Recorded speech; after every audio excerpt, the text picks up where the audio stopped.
What's going on, guys? Welcome to another episode of Isles Talk Draft Show. My name is Paul Kreischer. I'm your host, and I forgot to put in the other mic. So bear with me here.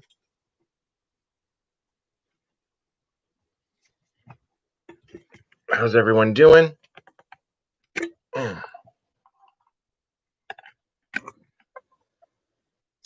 There we go. Hopefully, you guys can hear me. There we go.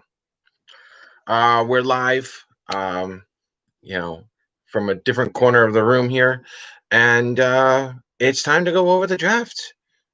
And quick thing about me, I have been covering the draft now probably for the last 12 years. Not like this, but been covering for the last 12 years.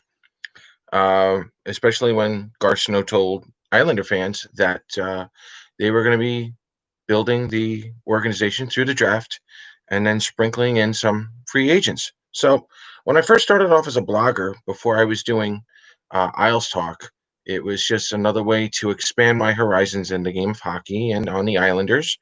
And and I fell in love with it. I enjoy doing the draft. I enjoy doing the research, which is really what I went to college for. What's going on, guys? And I use my research techniques to to find out if I can get on the right path here for for this to see if I'm on the right pace with the Islanders when they do their picks. So testing mic test 1 2. Hopefully we're good. Um, yeah, should be a fun night. Again, I've been doing this for a little while. It's always a lot of fun, and it's unusual because for the first time since 2007, I think the Islanders don't have a first round pick or second round pick. So the Islanders really are not drafting until tomorrow, unless Lou decides to make some kind of a move. If he decides to make some kind of a move, so with that in mind, let's go over before we get very deep into this draft. By the way, can you guys hear me on the chat? You guys good? So, yeah, let me know if you guys can hear me or not. We'll go from there. Perfect. Thank you, Thomas. So, before we get into the draft, I want to cover some of the transactions that have already occurred because, in all honesty, I think we are going to see some trades, maybe during the draft, but I think we're probably going to see some trades after this draft. It's a very weird year. Let's just put it to you that we know this, but for the hockey season, I think you're going to see a lot of activity, probably past number 15. Number 15 or 16, I think you're going to see some movement, at least in terms of draft picks, and then maybe a package deal, so on and so forth. So I also want to say this.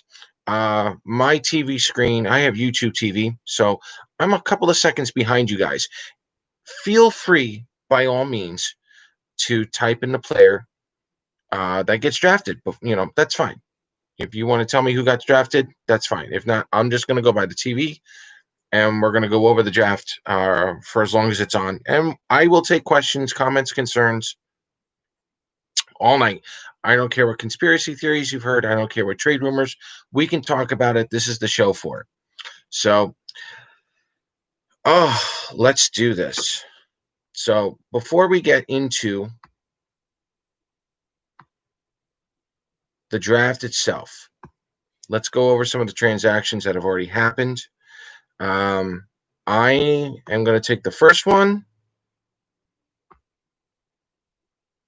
and that would be from October 2nd. The Ottawa Senators acquired defenseman, excuse me, Josh Brown from the Florida Panthers in exchange for the 2020 fourth round pick. Now, that's actually a pretty good pick because this is a very deep draft, and this is what I wanted to cover Uh, this is what I wanted to cover this year, tonight at least. This is a very deep draft, guys. Not gonna lie, very deep draft. It's a very good draft. This is a draft basically going back to like 2015. That's how much I really, really like this draft.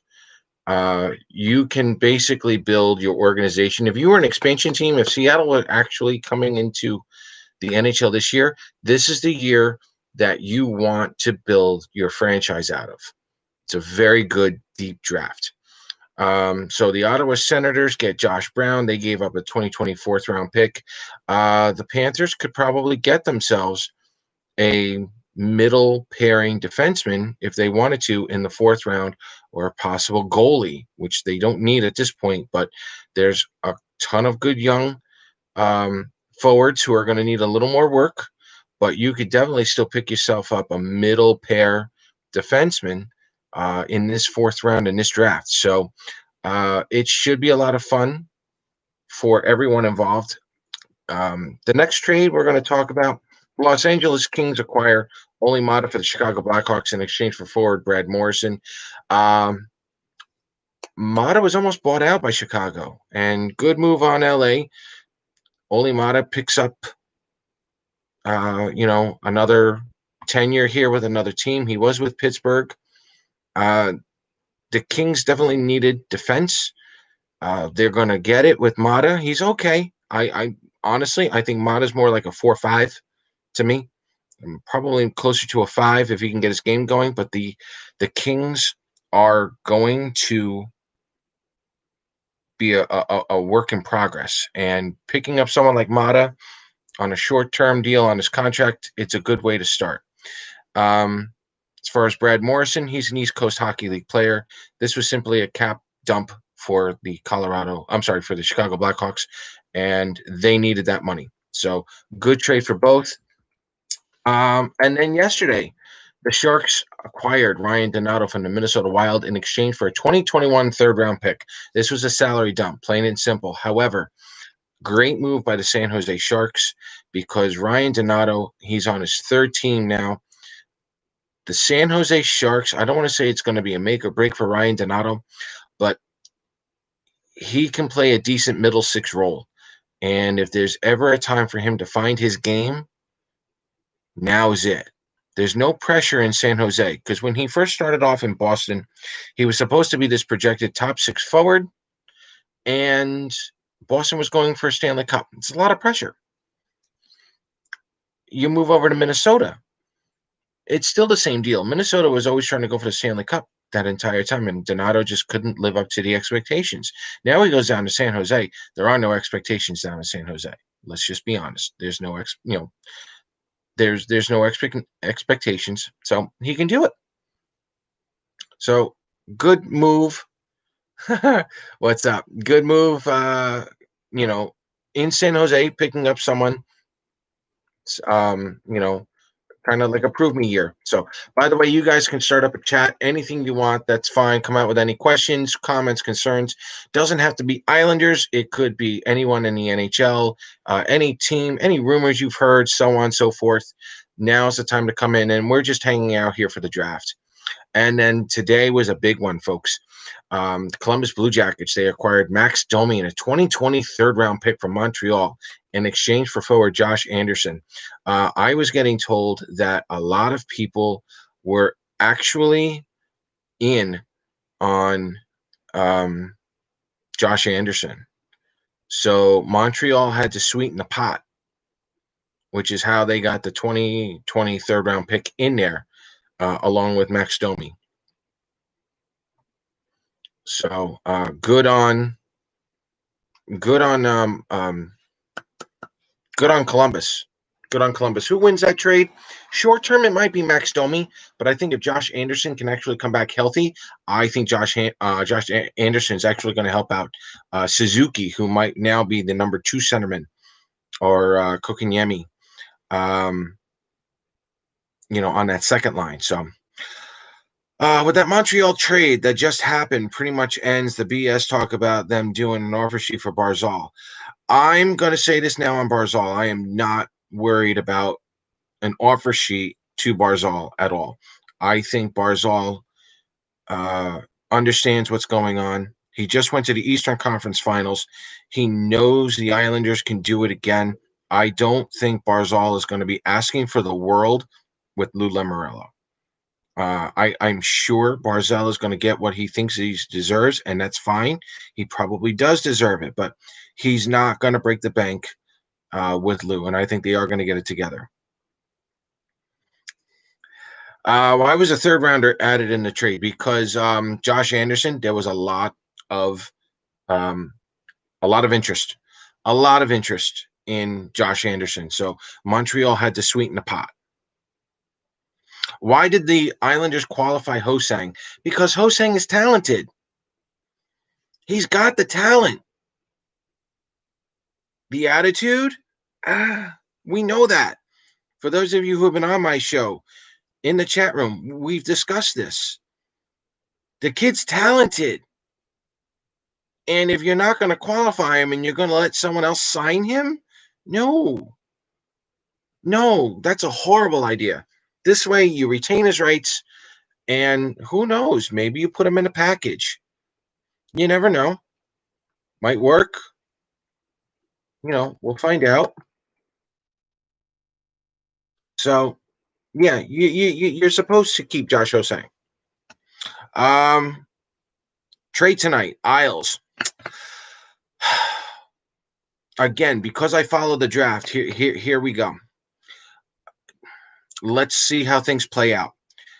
The first 15 picks, maybe 17 or 18, are really going to depend on how many trades we're going to get towards the lower end of the round and the other teams. So, for example, if some of the teams picking 22 through 31, if some of those players that they were hoping for in that range, if they suddenly get scooped up in that higher round, and let's just say you got a team looking for offense, looking for defense, but all the defensemen are all taken up, and you got nothing but offensive players, and it doesn't match what their system is, then they could trade the picks. Then maybe Lou Lamoriello can come in and say, I got a defenseman for you, or I got, a prospect for you. What would you like? Can you offer me the first rounder? I don't know, something like that. But it's usually the other teams going to Lou. Let me emphasize that. Lou's been getting calls. He's not really making them so much. He's getting calls. So do I think there could be a trade tonight? Yes, I think there is a possibility. There could be a possibility of a lot of teams making trades after this draft tonight in preparation for rounds 2 through 7, which I believe gets started at around 11:30, which we are going to be here tomorrow too. I'm spending all night with you guys. I know, no life, and all day tomorrow. And we're going to go over everything. So could I see the Islanders make a trade? Yes. Am I holding my breath? No. But because I cover the draft, I can tell you right now, no one knows where anybody's going after number 1. Nobody. Maybe number 2. Okay. We have to see how happy the bottom teams are. If their players are still there, they won't make a trade. And then I think we're going to have to take a look later on tonight. Looks like Bridgeport's defense for this year will be just about the same, including a healthy Van Soppel now. Yes. And you have a Bodie Wild for a full season, which you want, and you're going to have Samuel Bolduc in there, which is also what you want. You want these guys healthy. The question is, how long of a season are we really going to have? That's American Hockey League and the National Hockey League. And for those of you in the American Hockey League fans over there, the state of Pennsylvania allowed Hershey, Scranton, Wilkes-Barre, the Wilkes-Barre, Scranton Penguins, and the Lehigh Valley Phantoms 15% capacity in their stadiums for now. That could change, but the state of Pennsylvania, at least in the Atlantic Division in the American Hockey League, they're allowing some capacity. So we'll see what happens to Bridgeport, Hartford, and all those other teams. Yes, Washington signed Brendan Dillon. That's a very good signing. Great signing by them. I didn't know if that was really going to be possible because the Caps are in a little bit of trouble for now when it comes to the cap. And for those of you talking Henrik Lundqvist, yes, I do think Henrik is going to sign with Washington. It honestly makes a lot of sense for them. So, we'll see what happens, with Hank and everyone else. And yeah, and depending on Dobson's situation, that's true. That's true. We don't know where Dobson's for now. If I'm going to throw a dart, I'm going to say he's going to be on the Islanders next season, especially if it's another shortened season. So we'll see what happens there. But I am expecting Dobson to be on the Islanders next season. Yeah, 4 years, 15.6. That's not a bad contract for Dylan. It really isn't. So we're about 13 minutes away.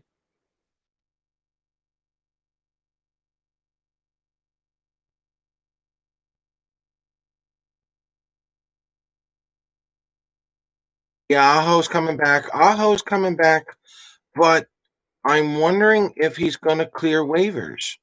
Again, we don't know what kind of a season we're getting. We don't know what kind of a season we're going to have. Maybe Aho is that seventh or eighth defenseman. Maybe he stays on the Islanders.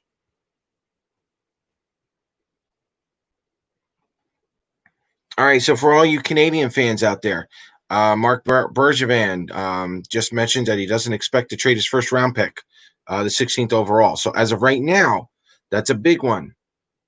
Montreal is not, as of right now, not trading their 16th pick. That's what I was going to before, guys. I was waiting on Edmonton, Montreal. Be careful of Detroit in this series, in this draft. Detroit, Detroit, Detroit. They're going to be turning heads. Watch out for them.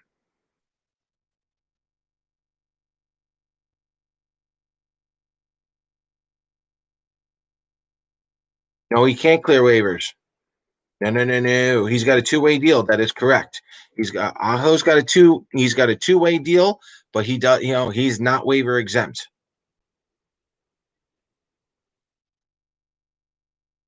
So I'm just checking up on all the latest stuff going on here. So that was one of the teams I was kind of hoping was going to make a trade in the first round. Later on, it was Montreal. They still have time, but right now Montreal's looking to make that pick. So now that's going to determine whether or not there's going to be other teams who want to move up into the first round. Personally, I don't think Lou's going to get into the first round. That's just not knowing anything on the Islanders. That's just cheers. That's just the way the draft is going to go. That's just the way the draft is going to go. So, countdown to the 20 NHL draft. We got about 23 minutes going there. So, how's everyone doing? How's your summer? I've been busy with work, ton of it. So, for those of you who are new, welcome. Make sure you hit that like button and subscribe to Isles Talk.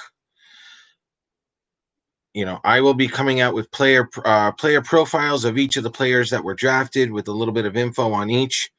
And especially tomorrow, I already got enough info on all of the players.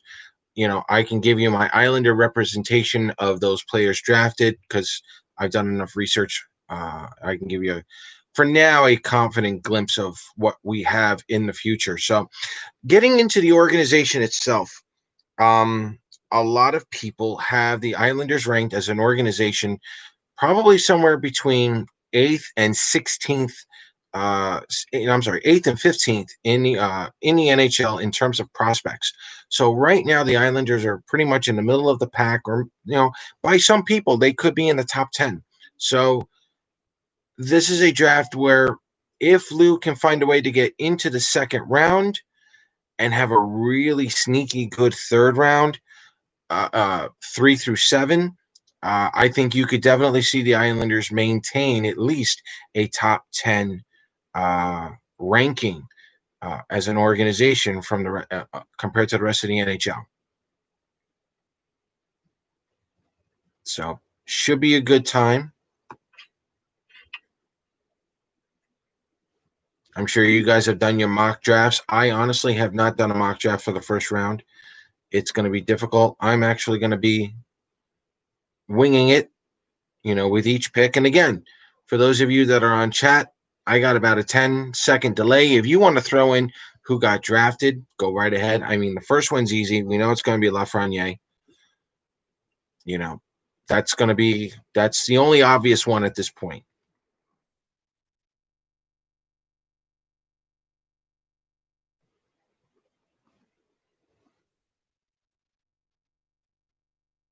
You know, Line A to the Flyers. I'm hearing that all day. We'll see if that happens.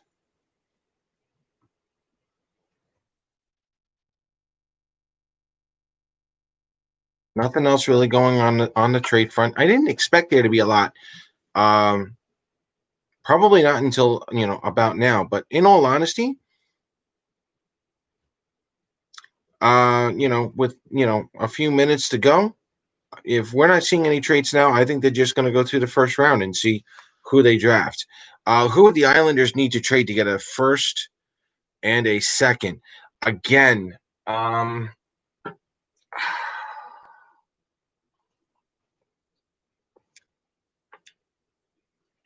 first, it would probably have to be a lot, some kind of a package, and it could be a Dobson, it could be a Wallstrom. That's how good this draft is. I don't think the Islanders are going to do that.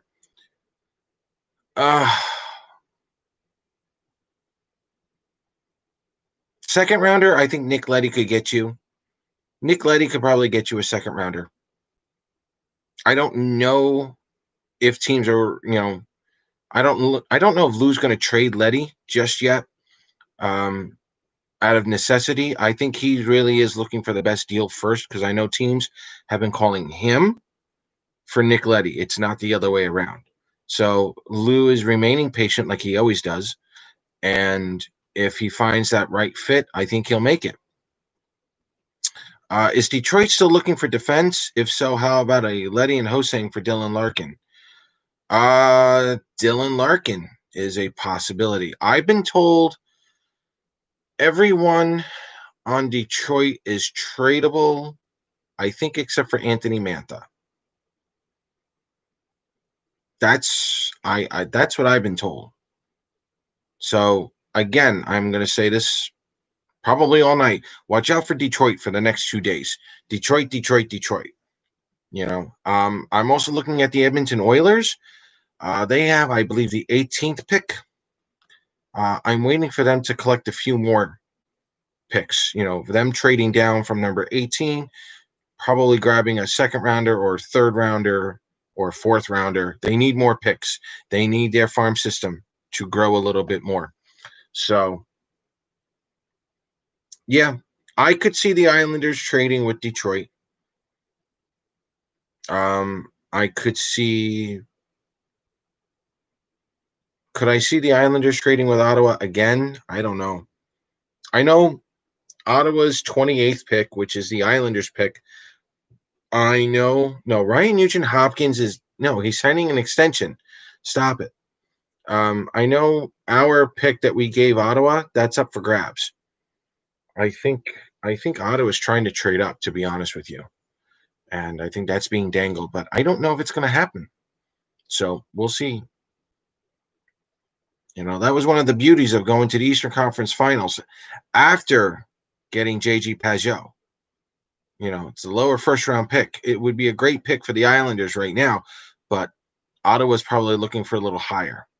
You need to stop with Ryan Nugent Hopkins. He's going to re-sign with the Oilers. I know you enjoy busting my chops, and I know it's been a while, but behave. So for those of you just joining, welcome everyone to the Isles Talk draft show. My name is Paul Kreischer. I'm your host for this evening, and we are just waiting on the draft to begin. We've already gone over a couple of the trades that have already happened. I'm just checking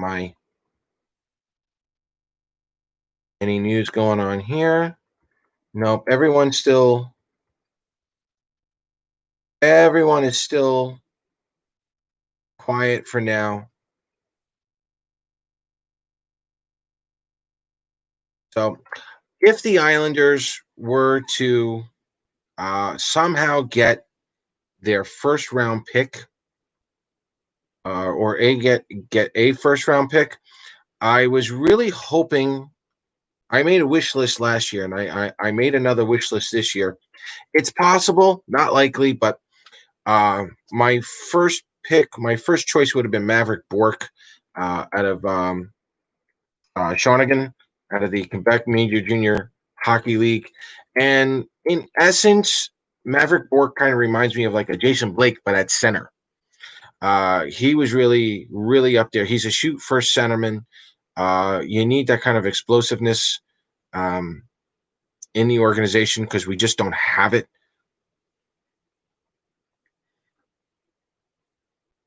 Donato, no, I don't think Donato would have been a good fit for the Isles at this point. My second choice in the first round, Brendan Brisson, another centerman, 5'11", 175 out of the Chicago, the U.S. Hockey League. And really, Brendan Brisson is a Casey Zizekas, but right now, feisty, forechecks, can score a lot of goals. Casey Zizekas, as we all know, he's the fourth liner. He probably could be a third liner. That's Brendan Brisson. Brendan Brisson is probably a second line centerman. Not so much Brock Nelson, but more on the lines of Casey Zizekas, but on the second line. And again, he's kind of more of a short, shoot first kind of centerman. And I think that's what the Islanders are severely lacking. And also in the first round, if the Islanders still had it, no, I'm not on Facebook now, too, unless Brush did something. I'm not on Facebook, strictly on YouTube for me today. The other first round I was kind of hoping to get was Helga Grans. He's a defenseman, 6'3", 198 pounds, out of Malmo, the Swedish Elite League.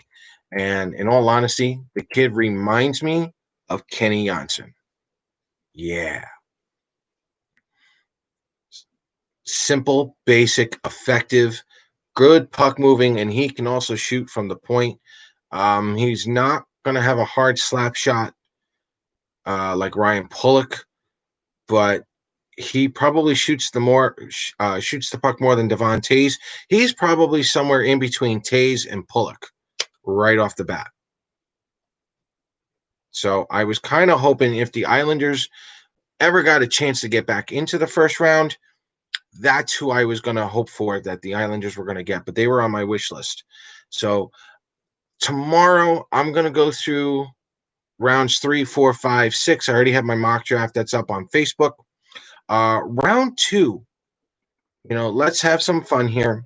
Let's say um, tomorrow, sometime on the overnights, let's just have fun. Nick Leddy traded for a second rounder. Okay, no confirmation whatsoever. Again, I'm looking at another centerman, Dylan Peterson, 183, 6'3", 183 pounds, out of the United States Development Program. Dylan Peterson, to me, he's Brock Nelson. He's a top six centerman. Again, he's more of a shoot first guy, but Dylan Peterson reminds me of Brock Nelson. He is a second line centerman. Uh, Again, 6'3", 183 pounds. Don't worry about the weight, guys. Don't worry about the weight. They'll fill out eventually, but that's a nice height at 6'3". Again, another second round hopeful, Ty Simulanik, centerman, 6'1", 175. You guys can see a theme here with me. Again, the U.S. Development Program, and this is the Josh Bailey at center that we were all hoping for. When we first drafted Josh Bailey in 2008, we were kind of hoping he was going to stick as a centerman. That's Ty in this one. He is Josh Bailey at center, and he would be a really good sneaky pick somewhere in the second round. Only YouTube tonight. Excellent. Yes, I'm going to get into the Kings in just a second. My third wish list on the second round is Jan Kuznetsov. Left defenseman, 6'3" and a half, 207 pounds, out of Yukon. Quite simply, guys, his style reminds me of Zdeno Chara. Reminds me of Zdeno Chara. Big boy, can shoot the puck, good hard shot. Oh, what's up, Cutler? Jan Kuznetsov definitely reminds me of a Zdeno Chara style, and we haven't had that kind of style in a while. He can move the puck up, but I would probably have Helga Grans over Kuznetsov. So, as you can see in my theme here, the Islanders need a puck-moving defenseman, probably two if they could somehow, but they also need help at center. And at some point, I have to say this: if Lou can get into the second round and there's another left winger somewhere in the mix that's like sneaky good, I wouldn't be disappointed if he got that either. And here's another thing as well, guys. I know you guys are worried about Taylor Hall. I know you guys are worried about Zach Parise. The draft may answer some of the questions here before anything gets done. Okay, if we draft a left winger in the second round, or even in the third round,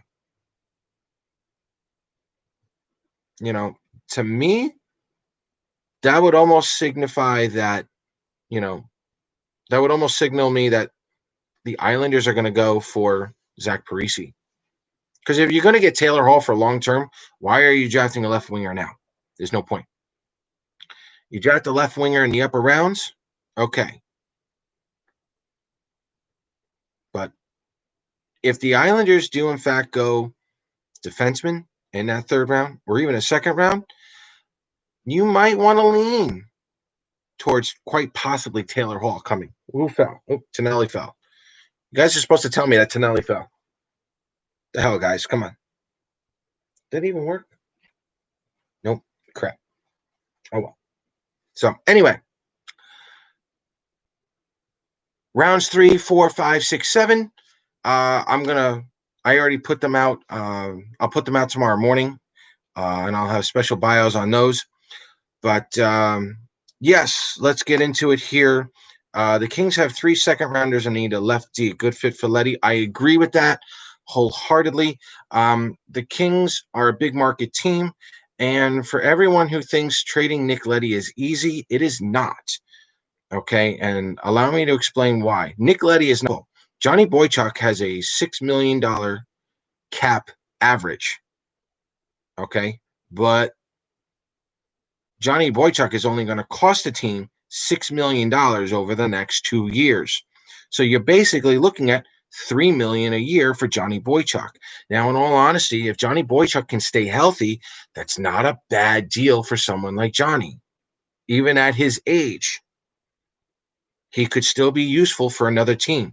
Nick Letty, on the other hand, Nick Letty, his salary cap is at 5.5. But his salary is at 6.5 this year and 7 million next year. Okay, do I have cap friendly on here? I think I do. Yes, I do. I'm going to pull that up and I'm going to make sure I get that correct. Okay, so I want you guys to realize this.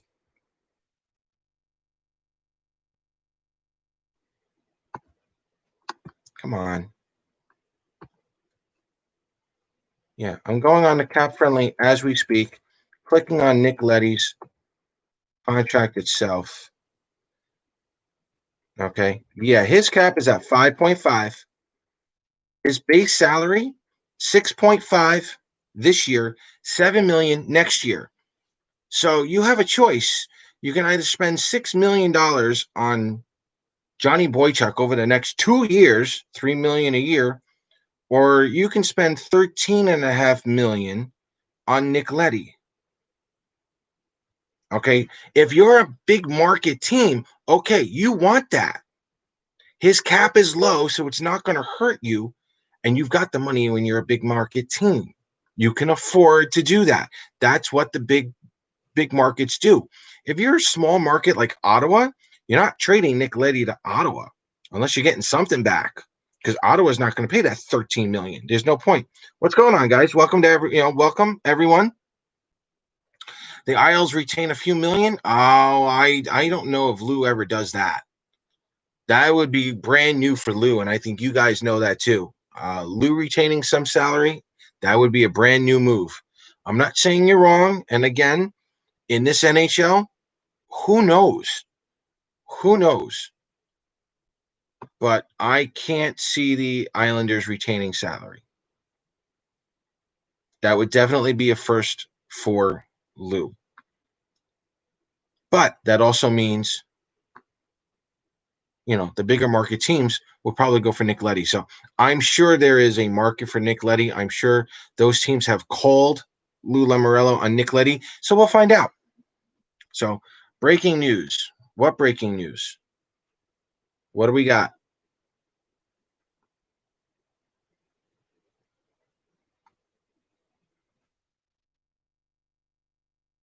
Michael Kempney's out for a while. He went successful surgery to repair an Achilles tendon. He's out 6 to 8 months. That could basically break your season right there. He'll be out till at least April, May, June. So Michael Kempney could be done. But again, that helps the Caps because that's an LTIR move. That may just get you Henrik Lundqvist.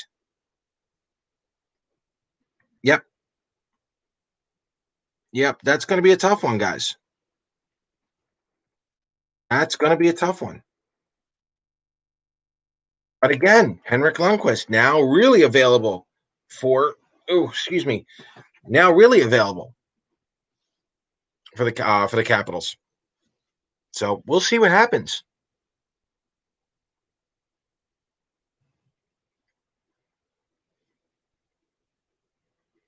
That's an LTIR move.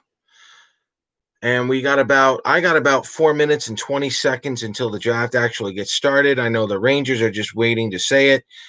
This is pretty much a foregone conclusion.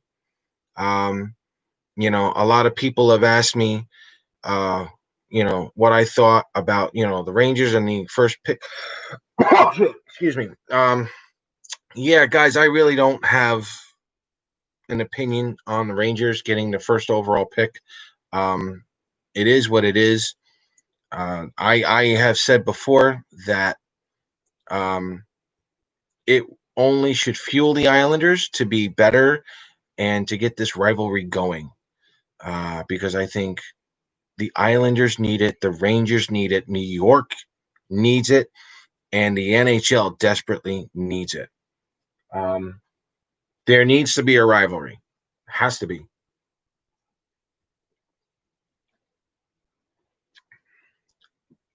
Has to be. There's got to be a rivalry in New York now. You got Panarin. You got Shesterkin. You got Sorokin on the Isles now. The Islanders just went to the Eastern Conference Finals. The Rangers want to counteract that.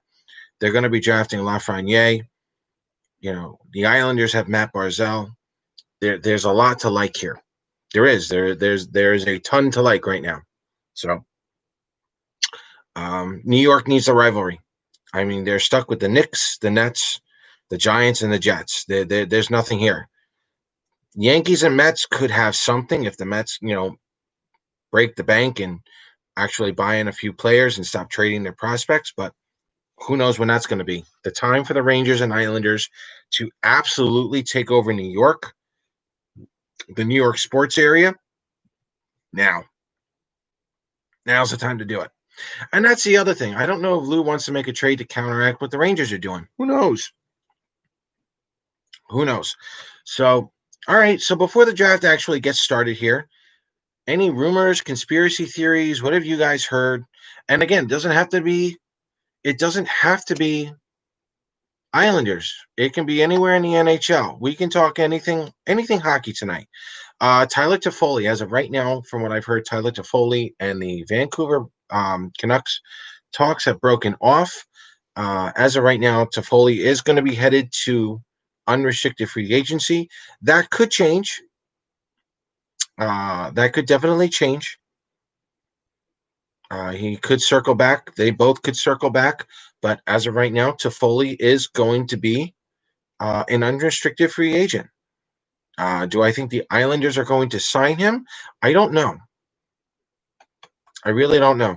And I really do believe Lou when he said he wanted to keep the band together. He wanted to keep the team together. And the Islanders only have $9 million in cap space. Not a lot to work with when you have Barzell, you have Ryan Pulock, and you have Devon Tays to resign. And you're also going to have Anthony Beauvillier in another year or two as well. So you're going to need the cap space just to resign those players, which is why this draft is also important. You want to keep this farm system going because, let's be honest. Let's say they make a couple of hockey trades and we still get a couple of older guys coming in, but everyone fits the system. And then there's that possibility of having a fifth line of Bellows, Koivula, and Wallstrom waiting in the wings down in Bridgeport. That's not a bad line, guys. That's a good support line, especially if they really get the system and the game comes to them. I'm okay with that. So, in terms of free agency and the free agents themselves, I don't know how much involvement Lou's really going to have. So I wouldn't mind Toffoli, but I don't know if Toffoli's a number one left winger anymore. If you were to ask me, I'd probably keep Anders Lee there. And I got Gary Bettman on my screen, guys. How about you?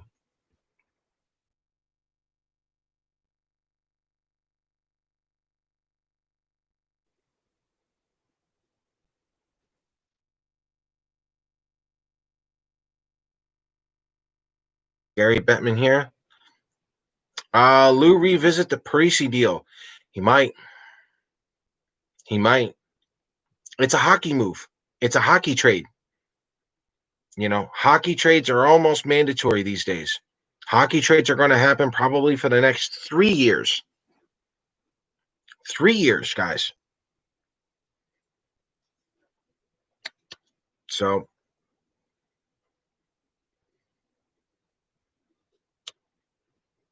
I don't know who would be in the package. I don't know how it would work. I don't know if it'd be a 1-for-1. My God, could you imagine a 1-for-1 deal? Oh my God.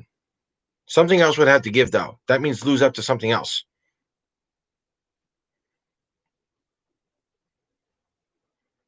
Anything's possible, though. And I don't think, you don't have to trade for Taylor Hall's rights. He's gonna wait it out. He could take a 1 or 2 year deal with anybody, and he's literally not going to give you an answer till about Sunday. So I wouldn't give up anything for Taylor Hall at this point because we don't even know where he's going to go.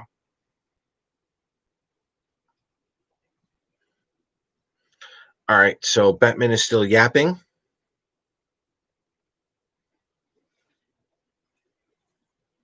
Remember, you guys can comment anywhere in the chat room. That's fine.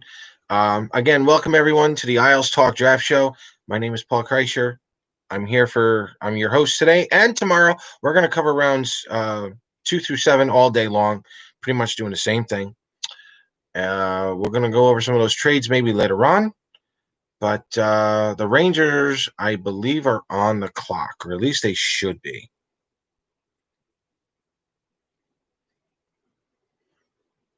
Come on, Gary.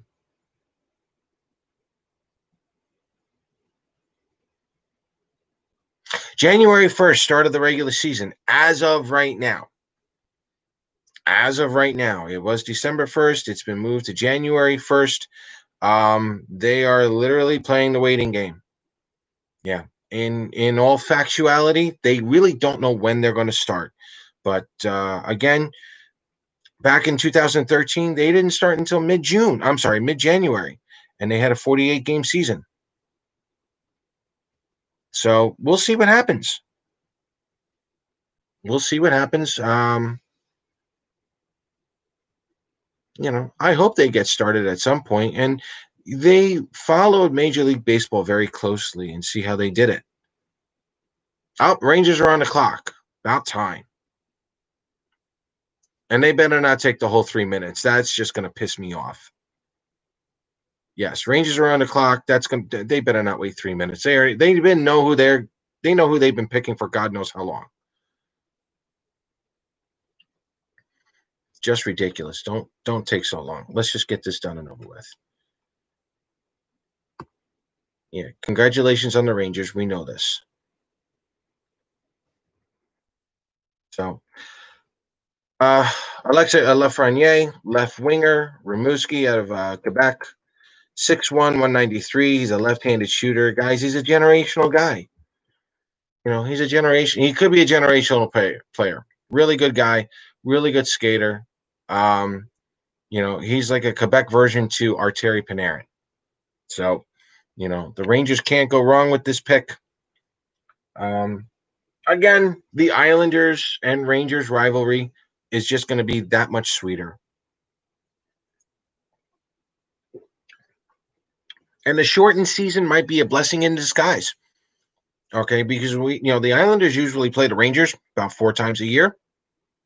And this is a season where we may have to play them 6, maybe even 8 times a year, this year, regionally wise.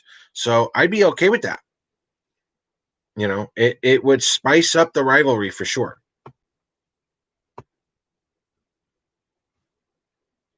Are they really going to wait? Really? Oh, good. Make the selection. Let's go. Really? Are they going to make this poor kid sweat it out? Really? They've had 4 minutes on the clock. It's already down to 3. Are you serious? Are you killing me? Yeah, they're doing a comparison of Mikko Rantanen. Yeah, that's okay. Yeah, that's a real good comparison. Rantanen's going to be a go. Rantanen, I don't think he's had, I don't think Rantanen has hit his ceiling yet. He's going to be really good. I'm sure the Rangers are fielding some kind of phone calls, but I don't think so. The Rangers should have just made this pick already. Good on Lafreniere. I don't want to wish him any injuries or whatnot, but as far as good luck, nah. Yeah, he'll learn. He'll learn.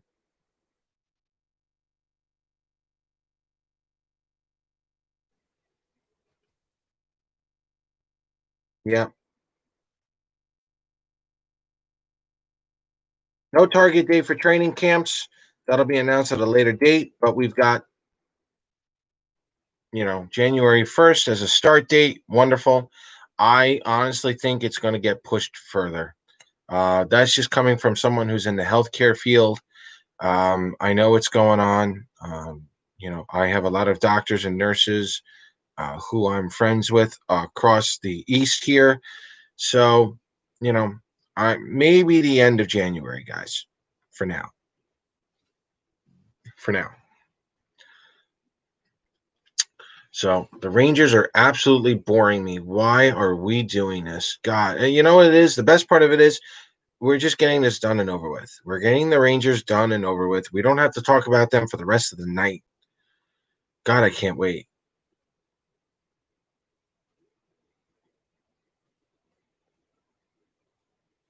One minute on the clock. Really? Are they going to seriously do this? See, this is another reason I hate the Rangers. Seriously. This is just stupid. It is. It's stupid. Stop making this kid wait. Really? New York Rangers, you've been on the clock. Let's go. Get this kid drafted. What a bunch of morons. I don't like the Rangers. Can't you tell?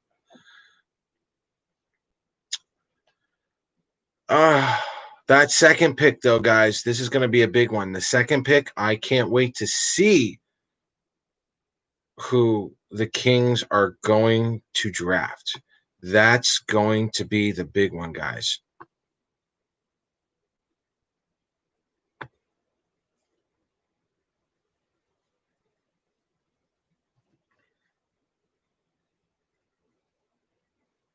Really?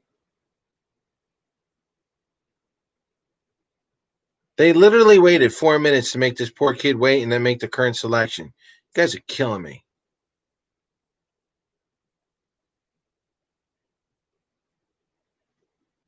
All right, good on Alexis Lafreniere. Well done. Poor kid's got to go to, you know, the Rangers. Yeah, now he's the only one who should be wearing a jersey tonight. I mean, if these guys are all wearing jerseys, I don't know. That's a tough call. It's like this draft was already done. Kind of takes out the mood of the draft here. Yeah, wonderful. That's it. Get with your family. There you go. Good God, get to this. Bah. This photo's horrible. Well, all right. Moving on now. The Los Angeles Kings, guys. Who are they going to take? Who are they going to take? That's the big question. Are they going to take Quentin Byfield, the center out of Sudbury on in the Ontario Hockey League, or are they going to take Tim Stützle, the left winger out of Mannheim? Okay, now Stützle, they're actually comparing him to Draisaitl. That's a big one, guys. That's a big time comparison. But Mannheim, here's the thing with Mannheim. Mannheim is the training practice, the main place to go for Germans if you want to make it to the NHL. Like that's the hot spot right now in Mannheim. They've got a program going and, it's been doing really well. So let's see what LA is going to do. It's either going to be Byfield or Stützle. I'm going to go Stützle, guys. I'm going to go against the grain. I'm going to go Stützle. You guys can write in the comments section, Stützle or Byfield. Who is LA going to pick? Let's have some fun here. Let's do our own little wing it mock draft. Stützle or Byfield? Who are they going to draft?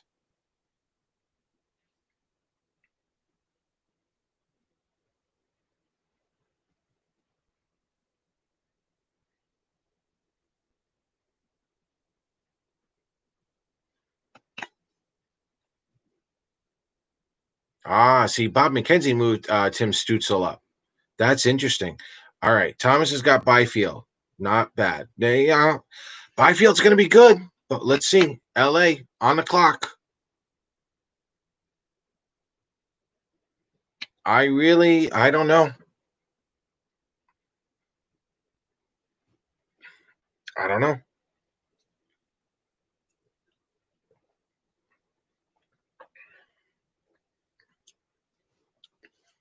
McKenzie doesn't move anybody up unless he knows that team's going to draft him. That's how it works.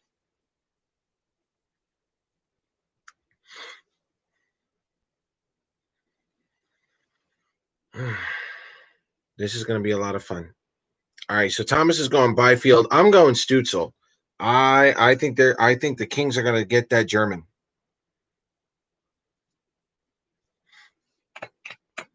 And I'm a German, so I'm rooting for my not my birthplace, but my ancestors' birthplace. So LA's got 2 minutes to go on the clock here, give or take.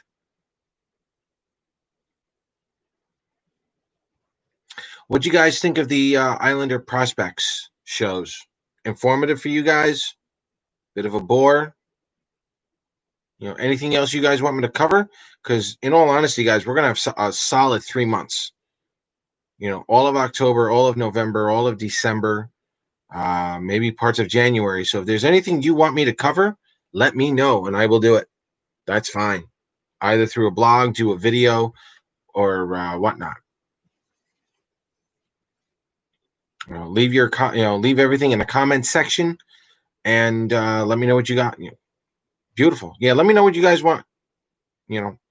I will definitely have some time after this week. Quentin Byfield or Tim Stützle? I still think perfect. Nice. Yeah, I like Stützle. I really do. Perfect. Glad you guys like it. Yeah, you can't really do a draft anymore without going through the prospects. So as long as you guys get a basic idea of where the prospects are, you know, it's good to when you can do this show. Aren't they milking the clock? It's ridiculous. Well, no. See, this one I can understand a little bit. The Rangers were milking the clock, but you know, I can tell you right now, there's going to be a lot of prospects coming into the Islanders organization this year, next year, and the year after. You got a bunch of overagers coming in from last year. You got a good crop of college kids coming in, even from Garth Snow's draft years. They're going to be coming in. And then you're going to have this draft class coming in as well. So you've got 3 years worth of good kids, good prospects coming in into the system. So, Bridgeport's going to be a lot of fun to watch.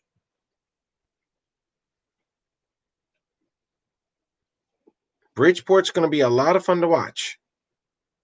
And some of these kids do, in fact, have a shot on the Islanders, even if they're call-ups. But again, the importance of a draft, even if they draft and they're not, they went Byfield. Really? Thanks, guys. Yeah, I see. I haven't received the pick yet. So what are we looking at? Wow.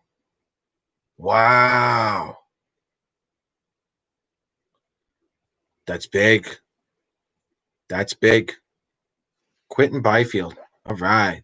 That works. He's a great player, guys. Does Hosang play again in Bridgeport? No, he does not. No, he does not. I'm not gonna lie. I expect Hosang to either be traded in this draft, the next day or two, or just get tortured. he just to get tortured next year. I mean, in all honesty, if we're starting the season in January, how many games are Bridgeport really going to play? There are reasons why. There's reasons why they're not calling up Hosang, and I can answer those issues that you guys have after Hosang is no longer on this team. I think that would be more of the professional route for me to go. Um, yeah, I'll let you guys in just a little bit, but there are reasons why Hosang doesn't get the call up. And yeah, Quentin Byfield, Kopitar is a good example. That's a good comparison. And I think for Byfield, learning from Kopitar, that's like Zdeno Chara and Charlie McAvoy passing of a torch in this case. Good move by Quentin by the Kings on Byfield. That's true. He does need an alarm clock. He may still need an alarm clock. Yeah, but no, I don't see Hosang playing ever again for Bridgeport. Plus, you got to remember, Hosang would have to clear waivers. Yeah, he did clear waivers last year, so we'll see what happens.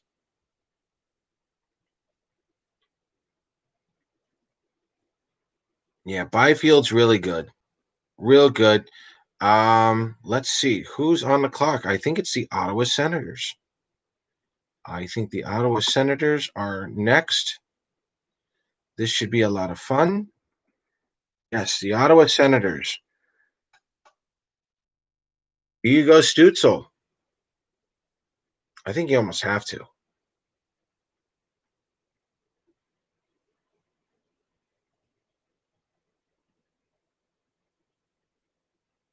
I think you almost have to.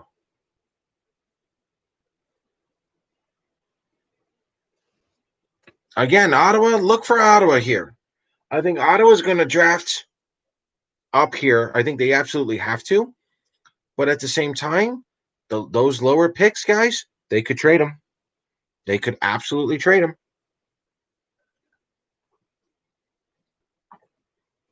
And another thing with Detroit and another thing with Ottawa, all these guys now doing a rebuild. There are so many restricted free agents that have now been turned to unrestricted free agents because they've no longer been qualified.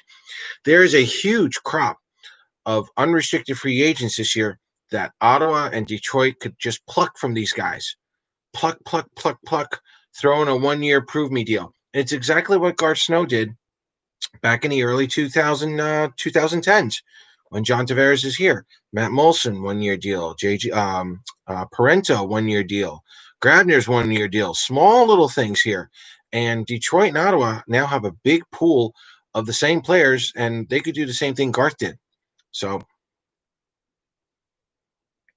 yes, I am still very glad that, you know, that was the 28th pick, because had the Islanders missed the playoffs, you're looking at a top 15 pick, and that really would have hurt. That really would have hurt.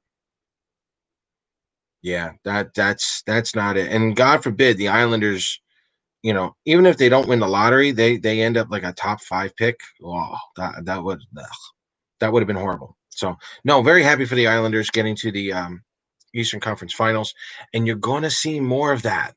I'm going to be doing a special show coming up probably next week or the week after on a belief system for Islander fans, especially the younger Islander fans. In a nutshell, I'm going to tell the younger Islander fans to ignore us old guys, the old fans. So it's going to be very interesting. It's going to be a lot of fun. I'm going to have a couple of guests join me on that. But we need to change our belief system. We need to change our mindset about this team. And it's time to start believing that this team's going to be Stanley Cup contenders, quite possibly for the next 10 years. Start believing in it, guys, because it's going to happen. It's real. It's happening now. All right, Ottawa Senators, you're up. 50 seconds to go. Please just draft these poor kids. Let's go. Stützle. Get this kid in here. Stützle would be great for Ottawa. He really would be.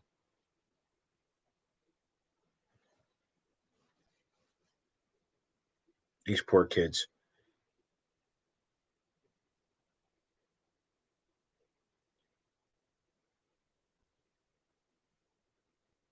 Let's see what we got here.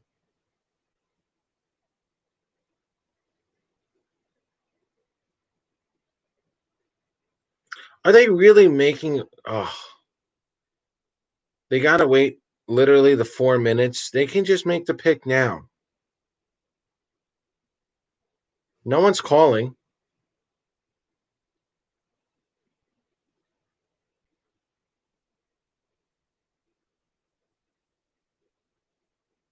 No, really?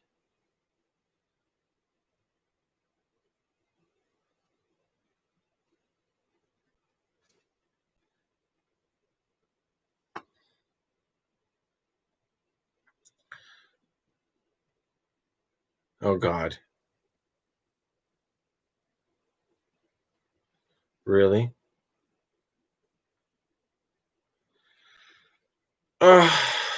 I can't believe they went there.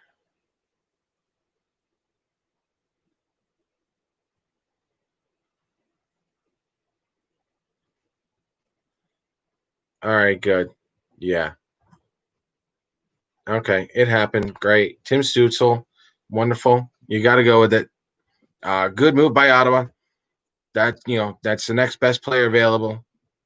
Real good kid. He's a center left winger. Daniel Alfredson, guys, with a better shot, quite possibly. He's going to be a franchise player if he can get the tools right. He's going to be that good. Top ranked international player in the 2020 draft class. Absolutely. Good for him. So, not really surprised. Not really surprised with the top 3. I think that's pretty much where we were going. LA did take Quentin Byfield, which is the smarter move, but Tim Stützle going to Ottawa, I like that move. I really do. Ottawa fans, buy his jersey. Excuse me. Ottawa fans, buy that jersey. Absolutely. Any chance you can get, Get it. That's going to be really good. So, for those of you just joining in, welcome everyone to now the second hour of the Isles Talk Draft Show. My name is Paul Kreischer, and we are in the chat room. We are talking conspiracy theories, trade proposals. We're going through the draft right now. Um, this is a kickback, relax, watch the draft, feel happy for everyone except for Lafreniere. No, you got to feel happy for him. First overall pick, that's great. Unfortunately, he's got to go to that team. So, let's see now. All right, guys. I'm not gonna lie. The Detroit Red Wings are up, and I am going with the idea that they are going to draft that goaltender. Oh wow, they put Stutzel in with Kane. Okay, you could do that. You could do that. Wow. But Detroit, I think Detroit's going to grab this goaltender. Here's my reason why.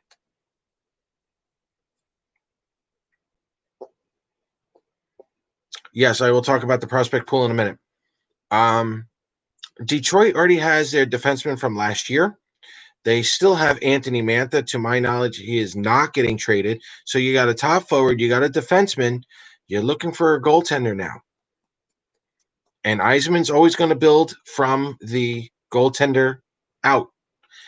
And you got to remember something. Steve Yzerman was around with Jimmy Devellano, the former Islanders assistant GM, growing up in Detroit. He's been through this. Steve Yzerman is like a third generation Bill Torrey. And what did he do? What did Torrey do? He got Potvin and then he got Smith. And then Bob Bourne. That started everything. Detroit doesn't have a goaltender. Yeah, there's a couple of good guys in here. There really are. But I think Yzerman would be missing out on this goaltender. I think he really would. I'm hearing Marco Rossi for Detroit originally, but I'm going to go Askarov. I think Askarov is probably going to be the goaltender going to Detroit with the 4th overall pick. You guys let me know who you think Steve Yzerman is going to get. All right, so no first or second round this year as of right now. And likely future later first round picks next few years. Do you have faith in Lou can keep the prospect pool solid? Yes. Basically, if you watched my shows, I'm very confident that there's at least a couple of good stay-at-home defensemen and at least a solid centerman graduating eventually into Bridgeport. And these kids can marinate. That's the best part. And we'll get into that. But there's a couple of college kids I think can make Bridgeport. You got a lot of overage juniors. They're already in Bridgeport. Starting this year, they're in. And you have prospects like Samuel Bolduc. He's already in. There is Reese Newkirk. Watch out for him. Portland Winterhawks. 5th rounder, 6th rounder in last year's draft. Very, very quiet signing, drafting sneaky pick. There's still some good talent in the Islanders system. And what I like, and this is what I said last year, I love the idea that Lou brought everybody back. You needed to. You needed to bring everybody back because now with the prospects that you have, they can marinate. They can stay in the American Hockey League and play. Do nothing but play. There's less pressure, but they're going to develop. They're going to develop, and these guys are not going to be star-studded players. There's a couple of them that could still be. Obviously, Wahlstrom, yes. Wahlstrom's your big gun, but I'm not putting Wahlstrom aside. These other kids coming up, they're going to be 3rd or 4th liners. They're going to be middle or back pairing defensemen. But you're going to need those guys, especially to be call-ups, because you're going to have your stars. They're going to be doing their things, but you need the supporting cast. And that's what Lou has done, especially when he re-signed everybody. And with the drafting that he's been doing, he's now got the supporting cast coming in. And I think doing the supporting cast in this draft especially will be phenomenal to keep this team going for at least the next 10 years. at least the next 10 years. So, yes, I'm very happy with what Lou's done so far. Wings are on the clock. Um, really? Iserman has COVID? Oh, that sucks.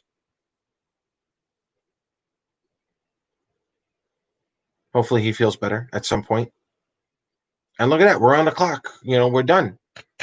Who does Detroit get?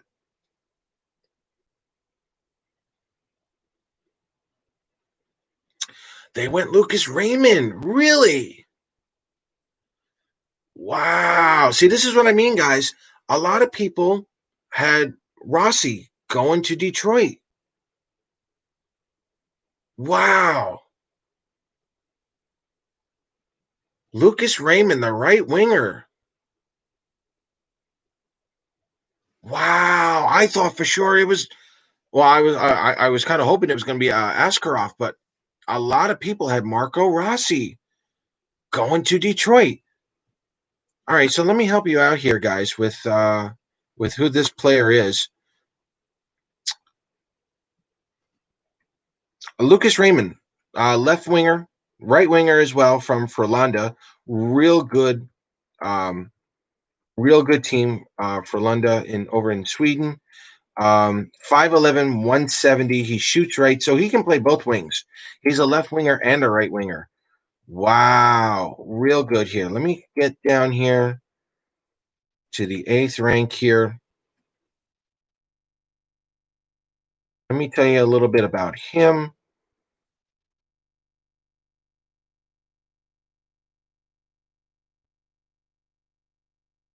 Lucas Raymond.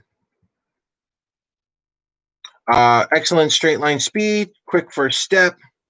His hands are really good. Um, Matthew Barzell like. Um, let's see. He can play either the finesse game or the power game, so he can do both. That's like a Peter Forsberg, guys. Forsberg could do the finesse and the power game as well. Um, wow. He certainly likes to be in control and run the possession of the games. He's a great playmaker. He's got great vision. The accuracy is really good. He's really good. What's he need improvement on? Less swagger. All right, I can go along with that. Sometimes he's a passenger, but he'll learn with that. That just comes with age. So real good move there. So okay, that's Lucas Raymond. Forsberg, in some respects. That's a big, big move right there for Detroit. Good on them.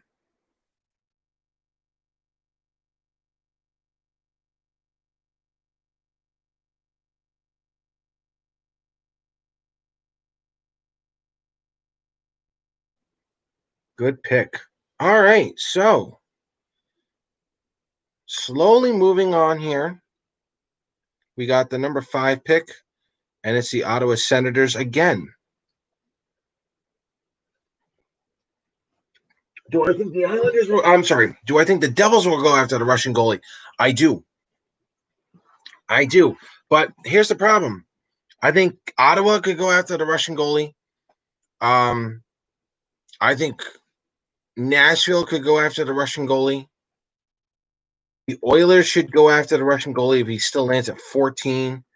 Um, I can't see Askarov leaving the top 10 guys. I really can't. Minnesota could draft Askarov. Yes, Devils pick after Ottawa, but Anaheim also, it goes Ottawa, Anaheim, New Jersey, Buffalo, Minnesota, and the Winnipeg Jets.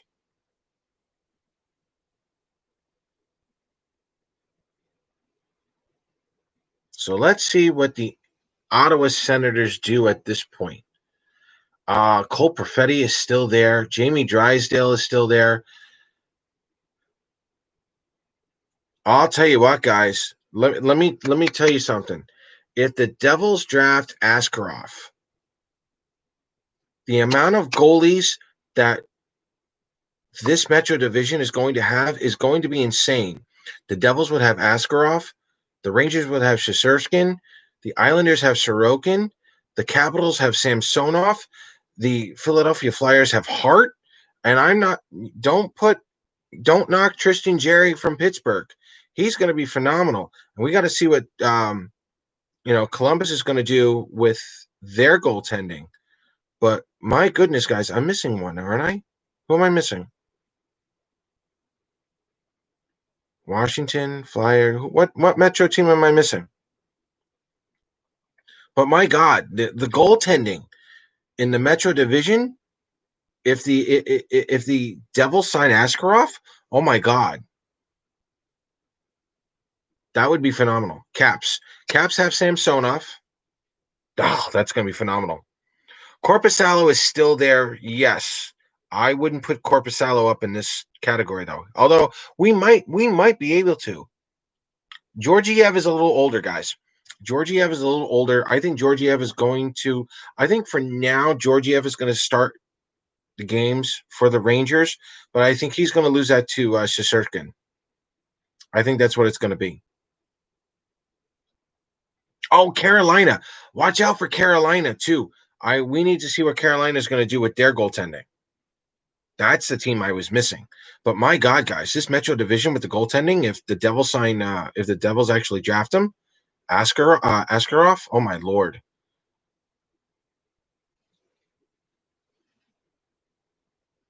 All right. And with the fifth pick, the Ottawa Senators will draft. Who we got?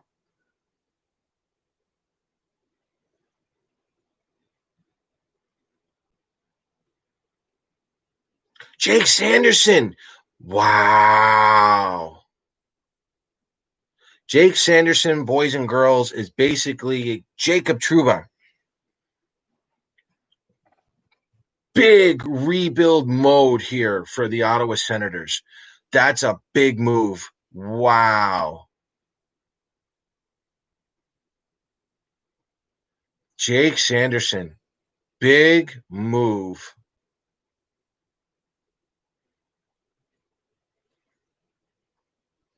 Top ranked American. I think he's a top college player. Wow. Jacob Trouba. Jacob Trouba, boys and girls. Ottawa should be dancing right now. Oh my God. Tim Stutzel and Jake Sanderson? My God.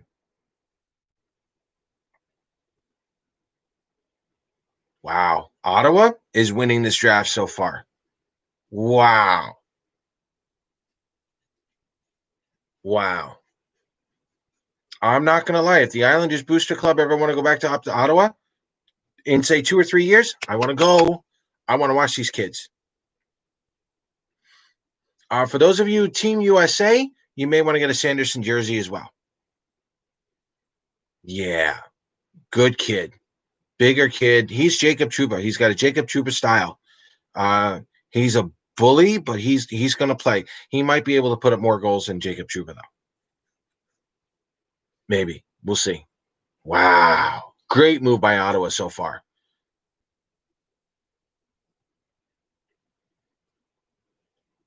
Unbelievable. The Anaheim Ducks are next. Yeah, Jake Sanderson, great move. Absolutely. Big move here for Ottawa. Let me see. What else can I find here for Jake Sanderson for you guys? I know I got all the information here. So Jake Sanderson's at number 10. Let's just do a quick rundown.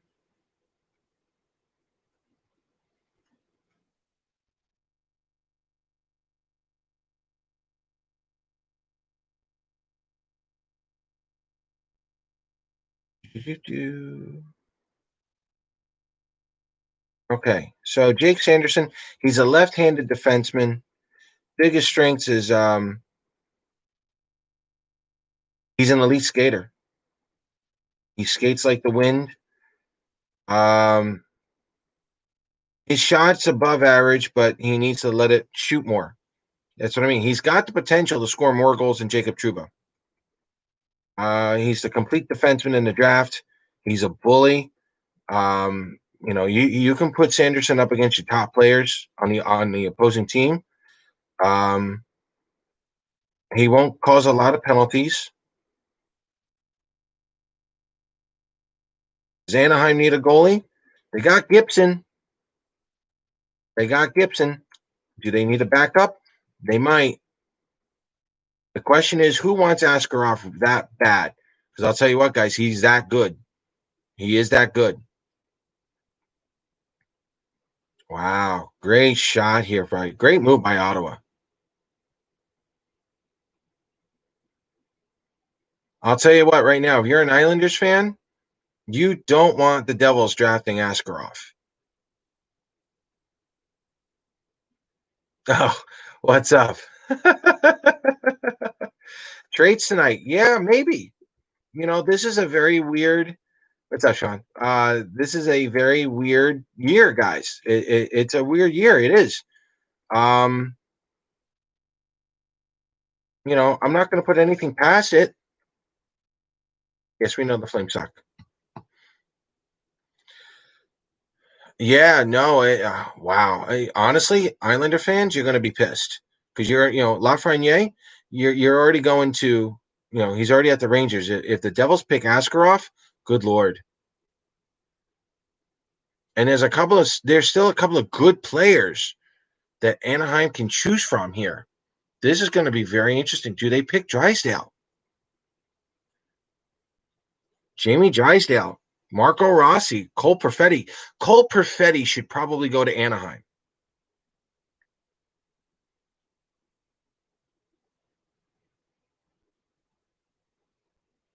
Cole Perfetti for Anaheim because Anaheim's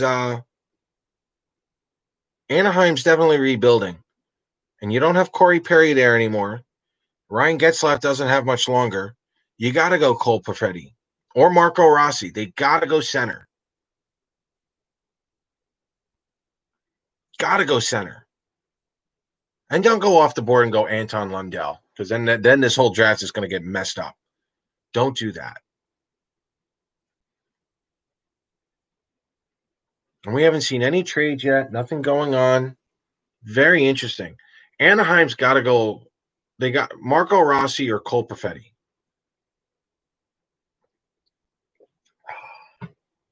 Pierre McGuire's got to shave. There's just no doubt about it. Islander fans, we're doing this now almost an hour and a half. You're going to be pissed, especially if the Devils get Askarov. And it's Brush's fault because he's the one that mentioned it and he jinxed it. So it's going to be his fault. Yep. Devils do need a goalie. That's true. The pick is in, and what do we got?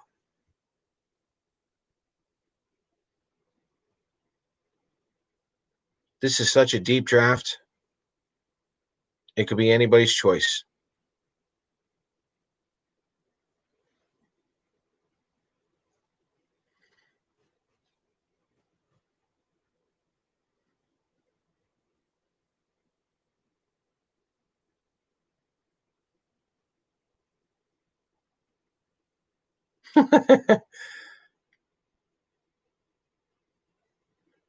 Anaheim selects Drysdale. Wow, they went defenseman. I don't know, guys. They have not had a first round pick in 3 years, and they went Drysdale. Okay, Drysdale's a great defenseman. He's out of Erie, right-handed defenseman, 5'11", 175. Don't worry about that. Again, you're not really supposed to worry about that. So what do we got out of Drysdale here?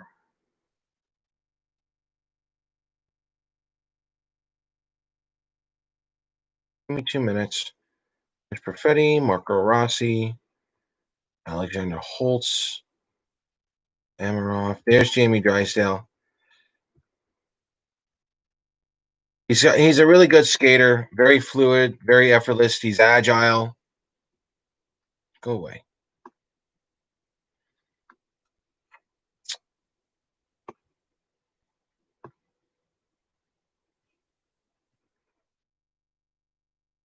Yeah, skating's really good.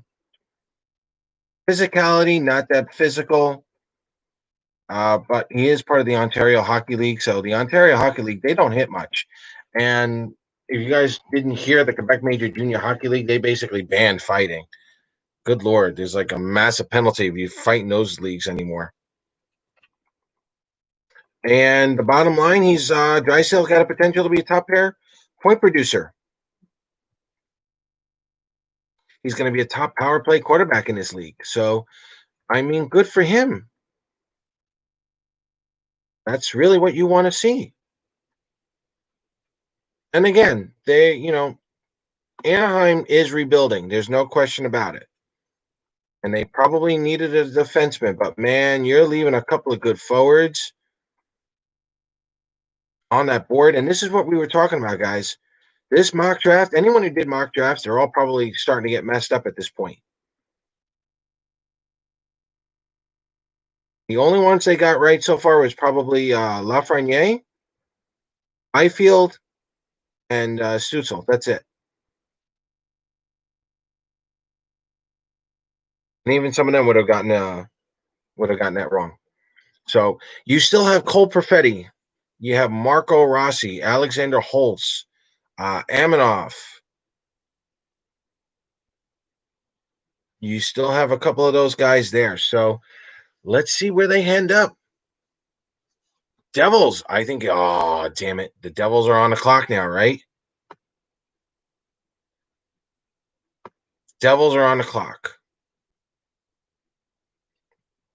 So far, I love Ottawa. Ottawa's got this draft. Well done, Ottawa. Devils are on the clock, and I swear, if it's Askarov to the Devils, we're all blaming Brush. We are all blaming Brush for this one. Wow. Guys, the goalies in the Metro. Oh. Oh. Now, I'm a former goalie. There's a part of me that appreciates this. It's funny. I played right wing on Long Island. When I came up here to Pennsylvania, I ended up being a goalie because no one else wanted to play goalie. So I was pretty good. I was still agile at that time. The Devils are on the clock.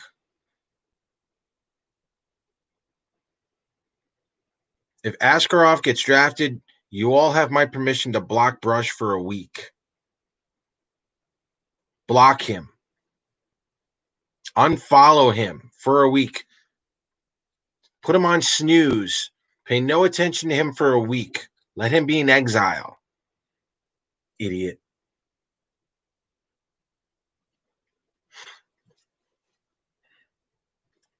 Wow. Any questions, comments, concerns, conspiracy theories, trade theories you guys have heard out there? We can talk all night.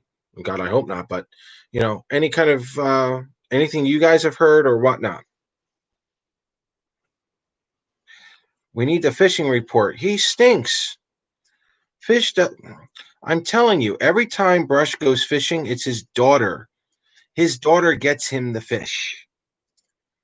He just happens to take the fish away from her, and someone he forces them to take the photos. That's it.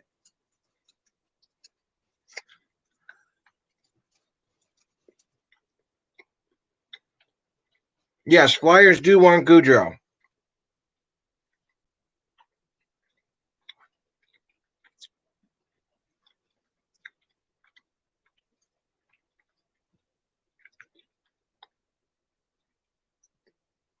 What was with the Metro teams on Line A article?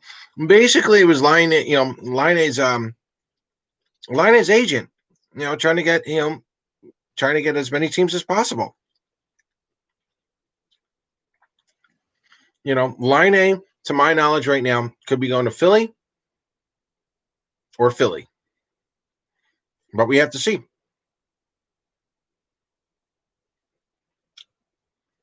Could go to Montreal.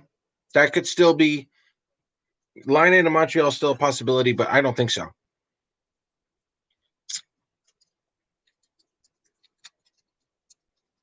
So help me.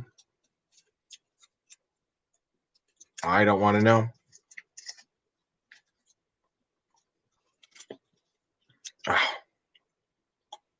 Block him. Folks, block him. You're going to do yourselves a favor. Put him on a freeze for a week.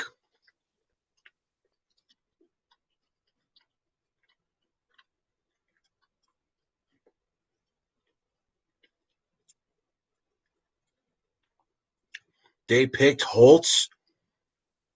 Oh, my God. Wow. All right, guys, let me tell you, Holtz, if he puts everything together, Holtz could be their top shooting winger of all time. He's a right winger from Sweden.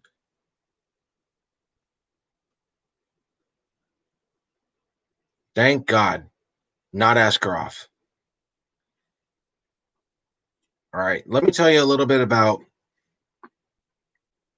Alexander Holtz. He's a right winger out of the Swedish Hockey League, 6'0", 192 pounds. And again, he could be better than Patrick Elias. He could, I don't want to say Ilya Kovalchuk, but he wasn't drafted by the Islanders. He wasn't drafted by the Devils. He's got some of the best. He does. He's got the top release. He's got one of the top wrist shots in this whole draft. Like in all honesty, the Devils just basically drafted their Patrick Laine. That's really what they did. They just drafted their own Patrick Laine. So even if Patrick Laine comes to Philly, New Jersey's going to have an answer with Holzer. A really good pick there. And my God, they have him with Nico Hischier or Hughes. Oh my God, Hughes with Holtz. Imagine that lineup, folks. 2 years, not even. Oh my God. Holtz with Hughes. Oh my God. Well done. I mean, well done, Devils. Thank God it's not Askarov. His passing needs work, but he won't need that much passing when he's got Hughes. He's got to pass more often. Yeah, he's got everything else.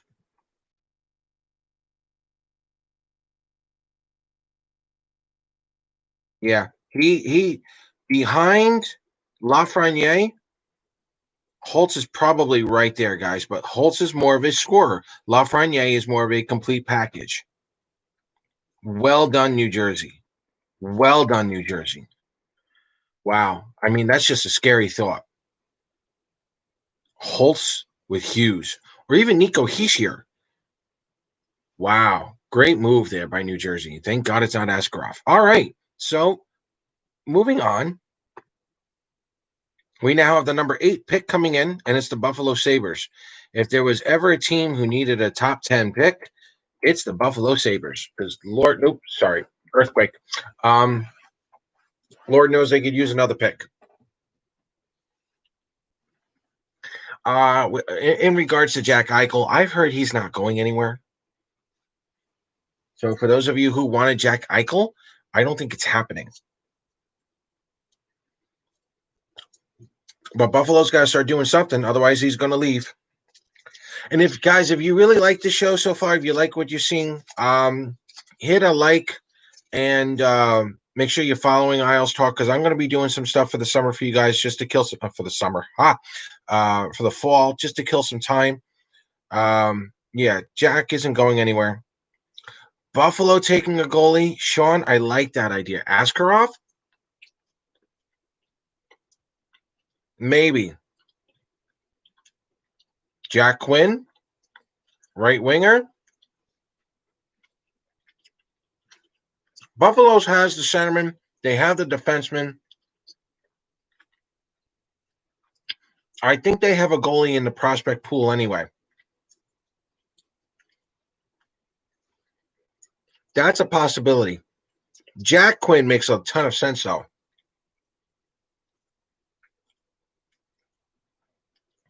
He's the only other right winger left in the top 17 guys. He's the last one. Yeah, but they already got a lot of centermen here. Cole Perfetti, I could see Buffalo going Cole Perfetti. He's a center and a left winger.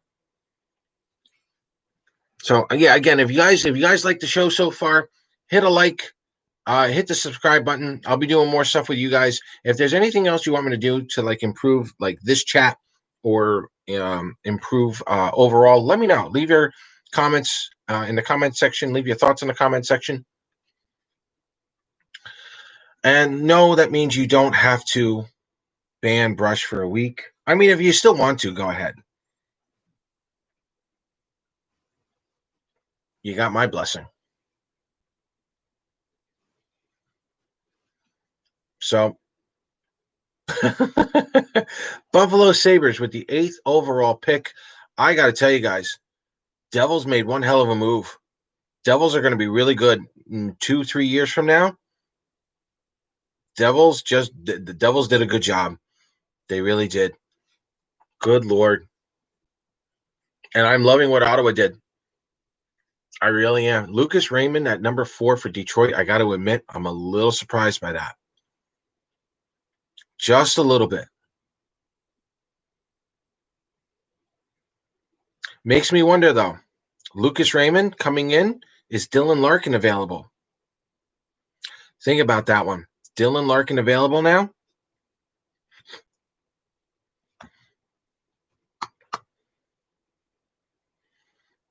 Jack Quinn. Wow. Jack Quinn, another good signing there. He's a right winger. He's the best right winger left in this draft. I think they needed to go for it. I like that. Let me get the info for you on Jack Quinn. Where is Quinn on here?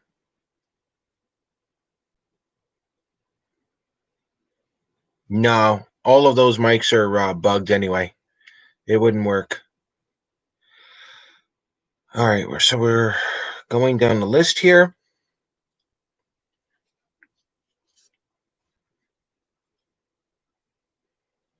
While I got some time. Jack Quinn.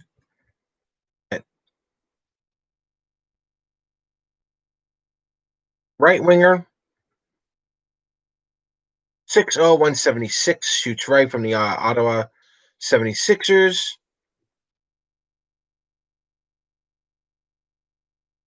Oh, Lord. He scored 52 goals in his first draft year. Good Lord. That's nasty. He can bring him with a quick release. Dear God, what is he, like another Patrick Kane? He's a right winger. He's an energy player. Look gassed in late shifts. All right, so yeah, he's got to build up his stamina. Stamina? The hell? Stamina? There we go.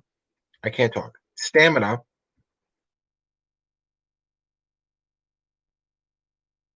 He's an elite scorer. There you go. I mean, Alexander Mogilny, could he be up there? But again, you got to remember the Ontario Hockey League. It's more of the Western Conference of the '90s. They don't hit a lot. They're not into the grinding. They're into that KHL style.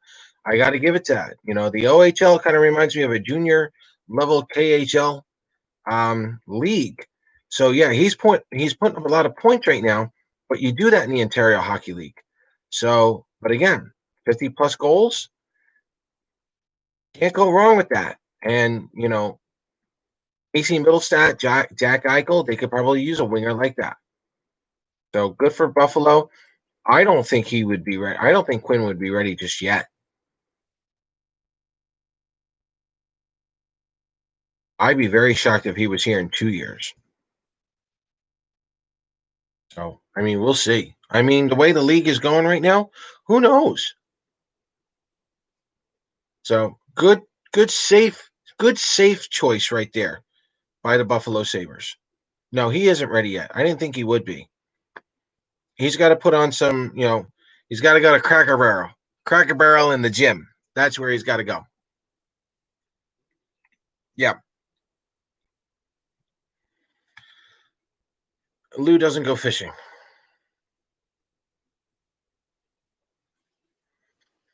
Yeah, I'm gonna go 2 years because I'm not gonna lie. Anyone in the 170s, you gotta go higher. You gotta go higher. So, for those of you just joining, welcome to the IELTS Talk Draft Show. My name is Paul Kreischer. I'm your host this evening. We're going through all the list of draftees. We're going through some of their profiles, and we also talk any rumors, conspiracy theories, trade theories out here tonight. It's just a kick back, relax, watch the draft night, and wow, they're comparing Jack Quinn to Pasternak. Good lord, that's some comparison. And I did say, I wasn't that far off then. I said Mogilny for a Buffalo comparison. Islanders Hall. That remains to be seen. Let's see what happens towards the end of this draft. Could be something there, may not be, and it's not trading his rights. You know, will the Islanders give off a little bit of a hint? Maybe. And my phone's been going ballistic. Oops. Need to check my phone more often. So, is Hall still a possibility? Yes. How much of a possibility? I don't know. Not sure. I think Hall is definitely going to take his time.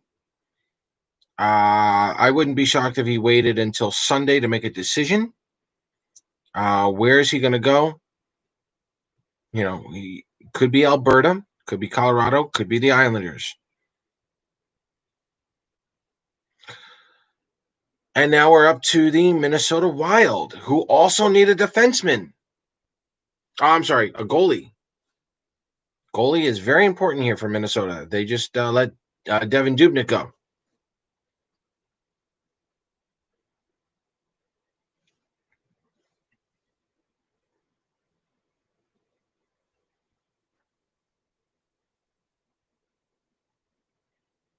So it'll be very interesting to see.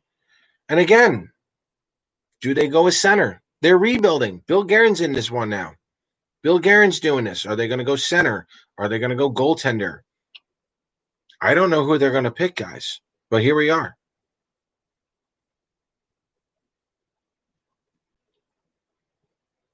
There's Billy. Oh my God.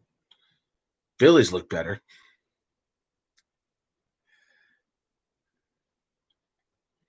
Rossi. Good choice by Billy Guerin. Great choice by Minnesota. Marco Rossi. All right, so let me get the info on Rossi here for you guys. Real good player. Rossi was like a top five for a lot of draft gurus. They had him in the top five. Marco Rossi, centerman. A lot of people thought he was going to be a top five pick. He's a playmaking center. Let me give you the actual stats on him. 5'9", 183. Again, don't worry about so much about the height and the weight. It's the fact he's 5'9", but he's already a big boy. 183. He's a big boy. You're not going to be able to move him. Left-handed shooting centerman out of Austria. In 56 games, he racked up 39 goals, 81 assists for 120 points. Good Lord. And that was out of Ottawa again. But again, this is the problem I'm having with the Ontario Hockey League. They're like a Canadian junior version to the KHL. Lots of flash. It may translate. It may translate into the NHL.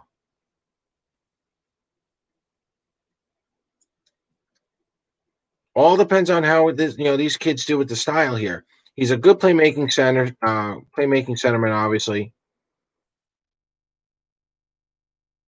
This kid doesn't really have a lot of like a strength that stands out, but he's good at doing a lot of the little things. Very good within the offensive zone, up against the wall. When he's the puck's like a magnet to his stick. Really good on the power play.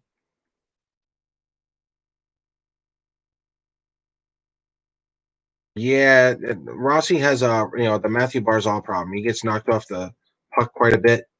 He's got to bulk up. That's what all these kids have got to do.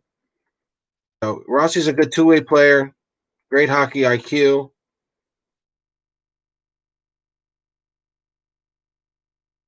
Yeah, no, it's a good pick from Minnesota. Great pick from Minnesota. He was a top fiver, and Minnesota got him at number 9. I think that I don't want to say it's a steal because this draft is so deep, but if you're going to restart a team, that's what you do. He did a really, kudos to Bill Guerin. Lots of kudos to Bill Guerin. That's a wicked shot. That's a wicked shot. 5'9", 183. Do we dare say Paul Kariya? But at center, we could do that. Winnipeg Jets are on the clock. Boy, do they need picks. Yeah, real good steal for Minnesota. Real good steal. I like that. Cole Perfetti. How is Cole Perfetti still on this list? Center, left winger, you gotta go. You gotta go Cole Perfetti with Winnipeg.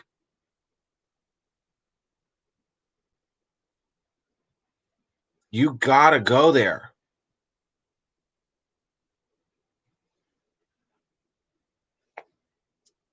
Cole Perfetti to Winnipeg, center, left winger. Yeah. Yeah. Like this should be a no-brainer for Winnipeg.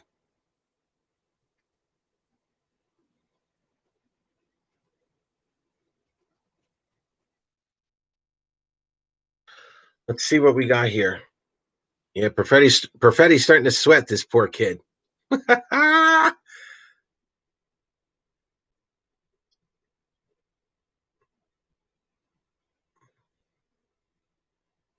Wow. Uh, Again, still so far, very impressed with the Ottawa Senators. I like what the Devils did. That was a sneaky move by what the Devils did. No one cares about the Rangers. Um, yeah. Brush didn't jinx anything, thank God. But yeah, if you're an Islanders fan, you don't really like what the Rangers did. You don't like what the Devils did. And that's a compliment to those two teams. Yeah, they're talking about Patrick Laine. We can do that now.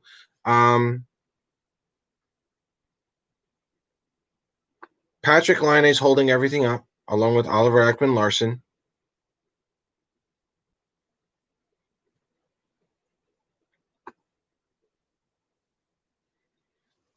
I think Laine probably ends up in Philly. We'll see what happens. But they got to get that deal done.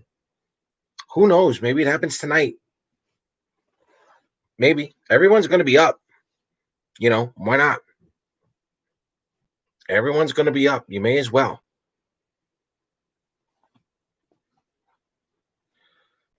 All right, Winnipeg, make the smart choice. Go with Cole Perfetti. Gotta go. You gotta go Cole Perfetti.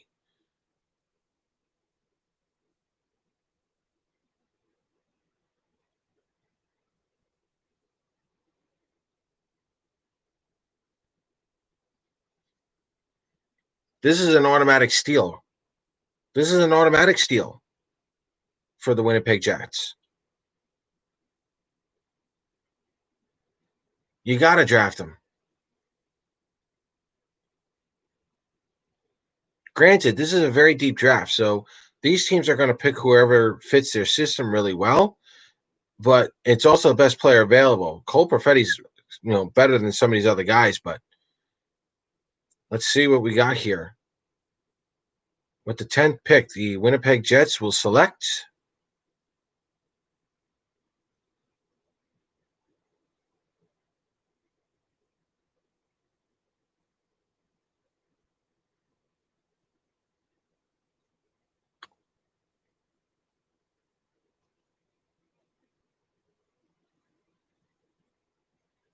Mrs. Howardchuck. Yes. Very classy.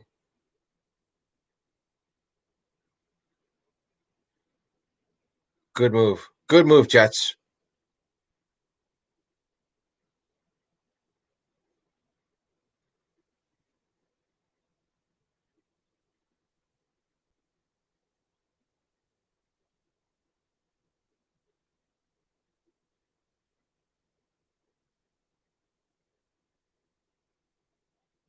And who we got?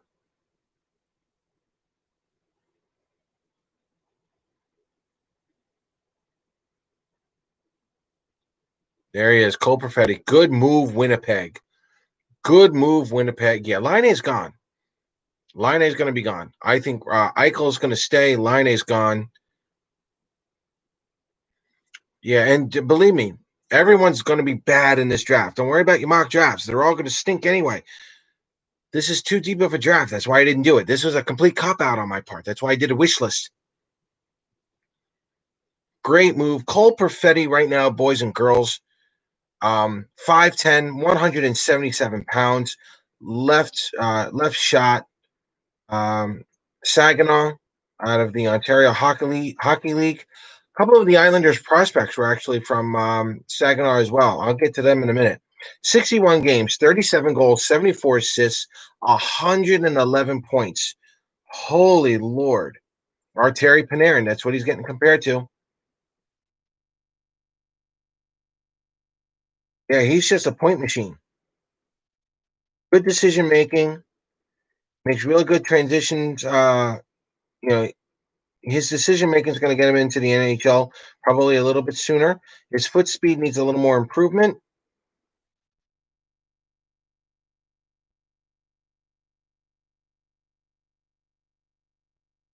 But yeah, it's just speed for this kid.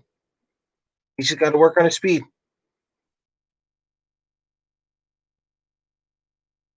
Wow.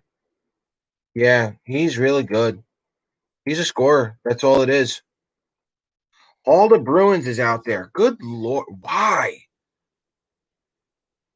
Wow. All right. Hall to Bruins. You mean trading rights or him himself? Because I could see that being a cat move. I could see that being a cat move. Look out. So good on Winnipeg. Cole Perfetti, good left winger. That would definitely be the end of Patrick Laine for sure. Question is, where is he going to go?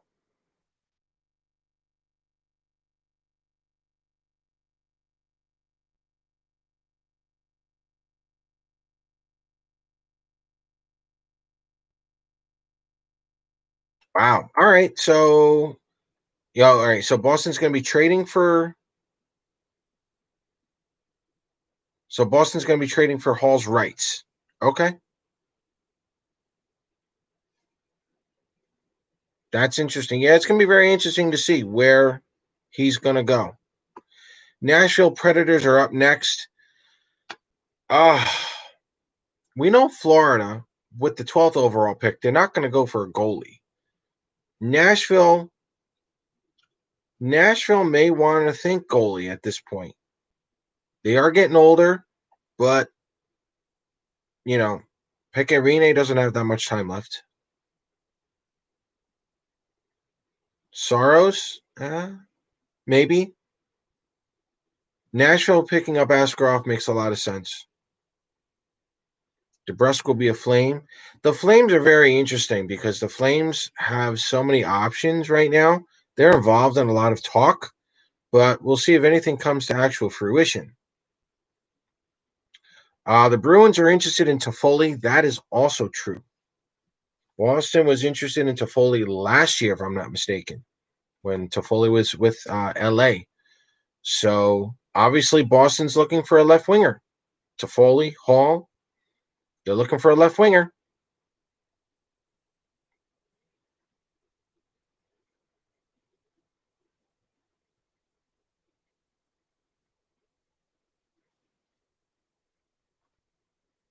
And believe me, Boston is not happy after what Tampa just did.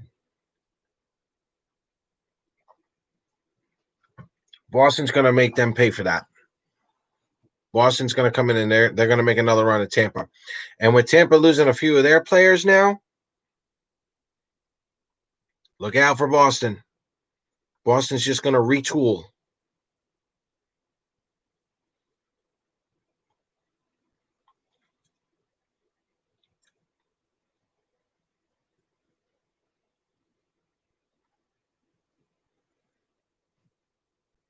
What Johnson? Who Johnson? Bruins would be interested in Johnson. Who are we talking about?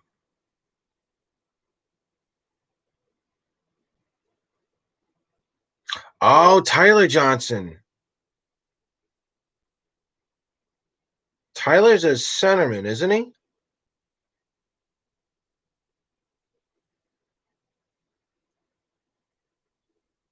Yeah, I don't know. Yeah, Tyler Johnson. Maybe. But I can't see Boston making a move with Tampa. Can't see that happening, boys. All right, so the Nashville Predators are now up. They're on the clock.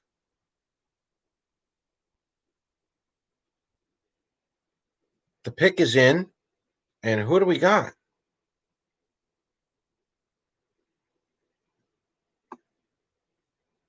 There's David Poyle, a former scout of the Detroit Red Wings when he was under the tutelage of Jimmy Devellano.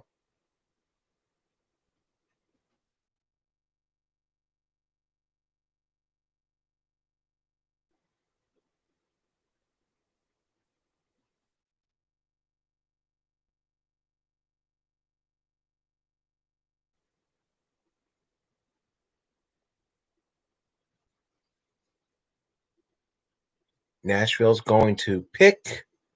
Wow, Yaroslav Askarov. I am so glad he's going to be in the Western Conference, boys and girls. Let me tell you. Okay, I can tell you right now, Shesterkin was supposedly, the Russian goalie. It's this kid, Yaroslav Askarov. Yeah, he's already dominating in the KHL right now as we speak. He's doing really good. Uh, let's see.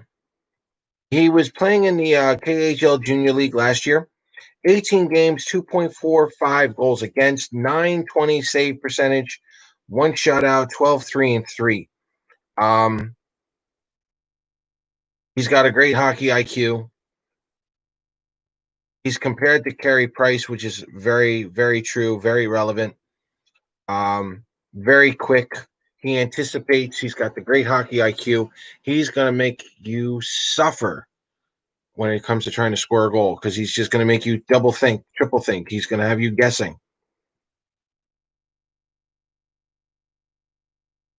The only problem is he's a little too aggressive every once in a while, and that's where he gets burned.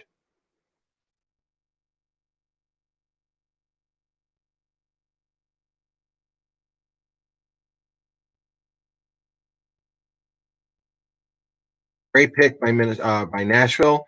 They just replaced Pecorine and Soros. Great pick. It's quick. Great hockey IQ. His glove is decent. It's a no brainer, but it's a good pick for Nashville. Well done. So you can see that they're filling in the needs right now, guys. They're filling in needs, some long term needs. And this is why it's so difficult to do a mock draft sometimes because they're not going best player available. They're filling in the needs right now.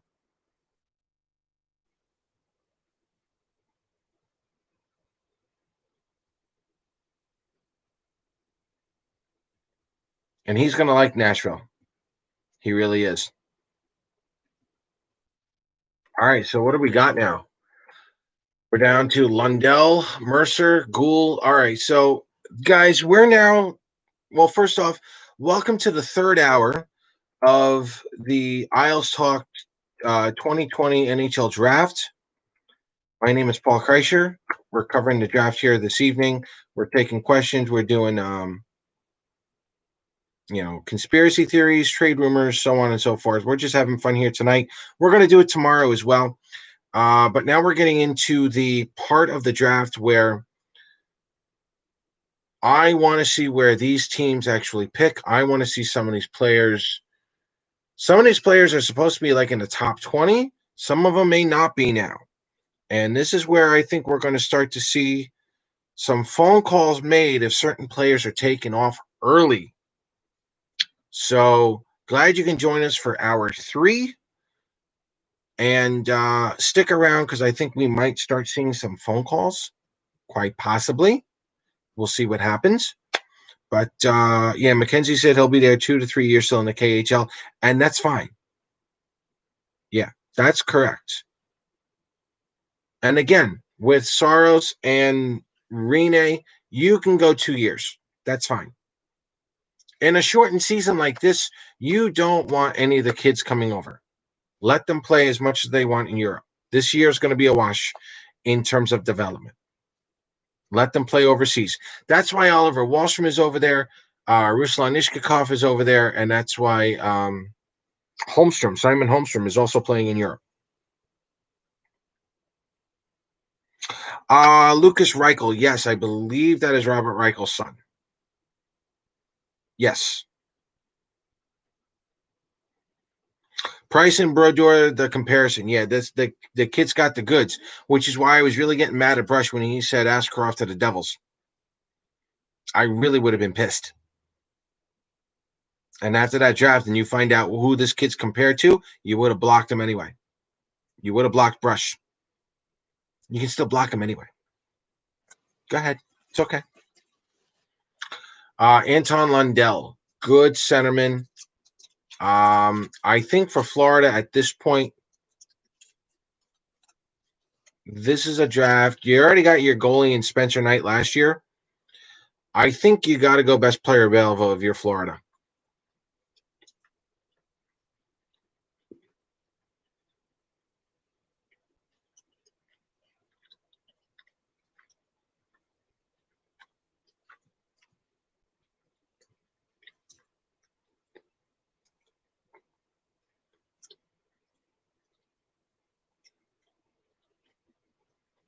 Bill Zito. Let's see what we got here from the Florida Panthers. Brush is not the man. We don't do that here. Brush is not the man. And they did. They picked up Lundell. Good pick. Out of the Finnish league, I believe. 6'1", 185, left-handed center. Real good pick for them. And yeah, you guys can watch that on the highlights there. They got some really good comparisons. He is the best player on the board. Oh, God. Yeah. Anyway, good move by Lundell. Good move by the Florida Panthers. Best player available. Really good. Yeah, send him to the Devils. Just send him somewhere. No trade so far. I really wasn't expecting a trade. Not yet. But we're getting down to pick number 13. Like I said, by pick 17, I really want to see if we start to see any movement, any phone calls, any trades, so on and so forth. And again, we're going to be here tomorrow, guys. We're going to go through rounds 2 through 7. We're going to be here all day. Grab your food, grab whatever drinks you want, go for it. Come back, join us for another round of hockey talk. And if you guys like this show so far, Don't forget to hit the like and subscribe button. Greatly appreciate it.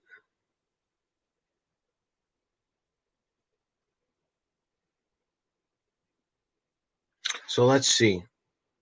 Who is left that probably should be drafted soon? Seth Jarvis, boys and girls. Now, I'll say this, Seth Jarvis was probably the first player I wanted in this draft. When I was first looking at the draft for the Islanders and before the Islanders traded the pick for JG Pajot, I was looking at Seth Jarvis pretty well.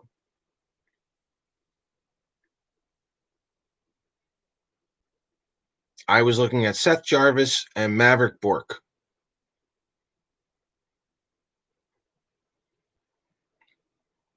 And Brendan Brisson. Those were the three centers I was looking for.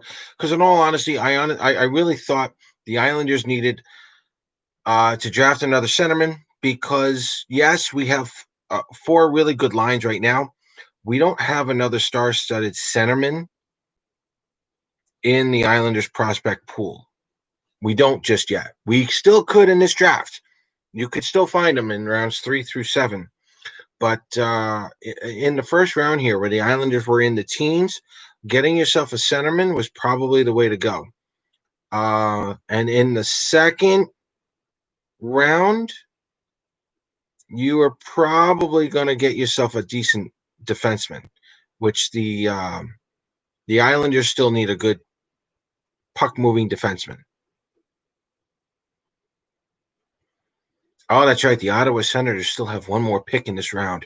Oh my God! And that's our pick. That's the Islanders' pick. Yeah, good for Ottawa so far. Real good draft for Ottawa. Seth Jarvis, where is he going to go? Dylan Holloway is another one. Connor Zaria is another one. Maverick Bork.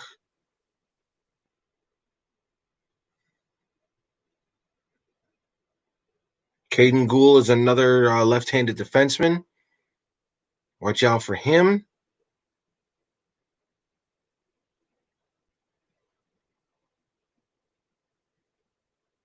Hurricanes are on the clock, yes.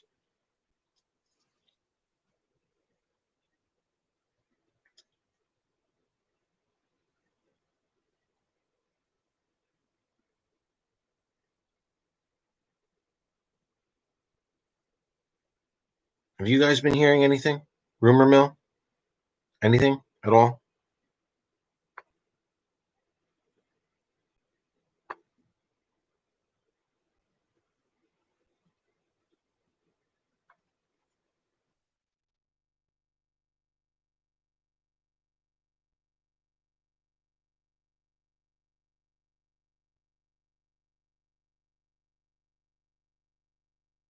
Oh, nothing really going here. I'm seeing a lot of reports. Seth Jarvis is going to go to Carolina, and that's a really good pick.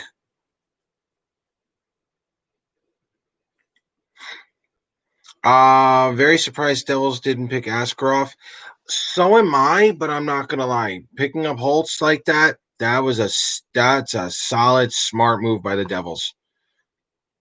Picking up Alexander Holtz like that's a big move. Holtz has the potential to be a better winger all time than Patrick Elias if he gets it together. Carolina's on the pick is in, and Seth Jarvis, right? Yeah, Carolina. I had a hunch Carolina was going to pick Seth Jarvis. Great pick. Again, it's a smart pick.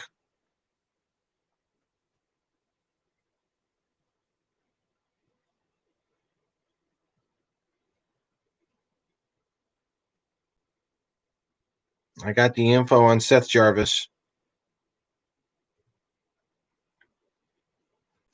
He's a centerman out of the, again, Portland Winterhawks, 58 games played, 42 goals. 42 goals in 58 games for Seth Jarvis. 56 points, 56 assists, 98 points for Seth Jarvis out of the Portland Winterhawks out of the Western Hockey League. Folks, that's not the Ontario. That's the Western Hockey League. That's a big one, guys. 5'10", 175.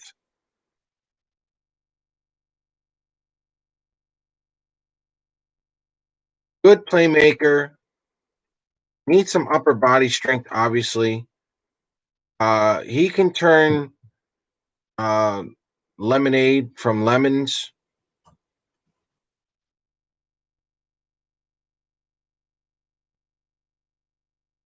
I would be very interested to see what he does on the international tournaments. I mean, if he's putting up numbers like that, he should be playing for Team Canada.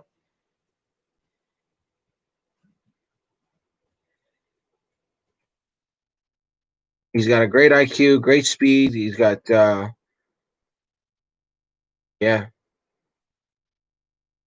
yeah. He's just a point machine, guys. LaFontaine, LaFontaine. That's where this kid put me at. This is where I wanted Seth Jarvis to begin with. He's got that Pat LaFontaine mold. Seth Jarvis does. So, again, good pick by the Carolina Hurricanes.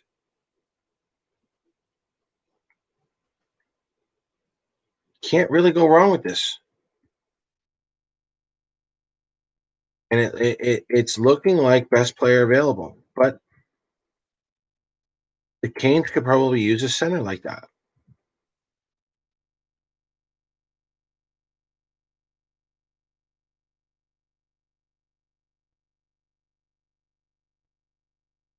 Dylan Holloway would be the next centerman. Connor Zary is another one. You still got Emil Andre and Caden Gould as your defenseman. Not too many defensemen left here, guys. There's like maybe just a couple of good ones. Here we go, boys and girls. The Oilers are next. And I'm not gonna lie. I still say that if the Oilers were smart, they trade down. Let them rack up a few more picks.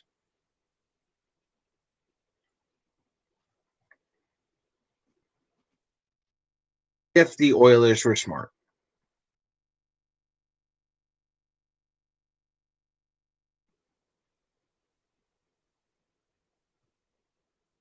Let's see what we got.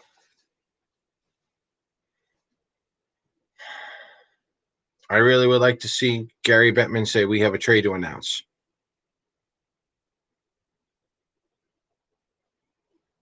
Now, I don't think the Islanders would be involved in this. They don't have any draft picks really for any of this.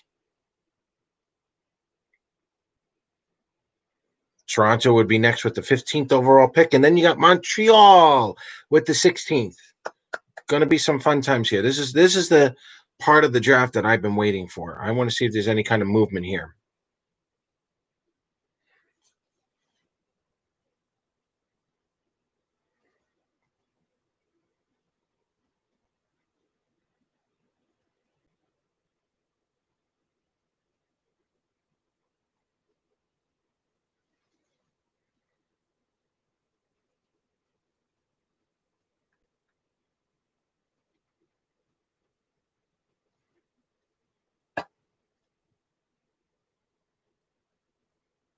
Hey, Edmonton's kind of got that same thing I got going here. They're all hanging up their jerseys.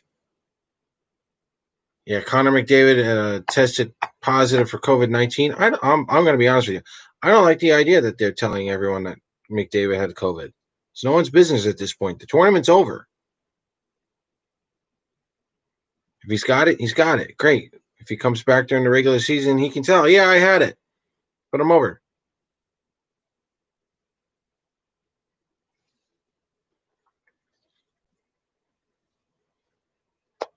But I digress. Yep. We didn't need to know. All right. David Dawson Mercer, Caden Gould, Henrik Lapierre, Dylan Holloway. I gotta tell you, they've been drafting defensemen before. Hendrix Lapierre or Dylan Holloway probably makes the most sense.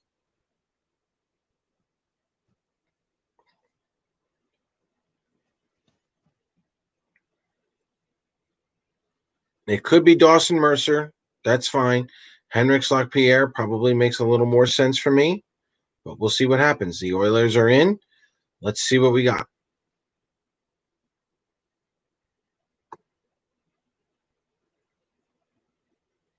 It is Dylan Holloway. There you go. See, I got that one right.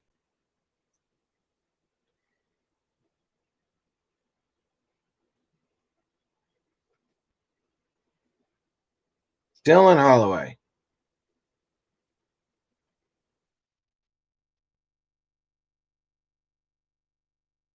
He's a center left winger out of Wisconsin.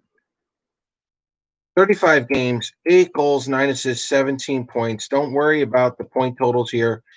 6'0, 203, left wing shot. Yeah, he's Kreider. That's a great comparison, guys. Again, don't worry about the goals so much and his point totals.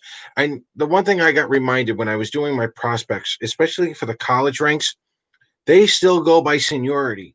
So the freshmen, the sophomores, they may not be getting the playing time because the juniors and seniors are in the way. Sometimes they don't do. Best player gets to start. So the numbers are skewed in college every once in a while. So when you're looking at a player's college players' numbers, see if they're freshmen, sophomores, juniors, or seniors.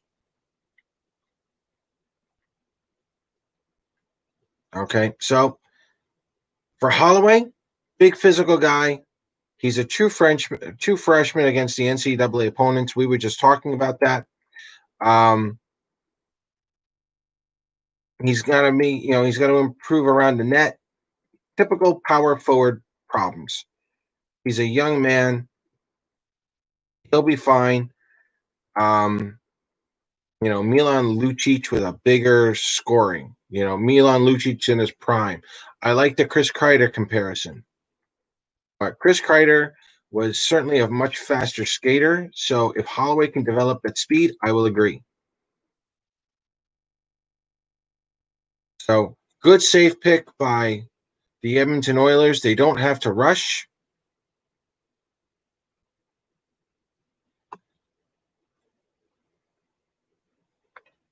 The Oilers don't have to rush, and Dylan Holloway can actually play center, left wing, or right wing.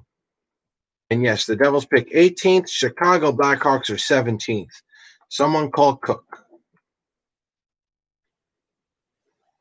So, I mean, overall, we've had a couple of changes, a couple of surprises here and there, a couple of steals in what I would imagine.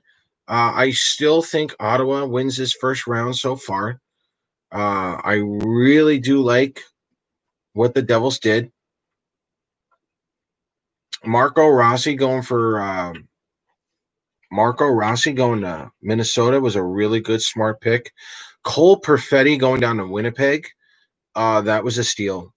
Askarov going to the Preds was absolutely needed. And Seth Jarvis getting themselves a really good right winger. Um, right winger could play center, but yeah, good moves here by everybody. Yes, Dylan Holloway is he's a Calgary kid. Yes, that is true. Yep. So Dylan Holloway being a true freshman, I got to tell you, I think he spends at least the next 2 years over in Wisconsin. But Wisconsin, that's the one school you can leave your kids in. Obviously not just the education, but the hockey part. You can deal with that all day. That's fine. Um, the Toronto Maple Leafs are on the clock. They got this trade in from the Pittsburgh Penguins.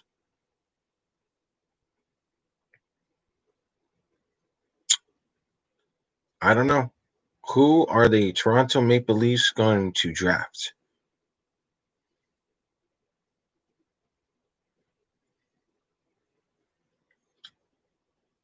Do they need a centerman? Probably not. Could they use defense? They probably could. So the question is, are the Leafs going to draft out of necessity, or are they going to go best player available?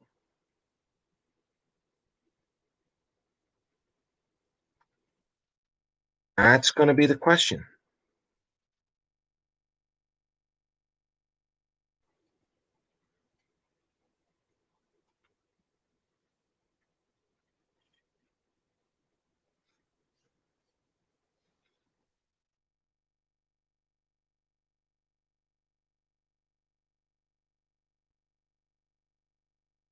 See here, Caden Gould probably makes the most sense here. Caden Gould, left-handed defenseman out of Prince Albert, 6'2", 186, and he's a left-handed shot. Stamkos to Vegas rumor. Good Lord, why? Why would Vegas do that? I still think Vegas is in on Pietrangelo. I think that's what they should focus on. If they get Pietrangelo, good Lord. I mean, good Lord. Viva Las Vegas, baby. That's it. Why would Vegas go after Stamkos?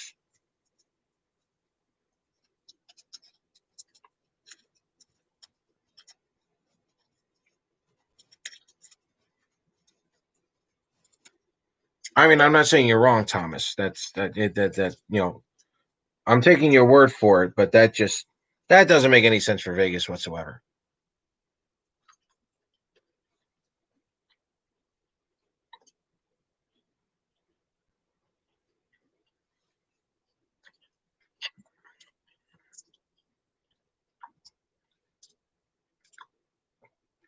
What we got? Emerov, really? Emerov is a steal, guys. They went best player available.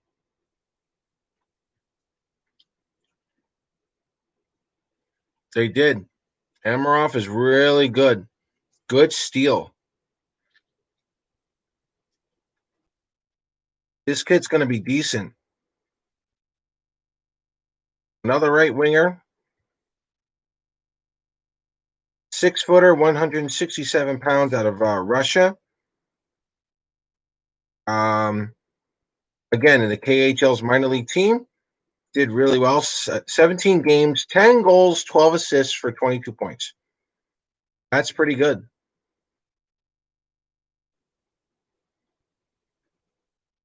He's very good on the stick handling. He's got some you know, he can create his own space. Problem is he doesn't have a lot of explosiveness. The skating's got to be a little bit better. But again, that comes with time. He's got to be better on one-on-one situations. And he's got to add. He's a very east west guy. He's got to learn how to do the more north south. So again, he's over in Russia. He's got to learn the North American game. Um,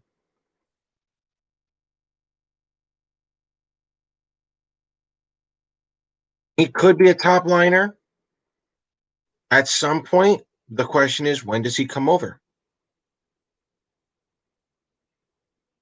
So again, good safe pick by the Toronto Maple Leafs, but I'm not going to lie. I think if I were the Leafs, I probably would have gone defenseman, but that's just me.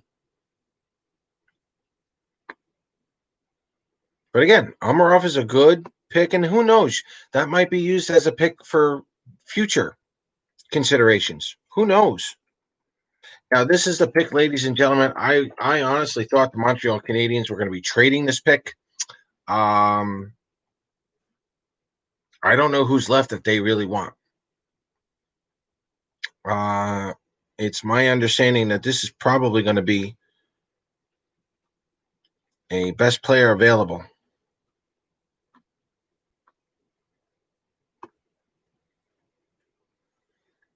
I'm not going to lie. I honestly thought Montreal was going to be trading this pick. So let's see what happens. Anybody calling the Montreal Canadiens right now?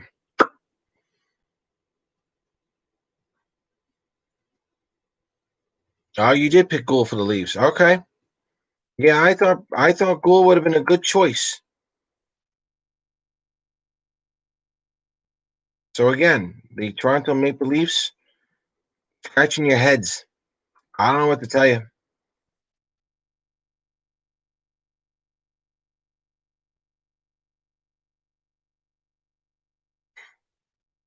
All right, you still got Caden Gould in there, Dawson Mercer, Henrix Lapierre, Connor Zary is still there, Lucas Reichel. I don't know. Dawson Mercer. You know what? You gotta go Henrix Lapierre. If you just traded Dylan Strome, not Dylan. Oh shit. Max Domi. You just traded away your second line centerman. You got to go Henrix Lapierre. You got to fill in that void again. You got to fill in that void.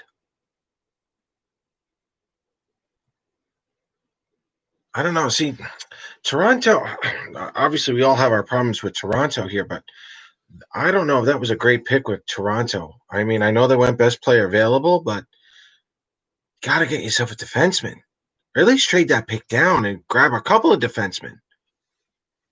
I don't know. But then again, I'm not getting paid to do that job. Just a little bit of a head scratcher for me. That's all. Oh, there we go. I got lucky with that. Henrik Lapierre. Did I get lucky with that? They're showing him on TV. That would make sense.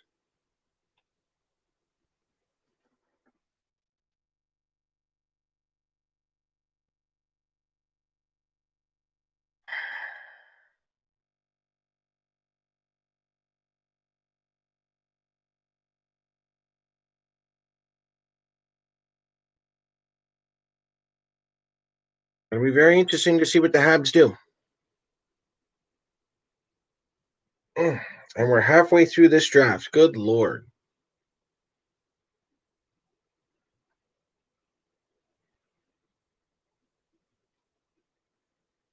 All right, good move by the Habs. All right, they ended up picking Gould, Braden Gould, or Caden Gould, excuse me, number 22.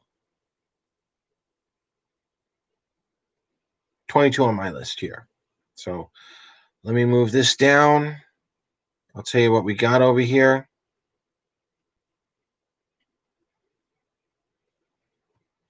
Caden Gould, left-handed defenseman out of Prince Albert, Edmonton, Alberta, another Alberta boy.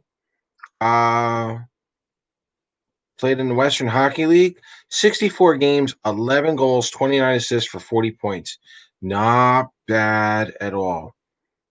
He's very good on a one-on-one play. He smothers defensemen against the rush. Good defensive defenseman. He uses that physicality. And he's good in that neutral zone to shut everybody down. What he needs to improve on, obviously, he needs to be a little more creative when he's a physical defender. Doesn't want to take too many penalties. Um, Sometimes he takes a safe play far too often. Um,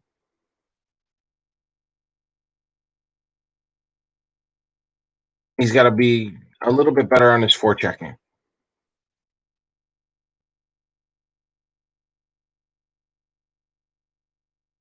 You know, a Lidstrom type. He uses more of his stick than he uses the body. Yeah, he's a modern day. He's an atypical modern day WHL defenseman.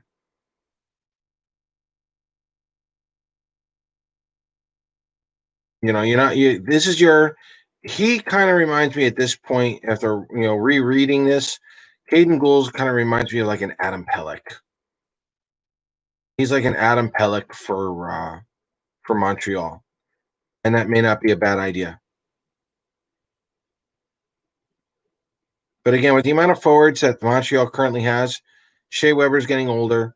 And granted, Gould's not going to replace Shea Weber like this, but you need that good prospect pool of defensemen. So again, decent draft, decent move. Um, I think that's one of those picks right now that Montreal was probably hoping to trade down, and they just drafted. No one was going to give what Montreal wanted at that 16th overall pick.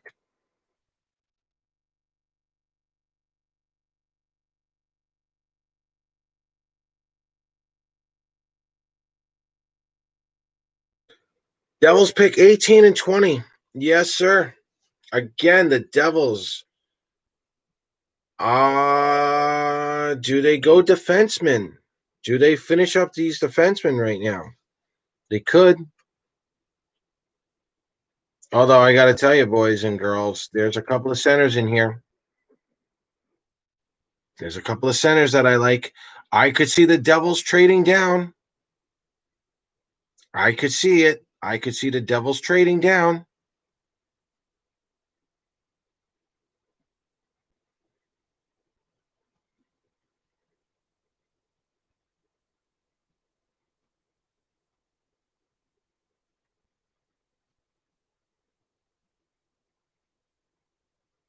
There's a couple of Daniel Torgensen, left winger.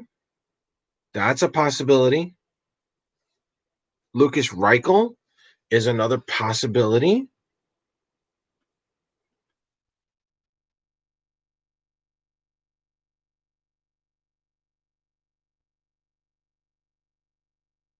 I don't know.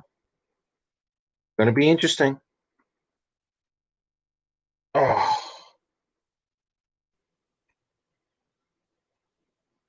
I don't know if the Devils would draft Henrik Lapierre. I just don't think so. Maybe. Oh wait, no, Chicago's on the clock. Oops, I'm sorry. Boyle had me all confused. No, I could see Chicago going Henricks.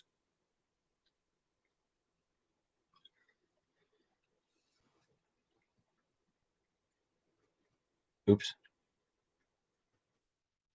Although I would still put Lapierre's the best one out of that group. Conazeri's right there too, though. I'm still looking at Maverick Bork. I would still take Maverick Bork, Conazeri over Lapierre. But I could be wrong.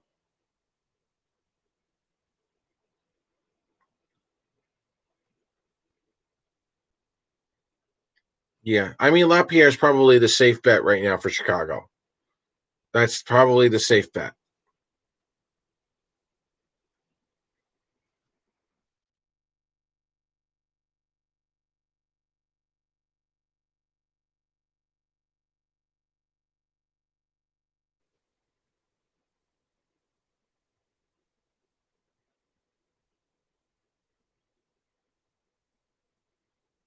Let's see what happens here.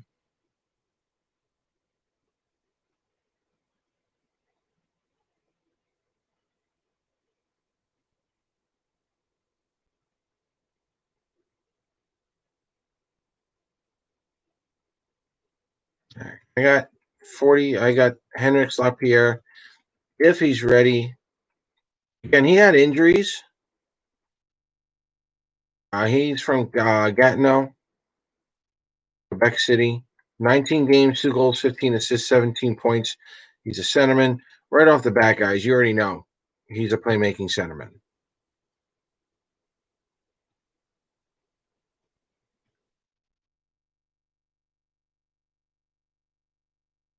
There is some stuff on him, but you know what? He's injured. We're not going to go that deep. Let's see who the Blackhawks get.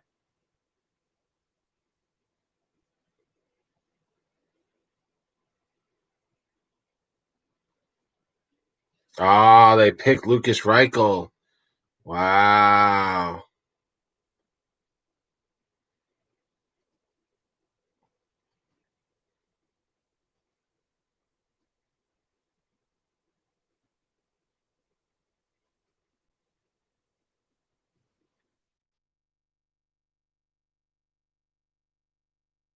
Nope, fix it. Fix this. Fix the arm sleeve. Nope, the other one. There you go.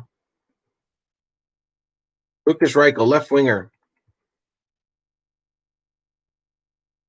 Germany.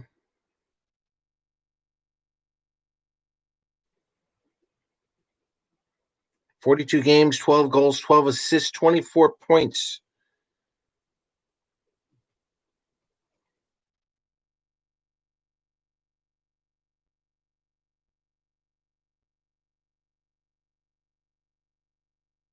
He's got a great one timer. Not Ovechkin like, but he's got that great one timer. Playing in a men's league as a teenager. He still needs to work on his speed, his first step. Um, he's very mature for his age. He's got the good patience, but that comes from his father. You know, Robert Reichel. So yeah, good overall pick, left winger. Good pick, good sneaky. That might be a good sneaky pick for the Chicago Blackhawks. Real good sneaky pick. And here we go again with the Devils. I don't like the Devils. I don't. I really don't like the Devils.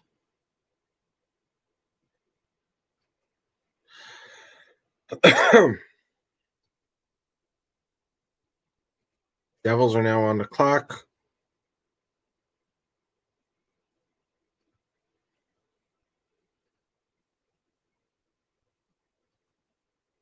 Oh, no. I need to move down here. So, yeah, this is yeah,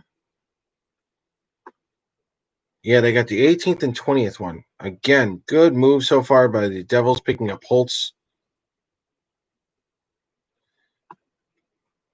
Devils got the 18th pick from the Arizona Coyotes in that Taylor Hall trade.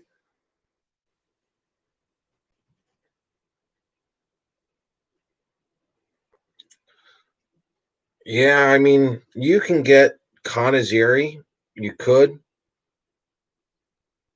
Oh, and by the way, if Maverick Bork goes to Calgary, everyone is supposed to block Randy as well. Just because. I wanted Maverick Bork. He wanted Maverick Bork, and he's a Calgary fan. And if Calgary gets Maverick Bork, you guys are to block Randy for a week. So again, we're now in that range where I was not expecting, kind of hoping to see some trades happen. Um, we'll see what goes on. So far, it's been quiet.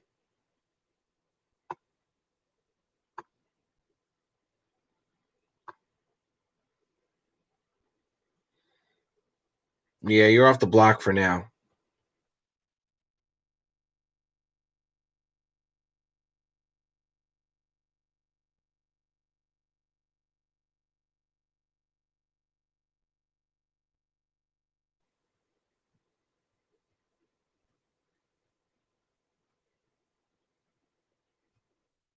Oh, you took him off your Flames pick? Yeah, now you're copping out on me, huh?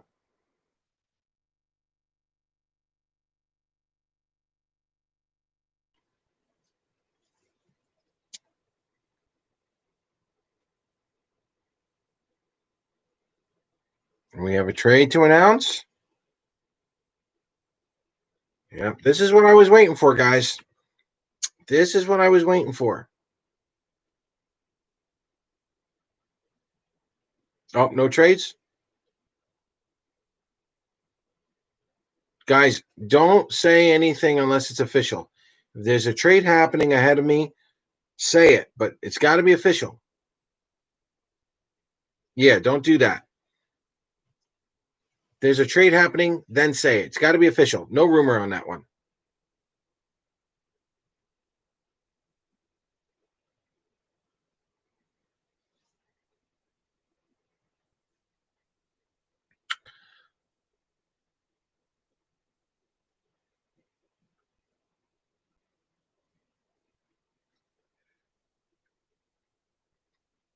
Conazeri's still there. I'm a little surprised Conazeri's down at their 22 number.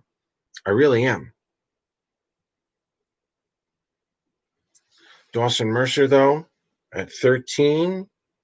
Bob's best available. Okay.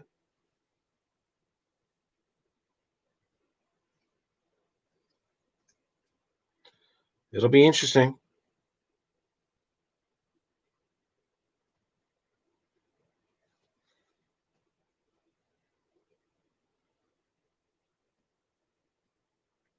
And they made the pick. What do we got? Dawson Mercer? Yeah, Dawson Mercer seems to be like the safe pick.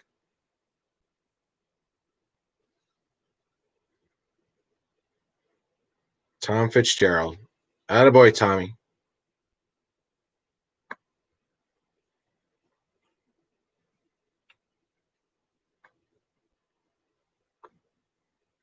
Oh, no. What am I doing here?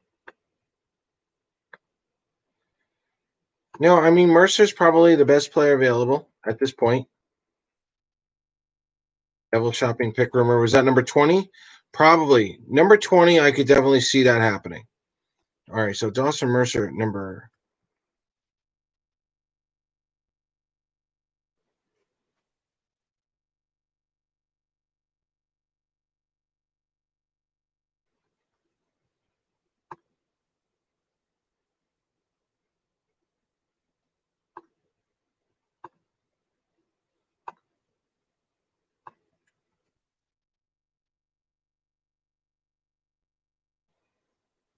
I mean, it's a solid pickup for the Devils.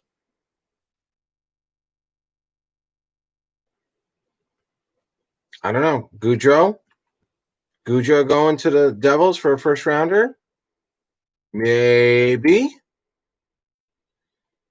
I mean, gives me another reason to hate the Devils tonight.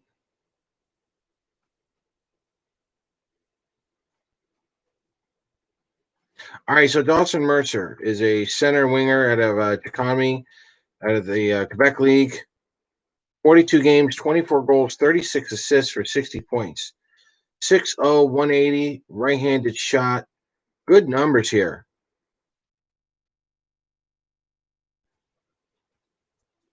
He's a good two-way forward. High skill end.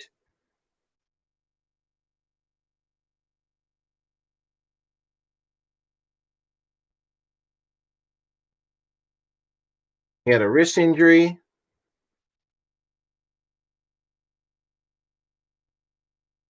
Yeah, no, he's that second tier from Lafreniere. So again, good pickup by the Devils. Good safe pickup by the Devils.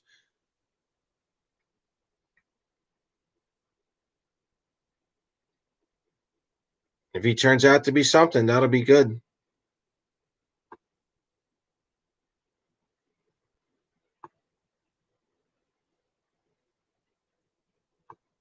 Dawson Mercer, good pick by the Devils.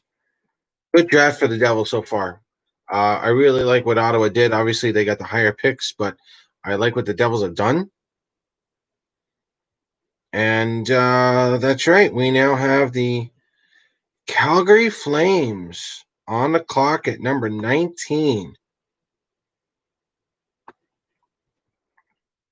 Parole.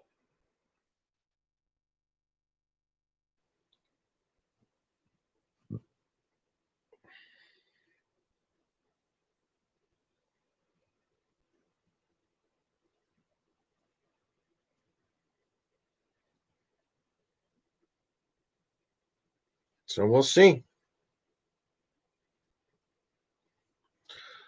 LaPierre is still there, though.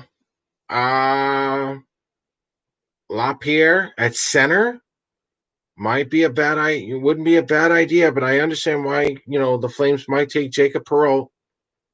Conazeri is still there as well. And if Maverick Bork goes to the Flames, I don't care what happens. We are to block Randy for a week. Yep.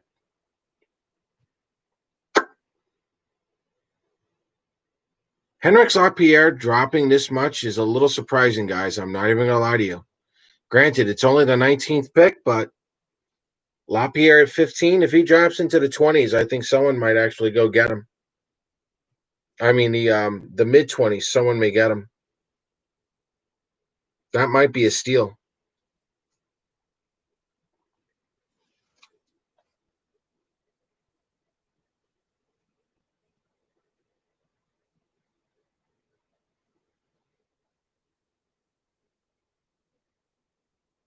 Yeah, but if he has severe head trauma, he wouldn't be allowed in the draft. You can't do that to this kid. You can't tell him he's going to be a first round pick and say, "Oh, you got head trauma. You can't have this kid sit here." That's going to be horrible.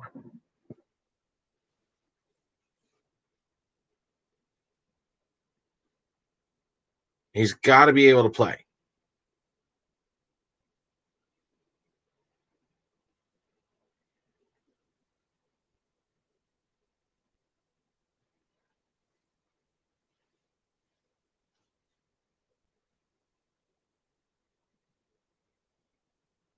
Not gonna lie, if you're the Islanders, you take a stab at LaPierre.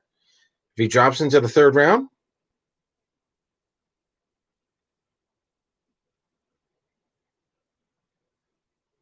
you take a stab at LaPierre, maybe.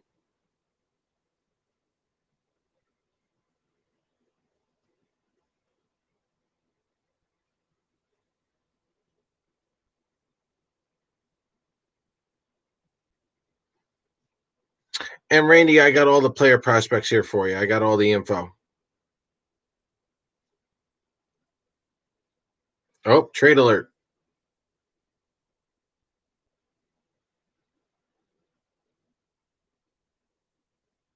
What we got? The Rangers? Oh, no. Oh, no. Who are they getting? Oh, don't even tell me Maverick Bork. I'm going to be pissed. They get the 72nd pick and the 22nd. All right, Flames did a good job there. I like that.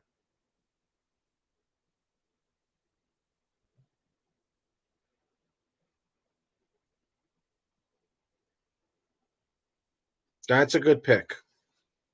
That's a good move by Calgary. You want to grab a few more picks. That's something you want. That's a good smart move by Calgary.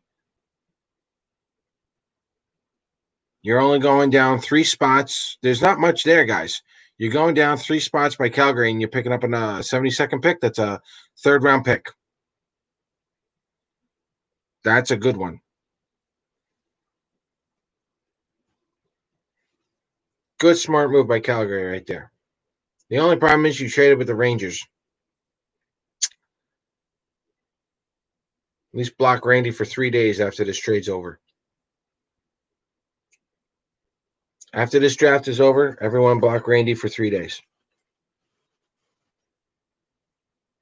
Trading with the enemy.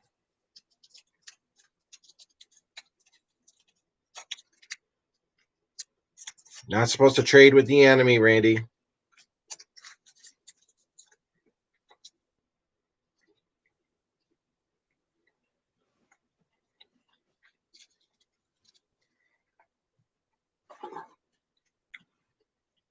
All right, Rangers are on the clock. Let's see what they go for.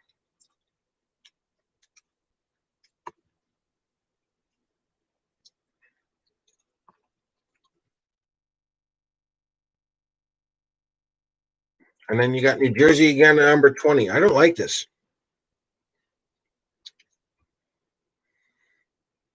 I don't like this. If as an Islander fan right now, I don't like this. I mean, kudos to the Devils for what they've been doing, but now the Rangers have got in. The Rangers are in again. Not liking it.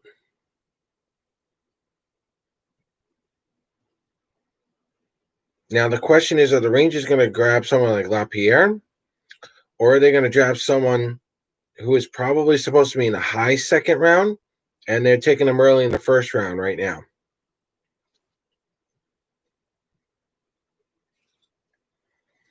A rumored Devils trade at 20. That's a possibility.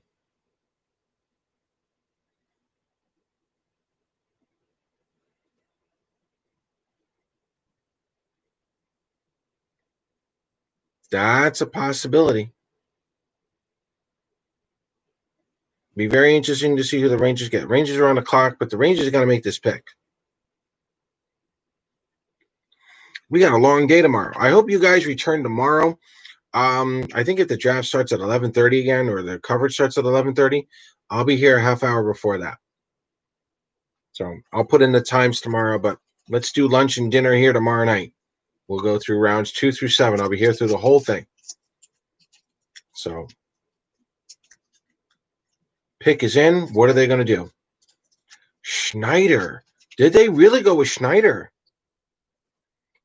All right, guys, that's an under the radar move.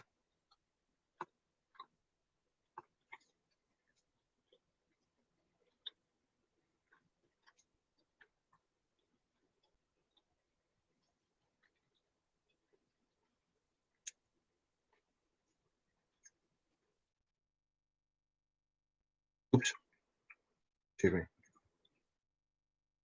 Braden Schneider out of the Brandon Wheat Kings. Ryan Pullock's old team.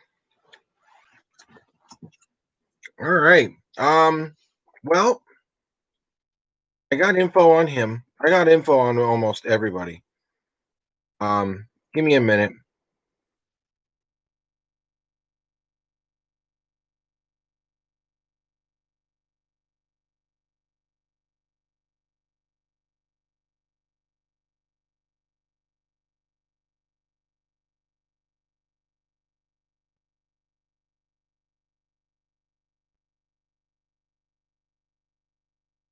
Yeah, Braden Schneider. The guys, that's exactly what I thought he was. Braden Schneider was supposed to be like a high second round pick. But the Rangers came in and stole him early in the first. Big boy, right-handed shot defenseman. That's a big one out of Brandon. I'm sorry.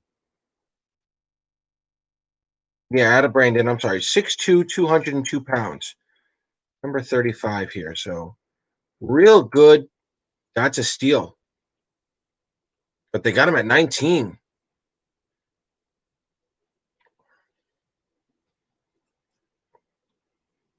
Interesting.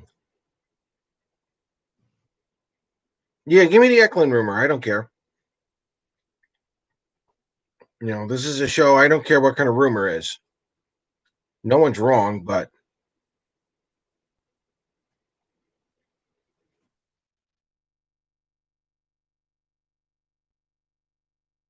yeah, he's just a physical blue liner, guys. 60 games, 7 goals, 35 assists, 42 points. He's a big boy.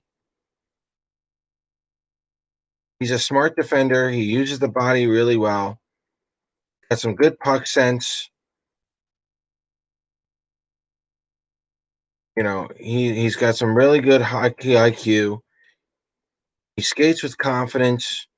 Just a good overall defenseman, guys. That's all this kid is. Yeah. No, good, really. Yeah. Bosner to the Devils?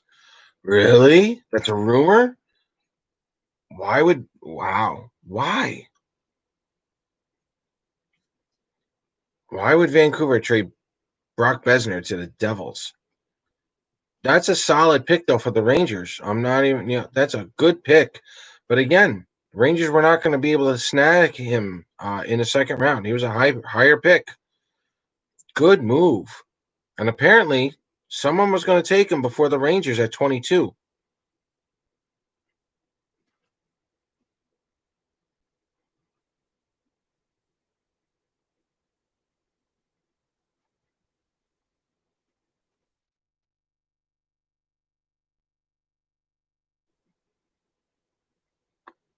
So apparently, maybe Jersey was going to go after him, and the Rangers just decided to sneak in there.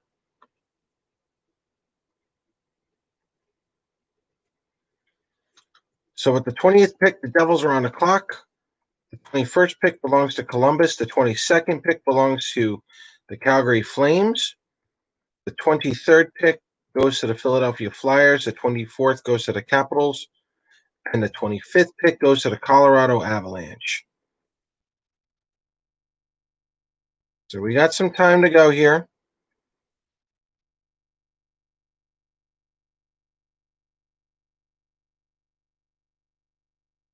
I mean, I'm not going to lie, guys. I mean, if LaPierre, obviously he's got some injuries, but if he's healthy and ready to go, if you're the Devils, I think you got to take a shot.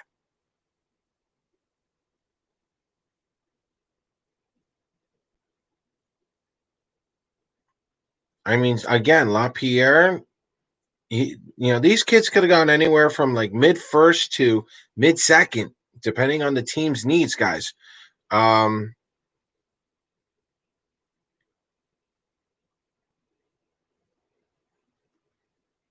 Canucks trying to keep Markstrom and Oliver Ekman Larson. It's a possibility. Trading Besner would certainly do that.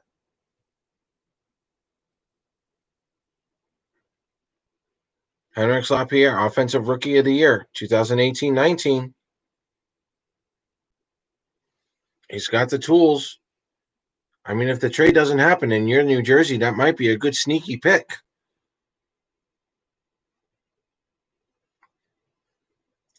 I mean, is that a no-brainer here for the Devils? It might be.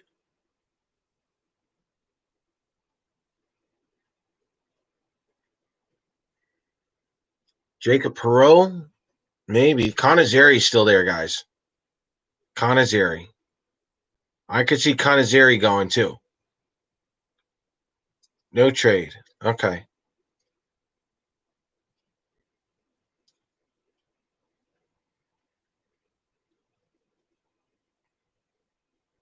We're getting down. We're getting down to the nitty gritty here, guys. We're down to almost 11 more trades. Again, we're going to be here tomorrow, rounds 2 through 7. Grab some food, grab some drinks. Again, we can talk rumors, and we're going to talk trades tomorrow too.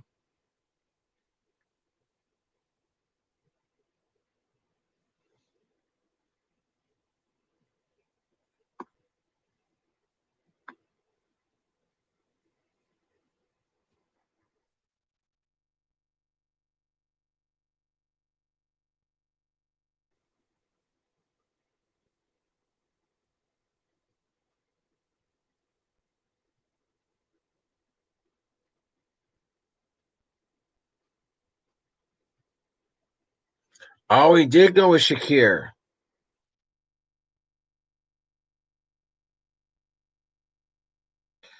He's not necessarily off the board, guys.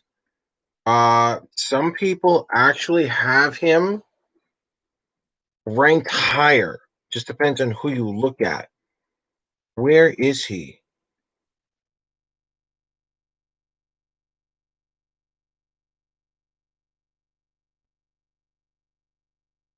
But this is what I was talking about. It's these lower rounds right now. These guys, they're going to go off the board. Yeah, never mind. He is off the board.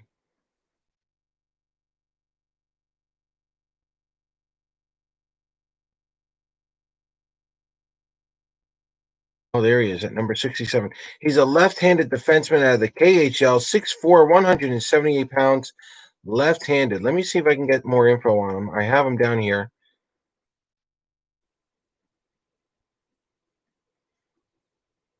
Yeah, he was projected to go low second, guys.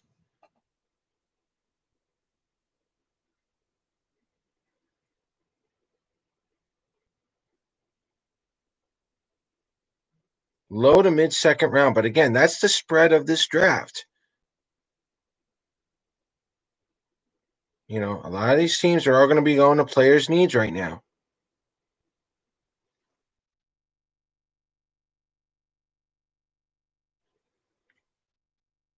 All right, so here we go again. 6'4", 178 at a UFA KHL, 27 games, 0 goals, 1 assist, 1 point. He's a physical guy. He's big, rangy defender.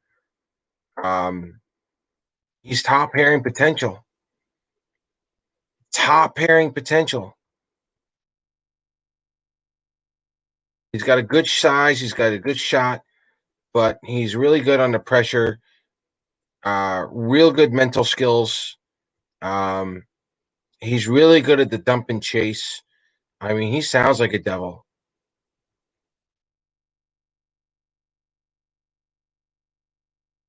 He clears the crease. He uses his stick to send a message. He's used to going against the quicker, older teams. Yeah, like guys, great sneak. Again, off the board, but sneaky, really good. He just needs time to develop, and he's going to be in the KHL. Great pick. You know what? The Devils right now. The Devils right now. I don't know if they beat Ottawa, but that's awfully close. They've had a couple of good picks. And I'll tell you right now, Islander fans, watch out for the Devils in 3 to 5 years. Watch out. Nylander. William Nylander to the Wild. Really? I could see that. I could see that. That could be a setup, boys and girls. Be careful there. That could be a setup for something else. Yeah, guys, I'll take any rumors tonight or tomorrow. That's fine. Bring them all in. That's fine. This is the place to talk about it. I give Devils a lot of credit for this one. I don't like them right now. They had a really good draft so far, and Ottawa's not done yet. Ottawa's got the 28th pick.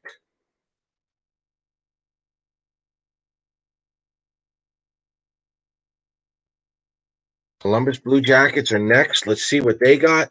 Um, yeah, again, Islander fans, watch out for the Devils in 3 to 5 years, if not sooner. With the players that they have now, yeah, definitely solid 3 years. 3 years, I have nothing but respect for them. I'm gonna go to the Prudential Center now. I'm gonna go to the Prudential Center now because they'll be sold out in 3 years, 4 years, no question. And there's Henrik Lapierre still hanging around. I'm a little surprised by that. A little bit. I mean, if he dips all the way down to 25, I think then we got a serious issue. If he drops 10 slots like that, that's going to be rough.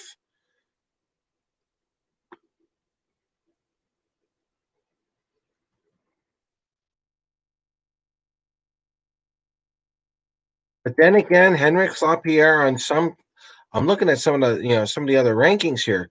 This kid could be, a high second round anyway.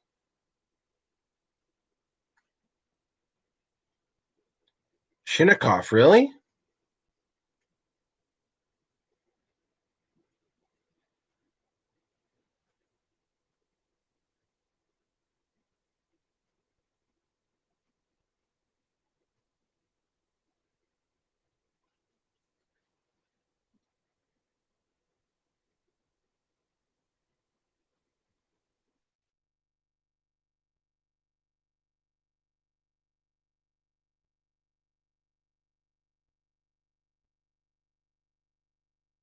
Jaeger. Oh, Chin. Okay, hold on.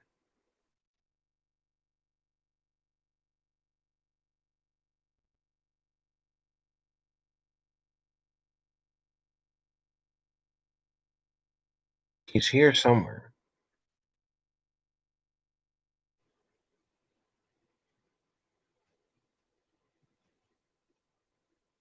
Wow, where is he?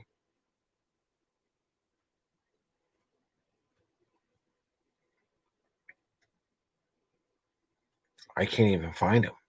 That's how off the board he is.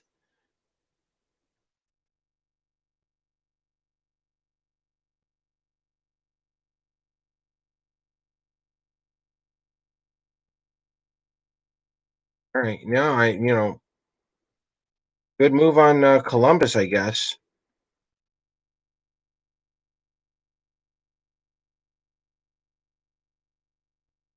I'm trying to look him up. Where the hell?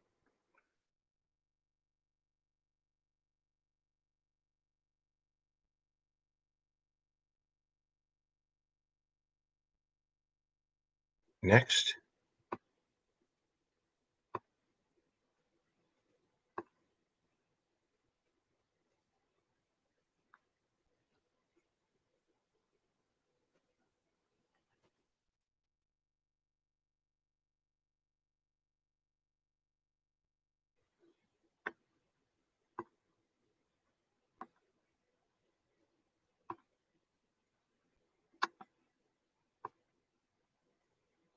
Yeah, he's like really low, isn't he, Randy?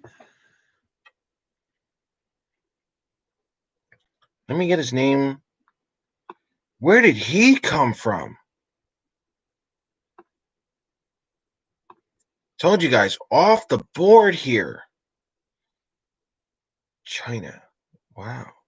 That's not how you pronounce it, but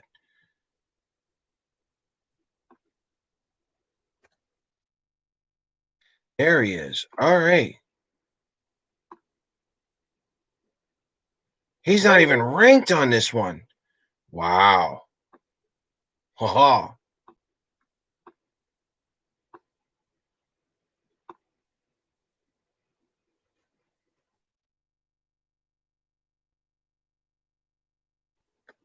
All right. I got info on him.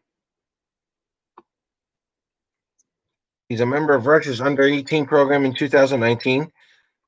He's one of the top junior scoring threats in the KHL. Should see him in the World Junior Championships in 2021. Elite hand, stick handling, and vision. Listed as a winger, but he's played on the flank. Real good move there by Columbus. Sneaky good pick. Dual threat at center. Can create times. Did they just pick up like another Panarin? Maybe.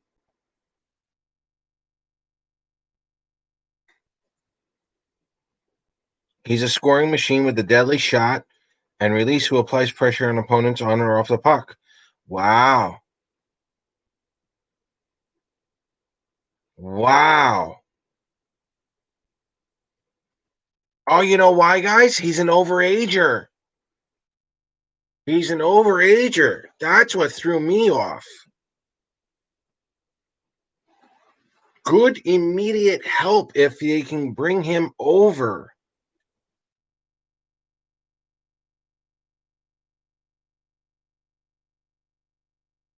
And he was the first.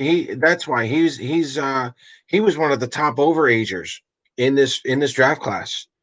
Wow, sneaky move by Columbus.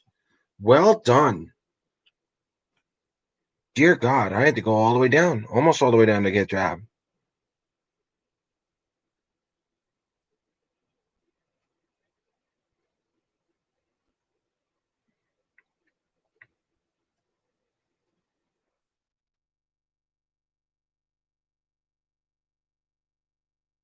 Good Lord. Good move there by Columbus. Calgary, you're up again.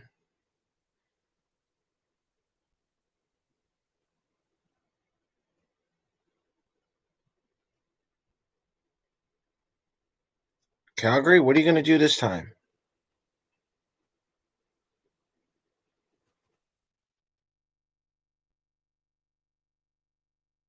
Yeah, Chinnikov probably should not have gone in the first round, but that's just me. He's an overager, but that's fine. Everyone's got their preference right now, as we can see.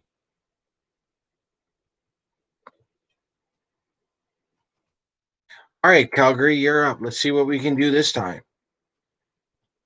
Again, welcome everyone to the hour 4 of the Isles Talk 2020 NHL Draft.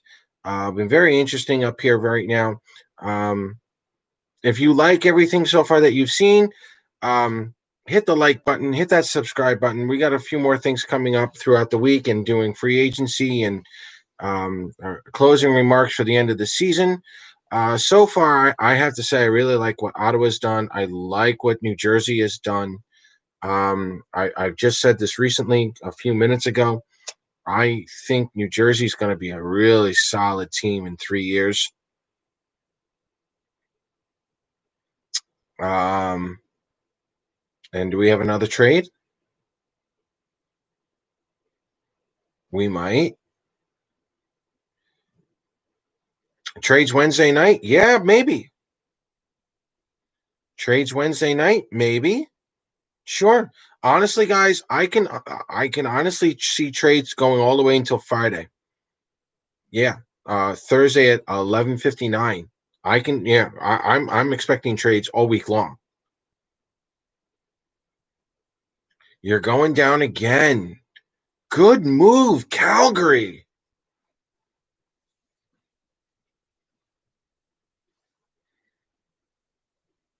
Calgary's picking up the picks. This is what you got to do.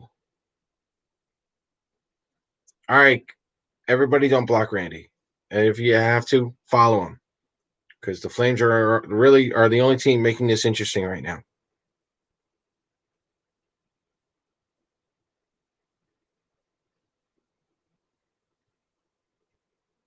Number 22 pick for 24 and 80.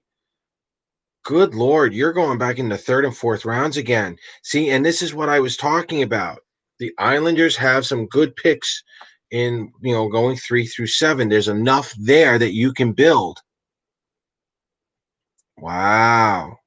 Good move, Calgary. Yep. You guys are getting 24th and 80. 3, first, second. You got a third rounder now. So now you got a couple of second rounders and a couple of third rounders here. Good for you. Good for you. This is the draft to do this. But I'm not going to lie. This almost looks like a rebuilding mode here for Calgary.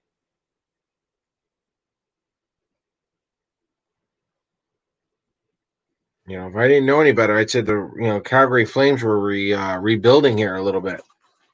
But they got to restock the cupboard to begin with. Tuesday's going to be a lot of fun.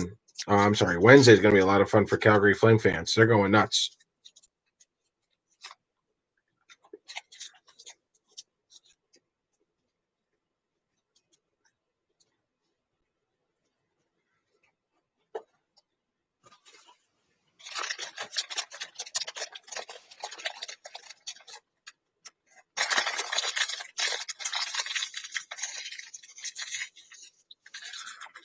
Well, the Flames can get Perot with the number 24 pick.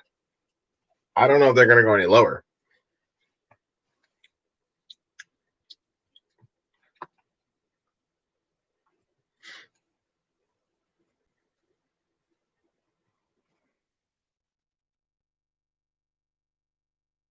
I'm just impressed. But now the question is, who is Calgary going to be trading? If you're going to be drafting this much, Calgary's going to be making some kind of move. I would expect some kind of a trade. That might happen after this draft. Who knows? Like tonight.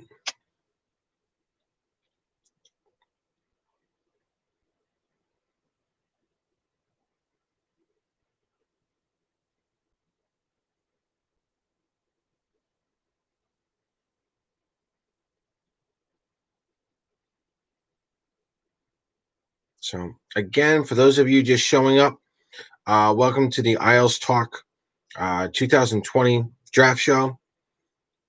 I'm your host, Paul Kreischer. We got some really good chats going on around here.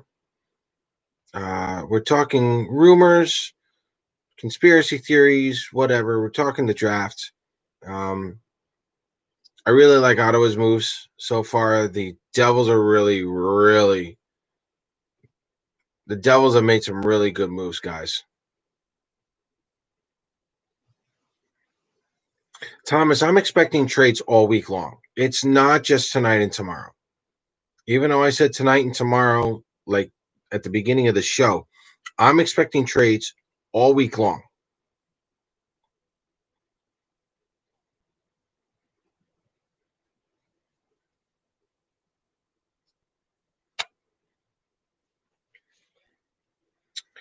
Henrix Lapierre probably going to go to Washington now. Good move. Good safe bet there for Washington. Good kid. He was injured, but again, I couldn't see Lapierre dropping all the way down to 25. Couldn't see it.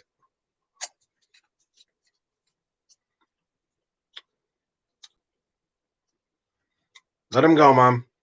Let him go.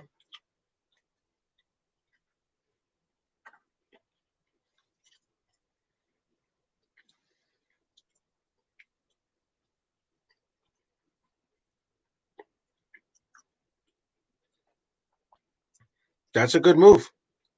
That's a good move for Washington. They traded up to get him. Why not? Team Canada can't go wrong with that.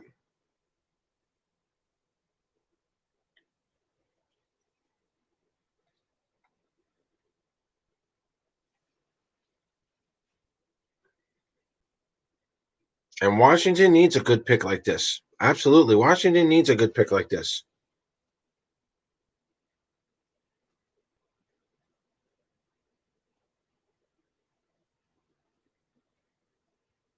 Yeah. All right. So he does have some problems with concussions. All right.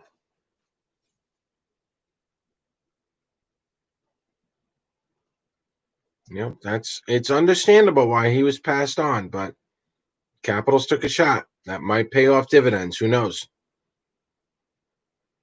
Yep. Neck injury and concussion. I get it. But if he's medically cleared to play, there you go.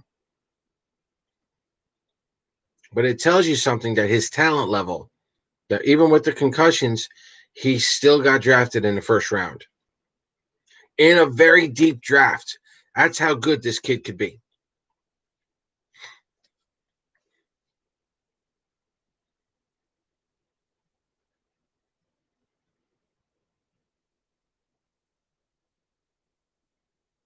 As long as the Capitals can take care of him, good for him. Good safe pick right there. Well, I don't want to say safe pick, but it's a good pick. Good taking a chance.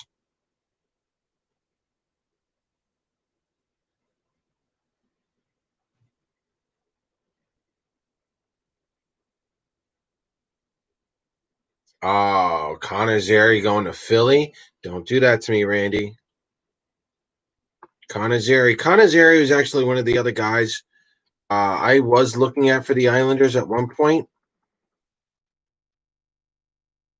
I have him on my wish list at one point. I may have at some point, but not. No, I think I took him off. Connor Zary was definitely on my radar at one point, and if he goes to Philly, good pick. Good pick by Philly.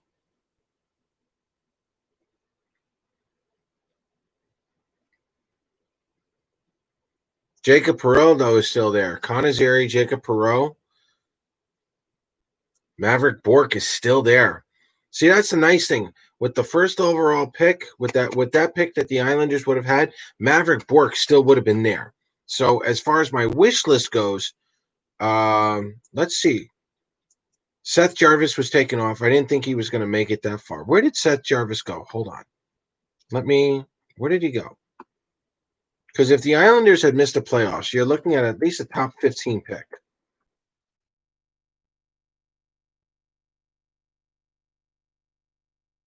I know Carolina took him,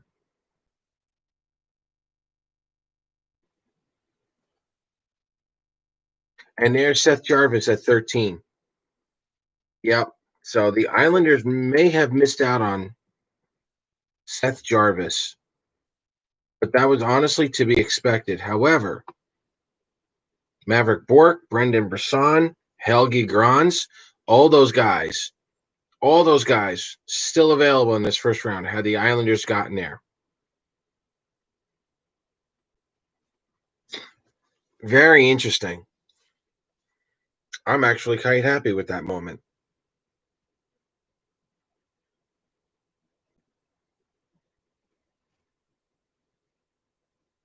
Maverick Bork is still a shot, though. And again, at this right now, I don't think the Islanders would be trading up.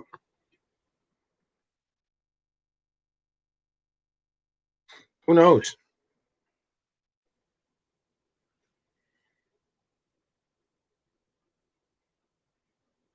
Calgary's the only one making trades right now, but they're building on their draft pool, which is what you should do in this draft.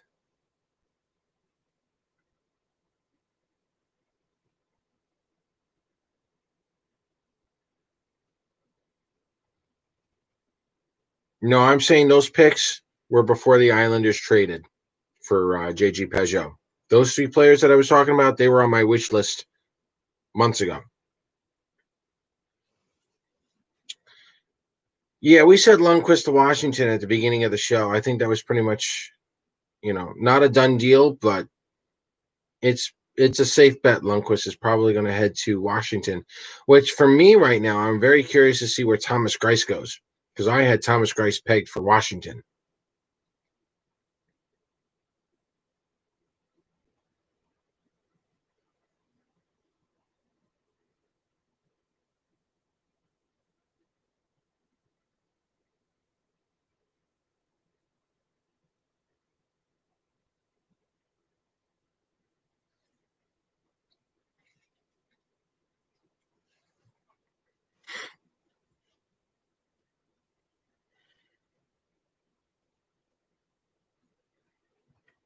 Foster. Really? Yeah, guys, these guys are not. Tyson Foster, right winger out of Barrie, Ontario Hockey League, 6'2", 194. Wow, they went right winger.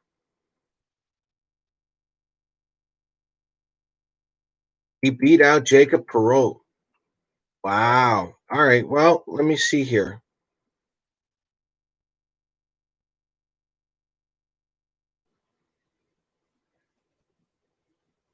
Tyson Forster, he was in the 40s here. All right. Again, we're not necessarily going off the board here, but you're looking at some second round picks here, guys, that are now going in the first round. This is going to make for a fun time for us tomorrow because now it's like, what's Lou going to do? May not do anything. All right. So in the Ontario Hockey League, 62 games, 36 goals, 44 assists for 80 points. 6'2", 195.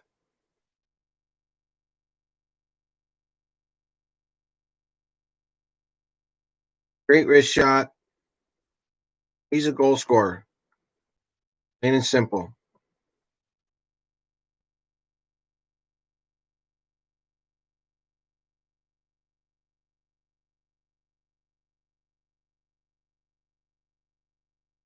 Soft hands, excellent vision. He make plays on his backhand. Dual threat. He's very good on a power play. Yeah, if there's like if there's a true quarterback on your power play and you can set him up, that's where his bread and butter is.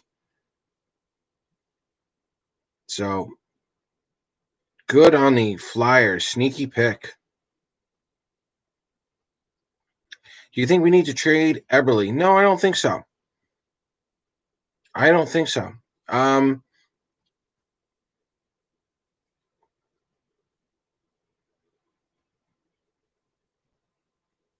I honestly, if Lou didn't want him here, he wouldn't have signed him to that contract extension. The question is right now, are they going to change the first line? Is Anders Lee going to move down? That's what we're going to find out this week.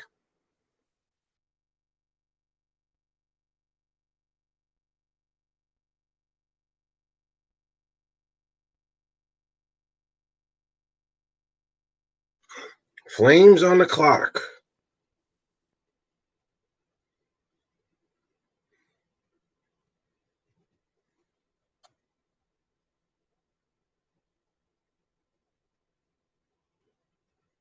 What do you mean for Brock?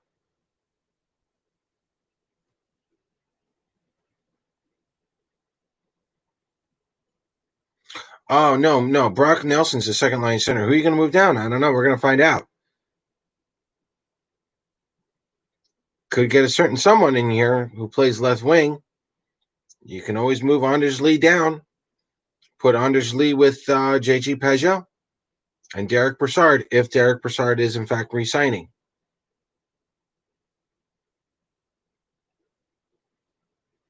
Let's face it, Anders Lee's a one-trick pony. You know where he's setting up shop. His wrist shot is not that intimidating. I think his cap is going to be around 8 million. At least that's my hope.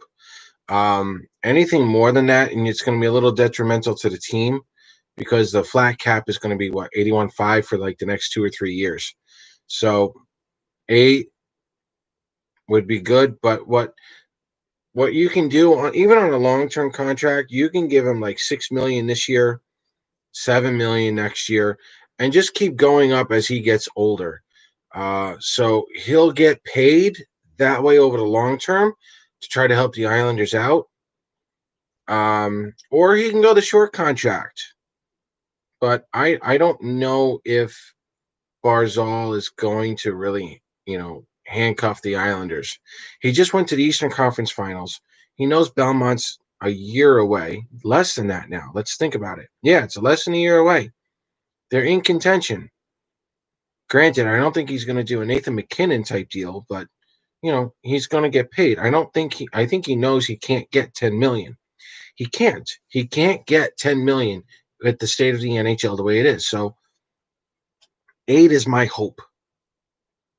I'm hoping the Islanders can pull out a St. Louis Blues playbook where their top center and their top winger are both making 7.5 on the cap.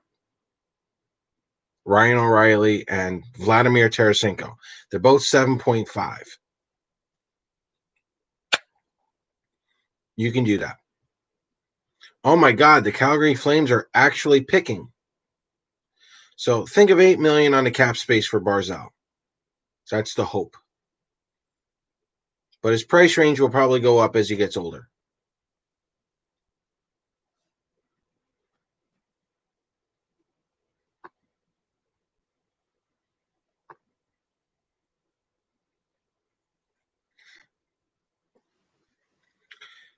And with the 24th pick in this year's NHL Draft, the Calgary Flames are proud to select.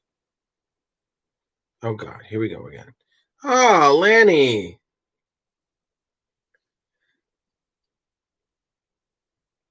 God, that mustache is still legendary.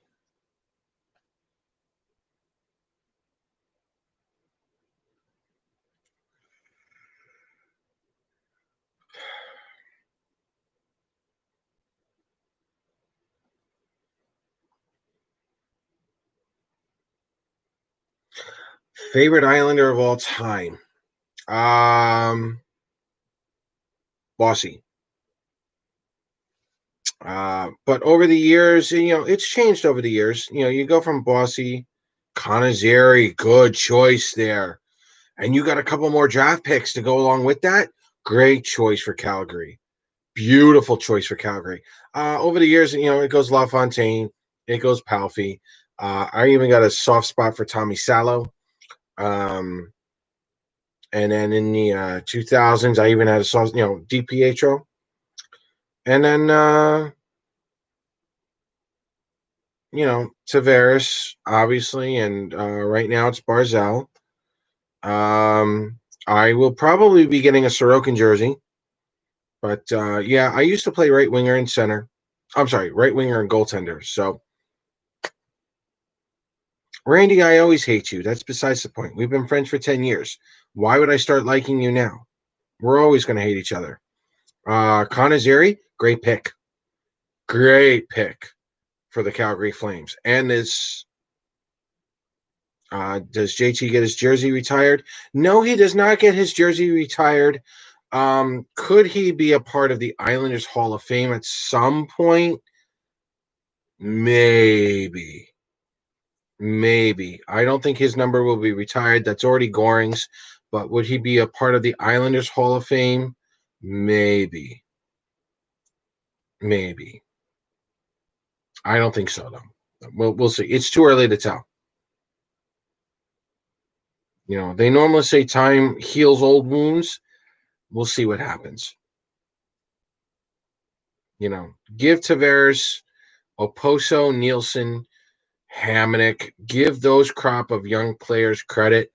They got us past the first round for the first time in 23 years. So there is something to that. But again, we'll see what happens. But no, I still have my signed Tavares jersey. I do. Not ashamed to say it. And sometimes I display it. Yeah, that'll be the next thing, guys. Next season, I'm going to try to get display cases, and I'm just going to put the display cases around the room. So that way, when I do the show, you'll just see the display cases and not just the hangers. But yeah, we'll try to make it look a little more professional. Calgary Flames, Conazeri, great choice. Centerman, you know what? Let me get the info. Randy, do you want the info on Conazeri? Because I got that too. 16.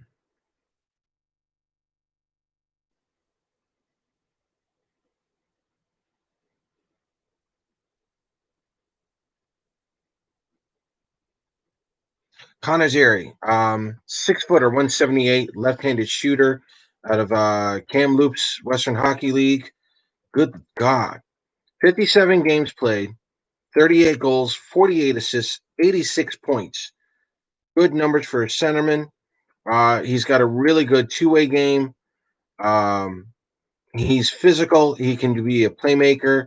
He's got the leadership. Think of him as a Dave Scatcherd type style. A little smaller, but he's got a good two-way game.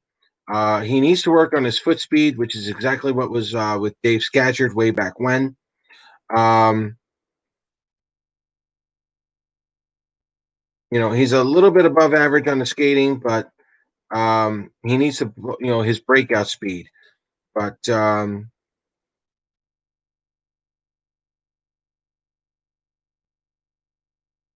yeah, he's got good puck skills, good hockey sense.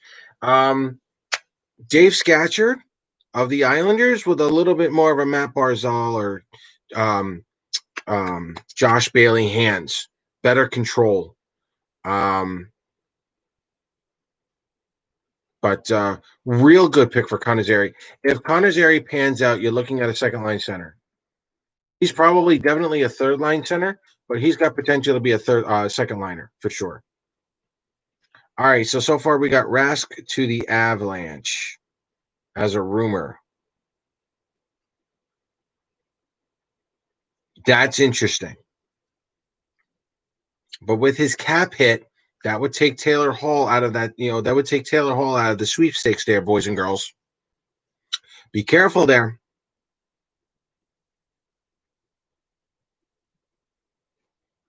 Rask is making, I think, close to $7 million in the cap, and he's got 1 year left, which would make sense because the Colorado Avalanche, they have the cap room, but only for about another year or two because they've got restricted free agents to sign, which is why Taylor Hall was only taking a 1 or 2 year deal, which was why he was open to it. Yes. So Tuukka Rask making $7 million in cap space, taking up $7 million right now this year. He's a UFA after that. So that makes sense. But the question is who are the Colorado Avalanche going to give? Oh, wait, could they give up that defenseman? Oh, who's that defenseman on the Colorado? Um, oh, guys, help me out. I'm having a brain fart. Who's that defenseman on Colorado? I think he's a restricted free agent, but they can't re-sign him. Oh, he could go for Rask. Oh, and Boston signs him. Screw Boston. Um, guys, that would be rough. No, not the goalie. Well, yeah, you could go Franco. You can go Franco, but they could also get back that defenseman. Yeah, but you don't want Halak and Franco. You're in trouble after that. You got to get that defenseman. If Boston, oh, good move. Goalie for goalie swap, that could happen. But I will say this: if the Colorado Avalanche do get Tuukka Rask, that might take him out of the Taylor Hall sweepstakes. That might take him out of the Taylor Hall sweepstakes. No, not Tyson Berry. No. What do we got here? Colorado making a choice.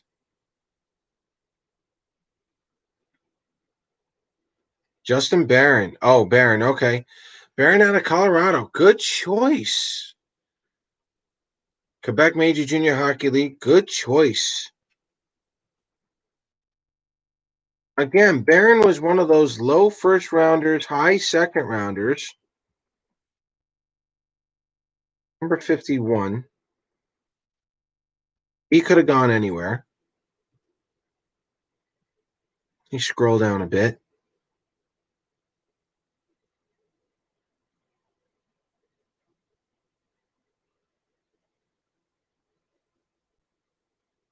That's a good safe bet there for the Colorado Avalanche.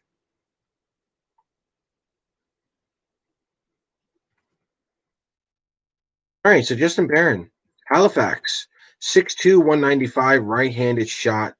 Good kid.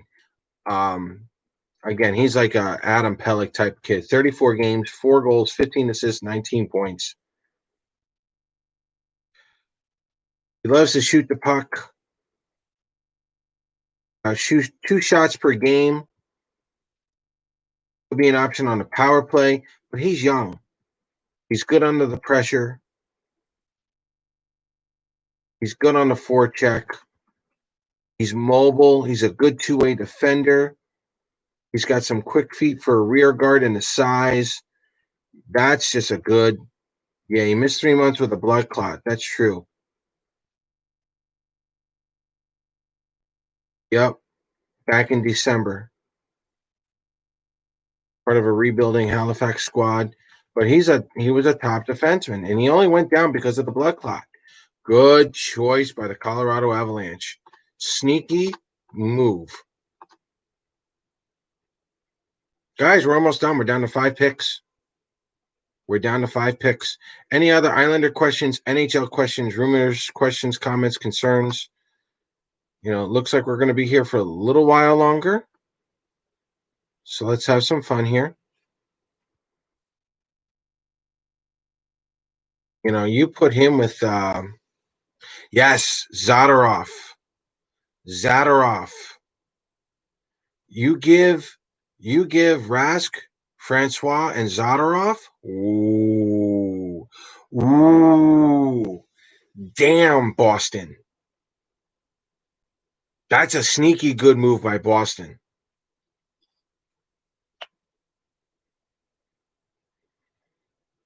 That's a sneaky good move by Boston, boys and girls. I told you, Boston's going to answer after what Tampa Bay just did to them. St. Louis Blues are on the clock. That is correct. That would be a huge trade.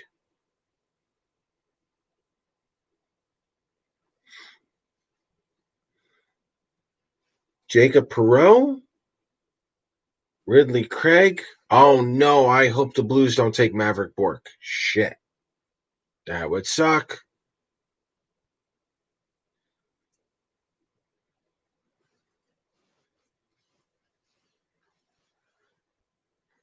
So, guys, listen, in all honesty, a couple of my second rounders, all my second rounders are still available.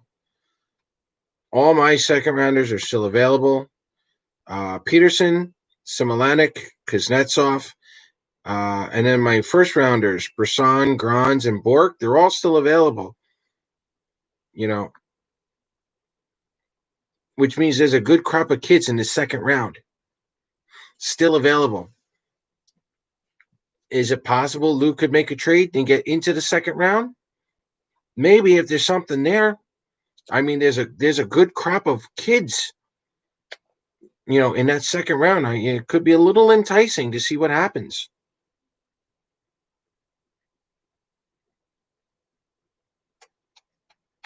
It'll be very interesting to see what happens tonight. Very interesting tonight. Yeah, Randy, excellent.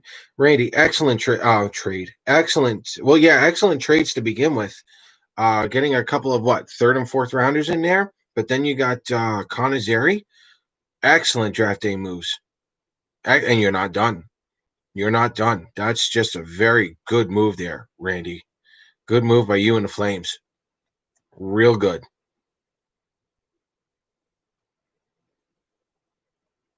You get to take credit for that. You can blame Brush for anything now. By the way, I think Devon Tays is going to get traded.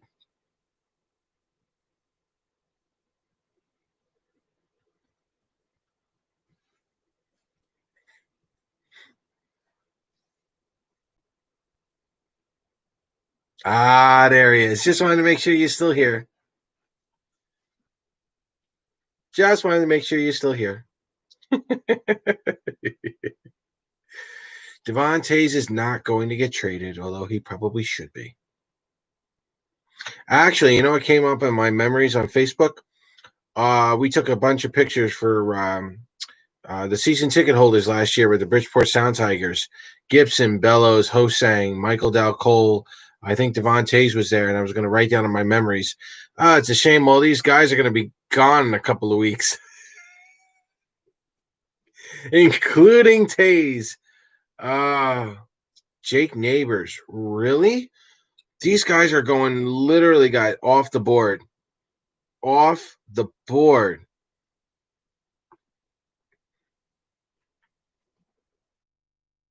You know what? I'm just going to search for him. Hold on.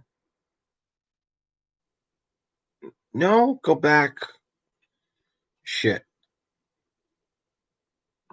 Dummy. No, that's not it. Oh, that's the one I want.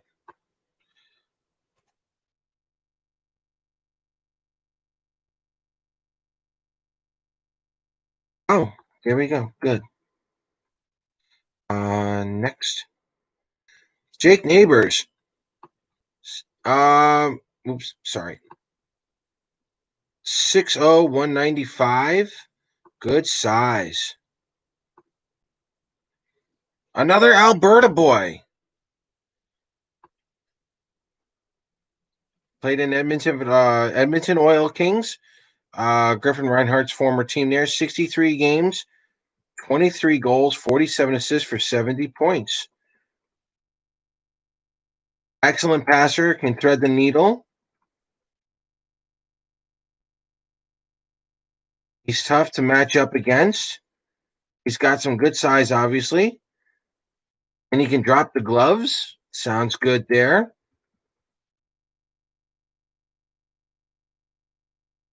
Got some average speed and agility. Moving on the puck through traffic. He can win the 50-50 battles. Energetic winger. All right, call him a third liner. Yeah, Michael Dal Cole would be gone too. Yes. As a matter of fact, Michael Dal Cole could still be on the trade block this year. He could be part of a package.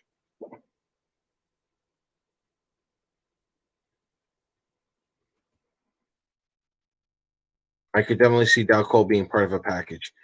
Good, good, solid choice there for the Blues. That kid's going to be Jake Neighbors, probably a third line left winger. Good, safe pick there for the Blues. Good, safe pick. But again, probably in that high second rounder. There's a couple of high second rounders right now. High second rounders getting drafted in the first, which makes for a very interesting day tomorrow, early day tomorrow.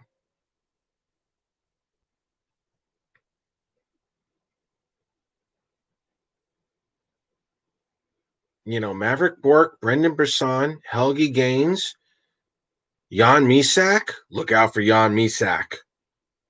Oh, Misak is another one on that list I should have put down. Watch out for them. Again, ladies and gentlemen, if you like what you've seen so far, hit that like button and hit that subscribe button. We're going to be coming out with more stuff later on for you guys, getting close to the next part of the season. And we're going to be back here tomorrow.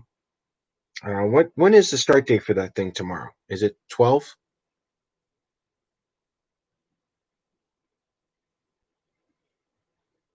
Let's find out.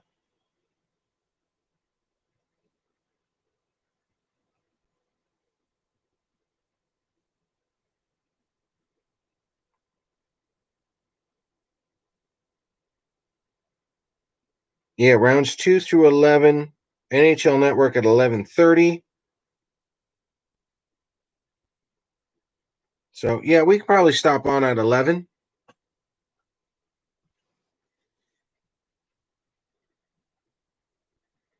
If this thing gets started at 11:30, we'll be good to go at 11. I'll be ready to go when you guys are. Bring some brunch.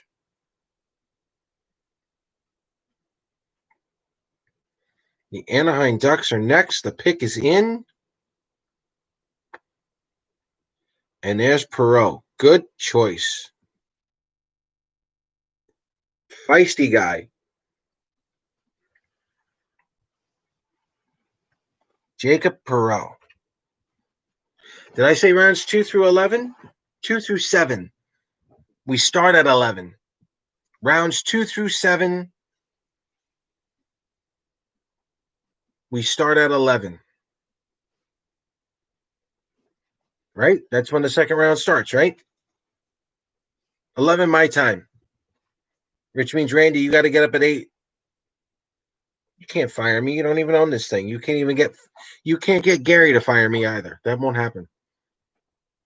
Jacob Perreault, good right winger. Good size, power forward.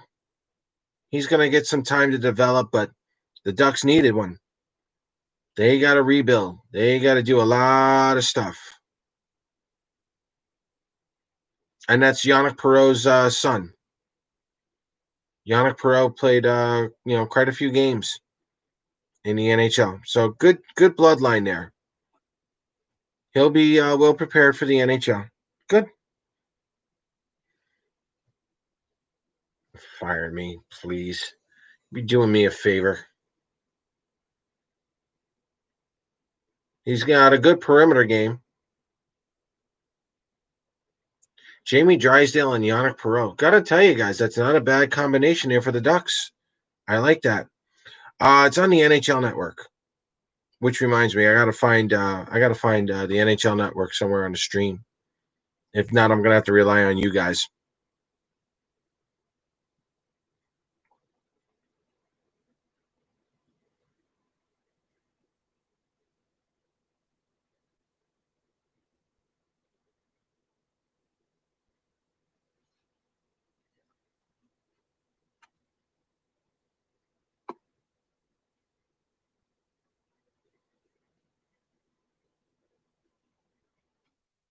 All right. Number 28.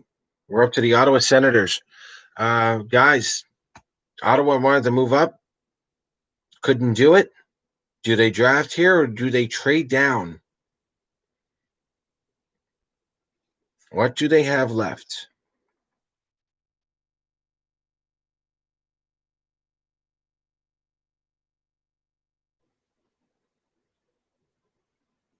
Now again, it's 10:19 Eastern Standard Time, 10:20. Could there still be any trades between now and say midnight tonight? Could be. Am I expecting them? No. Could be a busy morning tomorrow. Could be a busy morning tomorrow. I could see that happening. I could definitely see some trades happening after the draft, especially on Thursday. Everyone's going to try to get cap compliant. Yes, this is the Islanders pick, original pick.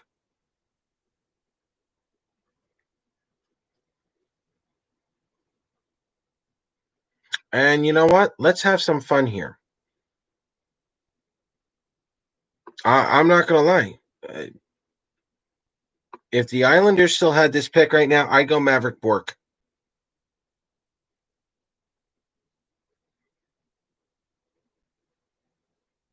I would. I would have gone Maverick Bork right here.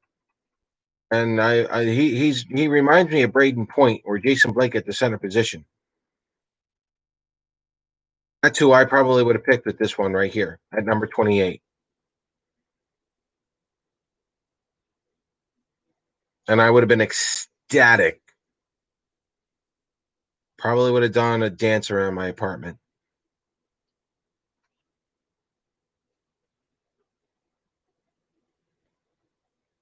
Brendan Brisson, Maverick Bork, Helge Grans, and there was one more here. Jan Misak. Jan Misak was another one. Hamilton, left-handed center. But Maverick Bork would have been my pick right here.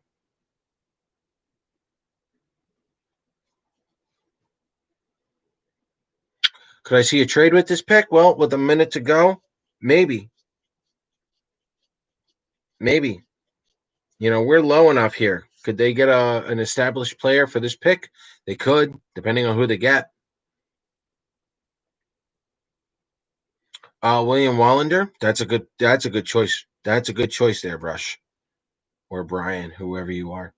Wallander is a good pick.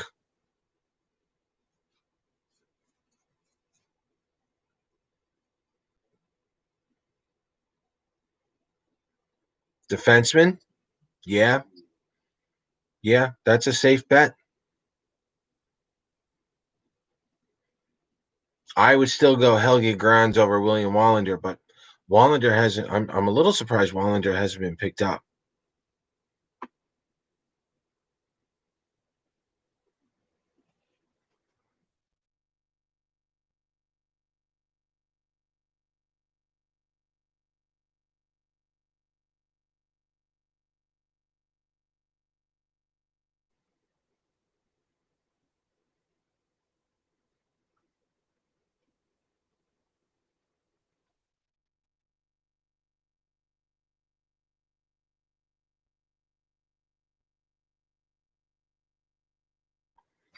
All right, he's a little lower.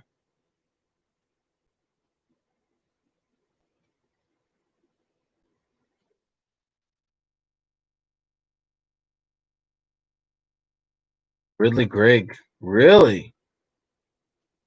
Center out of Brandon, 5'11", 163. Ooh, guys, mid-level pick here, and he's going first. Wow.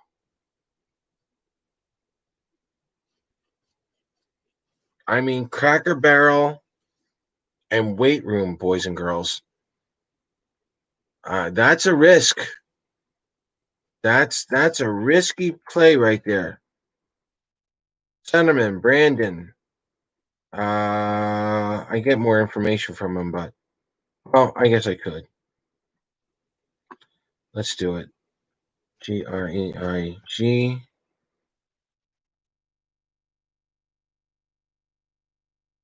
All right. Good two. Oh shit. Good two-way center. Again, he started off early. Yeah, where is he from? Yeah, another. Lethbridge, Alberta. 56 games, 26 goals, 34 assists for 60 points. Another good two-way center.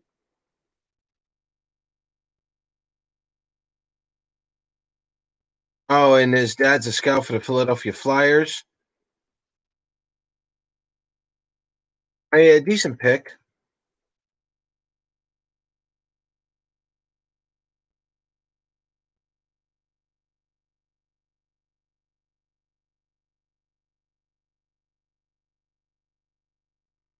He's really good on the power play. That's where you get most of his points and his goals from.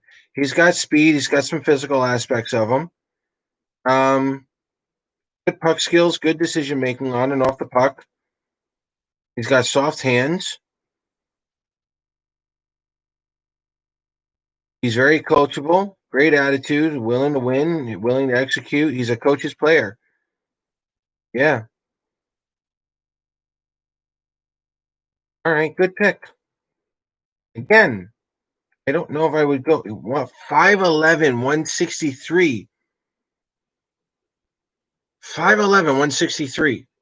I would cringe if I ever checked him into the boards. Ooh. But good for him.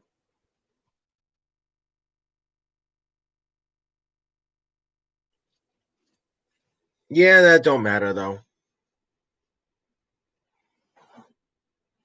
He got bullied. That's why he got suspended 3 times. He just didn't like it being bullied. I don't know what to tell you. All right, so the Ottawa Senators are done picking. At number 28, we're down to number 29.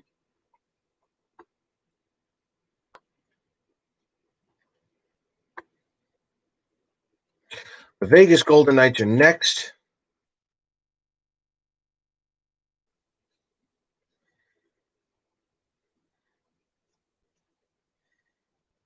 Yeah, he is a feisty guy. He's a Matt Martin. He's a Matt Martin. He may end up being a Matt Martin. Who knows? But again, Cracker Barrel and weight room, tons of it. Right now that kid's destined for the American Hockey League. He's got to put on the weight. So listen, guys, I'm not gonna lie. There's a lot of talent in that second round. There have been quite a few kids right now that got passed over who should have gone in the first round, and they're now going into the second round. If I'm Lou, I'm seriously thinking about getting into that second round. The question is where? Who's the next goalie off the board? Good question. Give me a moment. I got it. Do, do, do, do, do, do, do, do.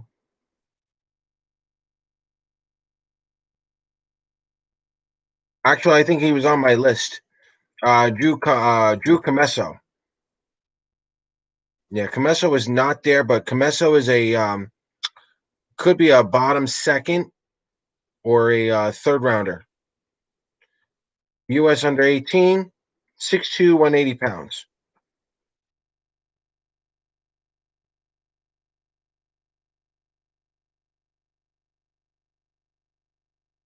And there's a couple of good ones in the third or fourth rounds later on. But Drew Comesso should be that next goalie taken.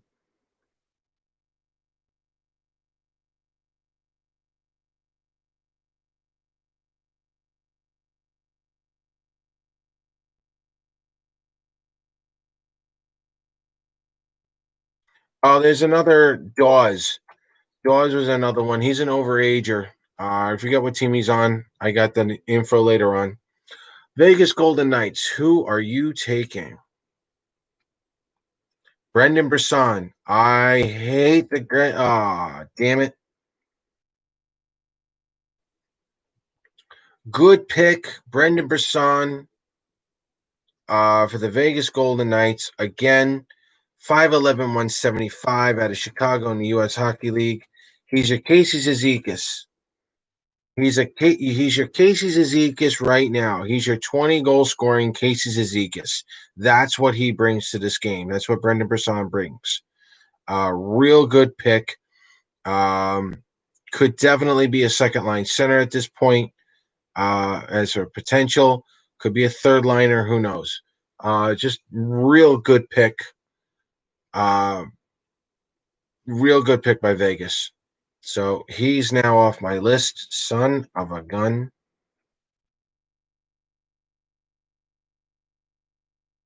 There goes my X.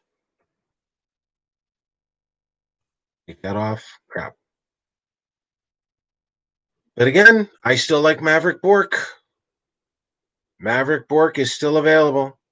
Maverick Bork going into the second round is like Oliver Wahlstrom not going to the Rangers.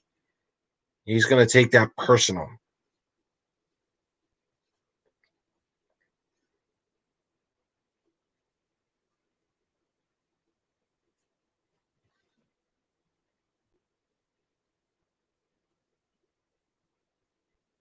So good choice by the Vegas Golden Knights. Yes, it is. Yes, he is the son of Brisson. He's the famous agent. Pat Brisson. Yes. Dallas Stars are up next. This should be good.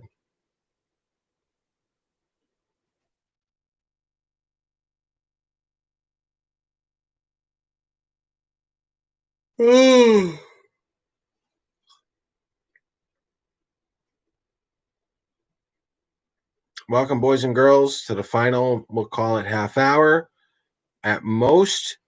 We're almost done here with the 2020 first round NHL draft. We will be back tomorrow to cover rounds 2 through 7. If everything starts at 11 and we get some trades between now and 11 p.m., 11 a.m., I'll come on at 10:30 and we'll talk about the trades. We'll talk about any other moves. Other than that, I'm looking at a 10:45 start. and we'll go from there. But I'd have to say right now, the winners of this first round draft may go to the Ottawa Senators. A very close second could go to the New Jersey Devils. Watch out for the Devils in 3 years, guys. At most 3 years. Oh no, they're looking at Maverick Bork. Don't do that. Don't take Maverick Bork off this list. Don't do it, Dallas. Come on. Damn it. Don't do it. Don't you dare. Don't you dare. Come on. Don't take Maverick Bork. I'm sure you will be on at 11:01. Will you even be up? You normally don't. You normally sleep till like one in the afternoon. Thank you, boys. And again, we're here until the final pick, and then we're gonna go over everything tomorrow. But again, I got all the information on the players that are about to be drafted, so we can go over them later on tomorrow. Again, I think the Ottawa Senators is really well. I really am a little nervous with the New Jersey Devils. They had a very good draft, and I got to give the Rangers a little bit of credit as well. They came in and they snuck in. They had a couple of good picks. I'm hoping Dallas goes defense. Don't piss me off, Kylie.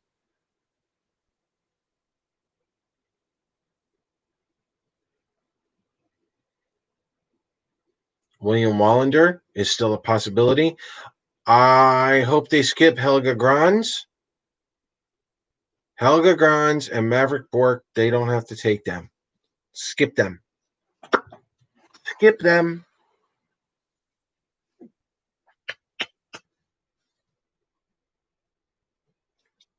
We'll see.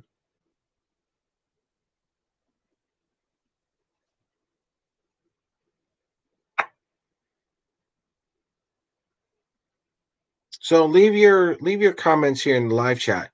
Who won this draft in the first round so far? Jersey, Ottawa, Rangers, even Calgary, trading down to get a couple more trades in this year's draft, and then drafting Connor Zary. I got to give Calgary a little. I got to give Calgary a little bit of love. The Rangers drafting Braden Schneider and Lafreniere was a decent move. Who won this draft for you guys so far? I may go New Jersey. But then again, you go, Ottawa got Stussel, Jake Sanderson. That's the big one right there.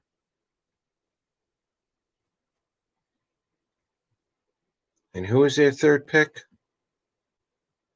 Oh, man. Ridley Craig. Yeah, it's okay. Don't do it. They didn't take Maverick Bork, did they? Son of a.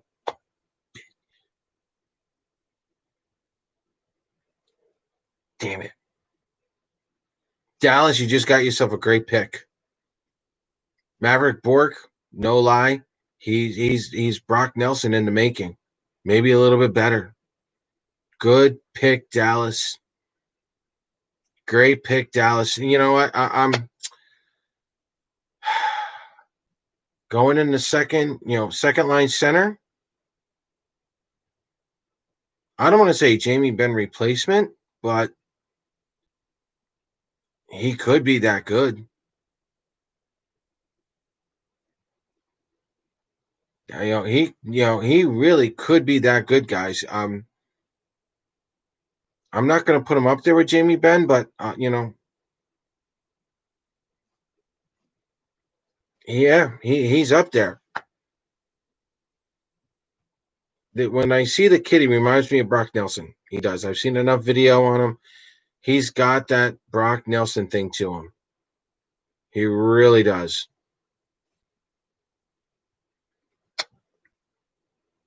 Good size, good shot, real good wrist shot.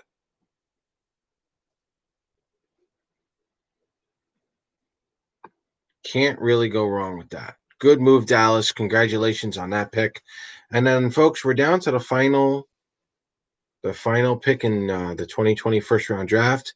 The San Jose Sharks. Oh yeah, let me mark off Maverick Bork here. I'm so mad.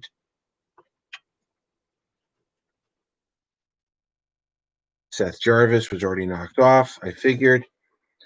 And again, not to give myself a little bit of credit right now, but Seth Jarvis, Maverick Bork, and Brendan Brisson, they're all off in the first round. That's where I thought they would be. So that works for me. Helga Grans, I hope he skips. You can move him down just ever so slightly. Helga Grans to me reminds me of Kenny Janssen, probably a better slap shot.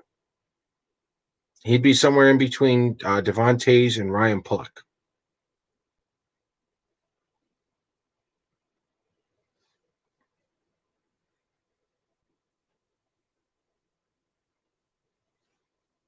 Jan Misak is still available, which is also good.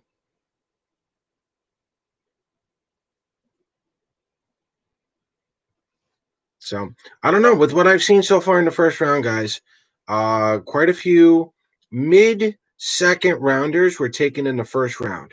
So this second round has got some first round talent. It can probably go all the way down into like the top 50. Definitely say the top 40. The top 40 definitely have first round talent right now. So I'm very, very interested to see what happens tomorrow. And I'm a little curious to see if Lou would make a move into the second round.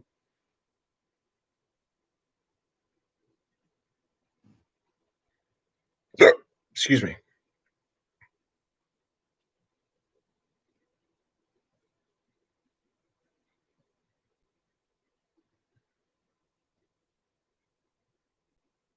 And it bears that question. Will Lou make a move into the second round? I'm going to say, depending on who's left. Depending on who's left, he might. Who knows? He doesn't have to, but he might.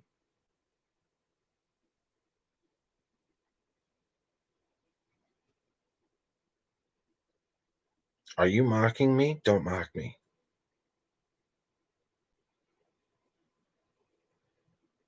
Don't mock me.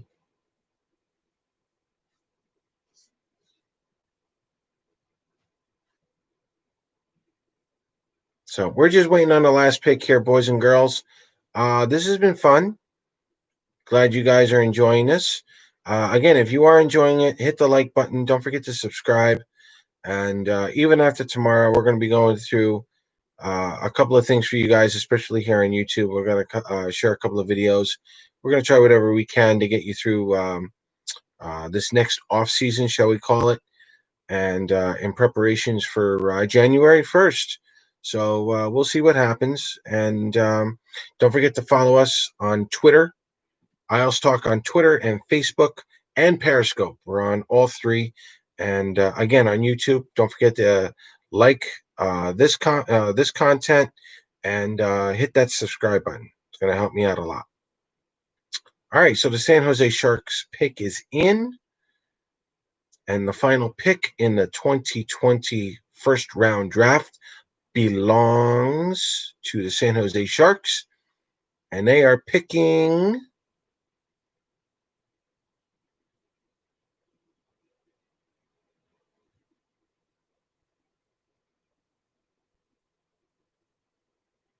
Weisblatt. Really?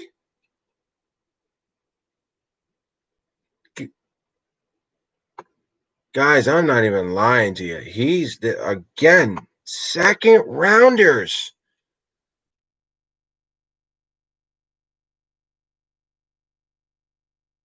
Here he is, 52. He's a right winger, Prince Albert again, 5'10, 183. That's actually not a bad.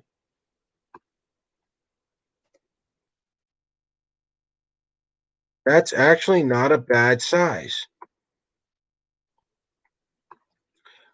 He's 5'10, 183. Right-handed shot out of Calgary. He's another Calgary boy. 64 games, 25 goals, 45 assists for 70 points.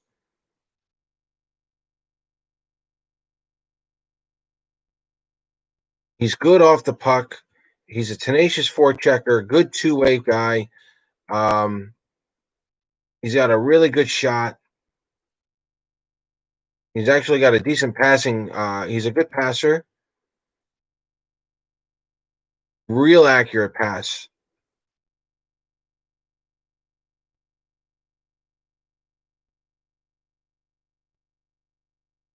Yeah, he can dominate. He's just that short guy that really is going to, drive the net, and he's got a real good shot. Maybe a DeBrusque. Maybe a DeBrusque. You did not have him in the first round. You are so full of crap. Absolutely so full of crap. And then honestly, with a name like Ozzy Weisblatt, that's like a hockey name. That really is a hockey name. So yeah, good kid, good size, good speed. Um, Jason Blake, Islander version. Good choices here. So um yeah, real good signing there by San Jose. They did a real good job this year. Um and guys, gals, that's it. I am gonna call it a night. Thank you so much for coming on. And once again, we're gonna be back on tomorrow to cover rounds 2 through 7. And if everything started at 11 and we get a little more activity, I'll come on at 10:30. We'll go over the trades that have already occurred throughout the night and early into the morning. And, you know, bring breakfast, bring lunch. We'll come back here, we'll chat, and we'll talk about the draft as an overall. But I think Ottawa right now wins that first round. I think they did a very good job. And if you're an Islanders fan, you should be worried about what the New Jersey Devils did. They are definitely going to get themselves ready in about 3 years' time. And I think the Islanders are still going to be good in 3 years, but I think it would be very wise to, and including the Ranger fans. Ranger fans and Islander fans are going to have to turn around and keep their eye on the Devils, because after what they're doing in this draft, they did a very good job. And again, kudos also to the Calgary Flames trading down, collecting a few more picks in tomorrow's draft, and picking up the centerman. Yeah, real good. Um, Yeah, pigs in a blanket tomorrow. That works. Whatever works, that's fine. So, once again, guys, thanks for coming on. See you guys tomorrow, and let everyone know where you're going to be at right here tomorrow, 11 o'clock. Let's go, Islanders. Have a good night.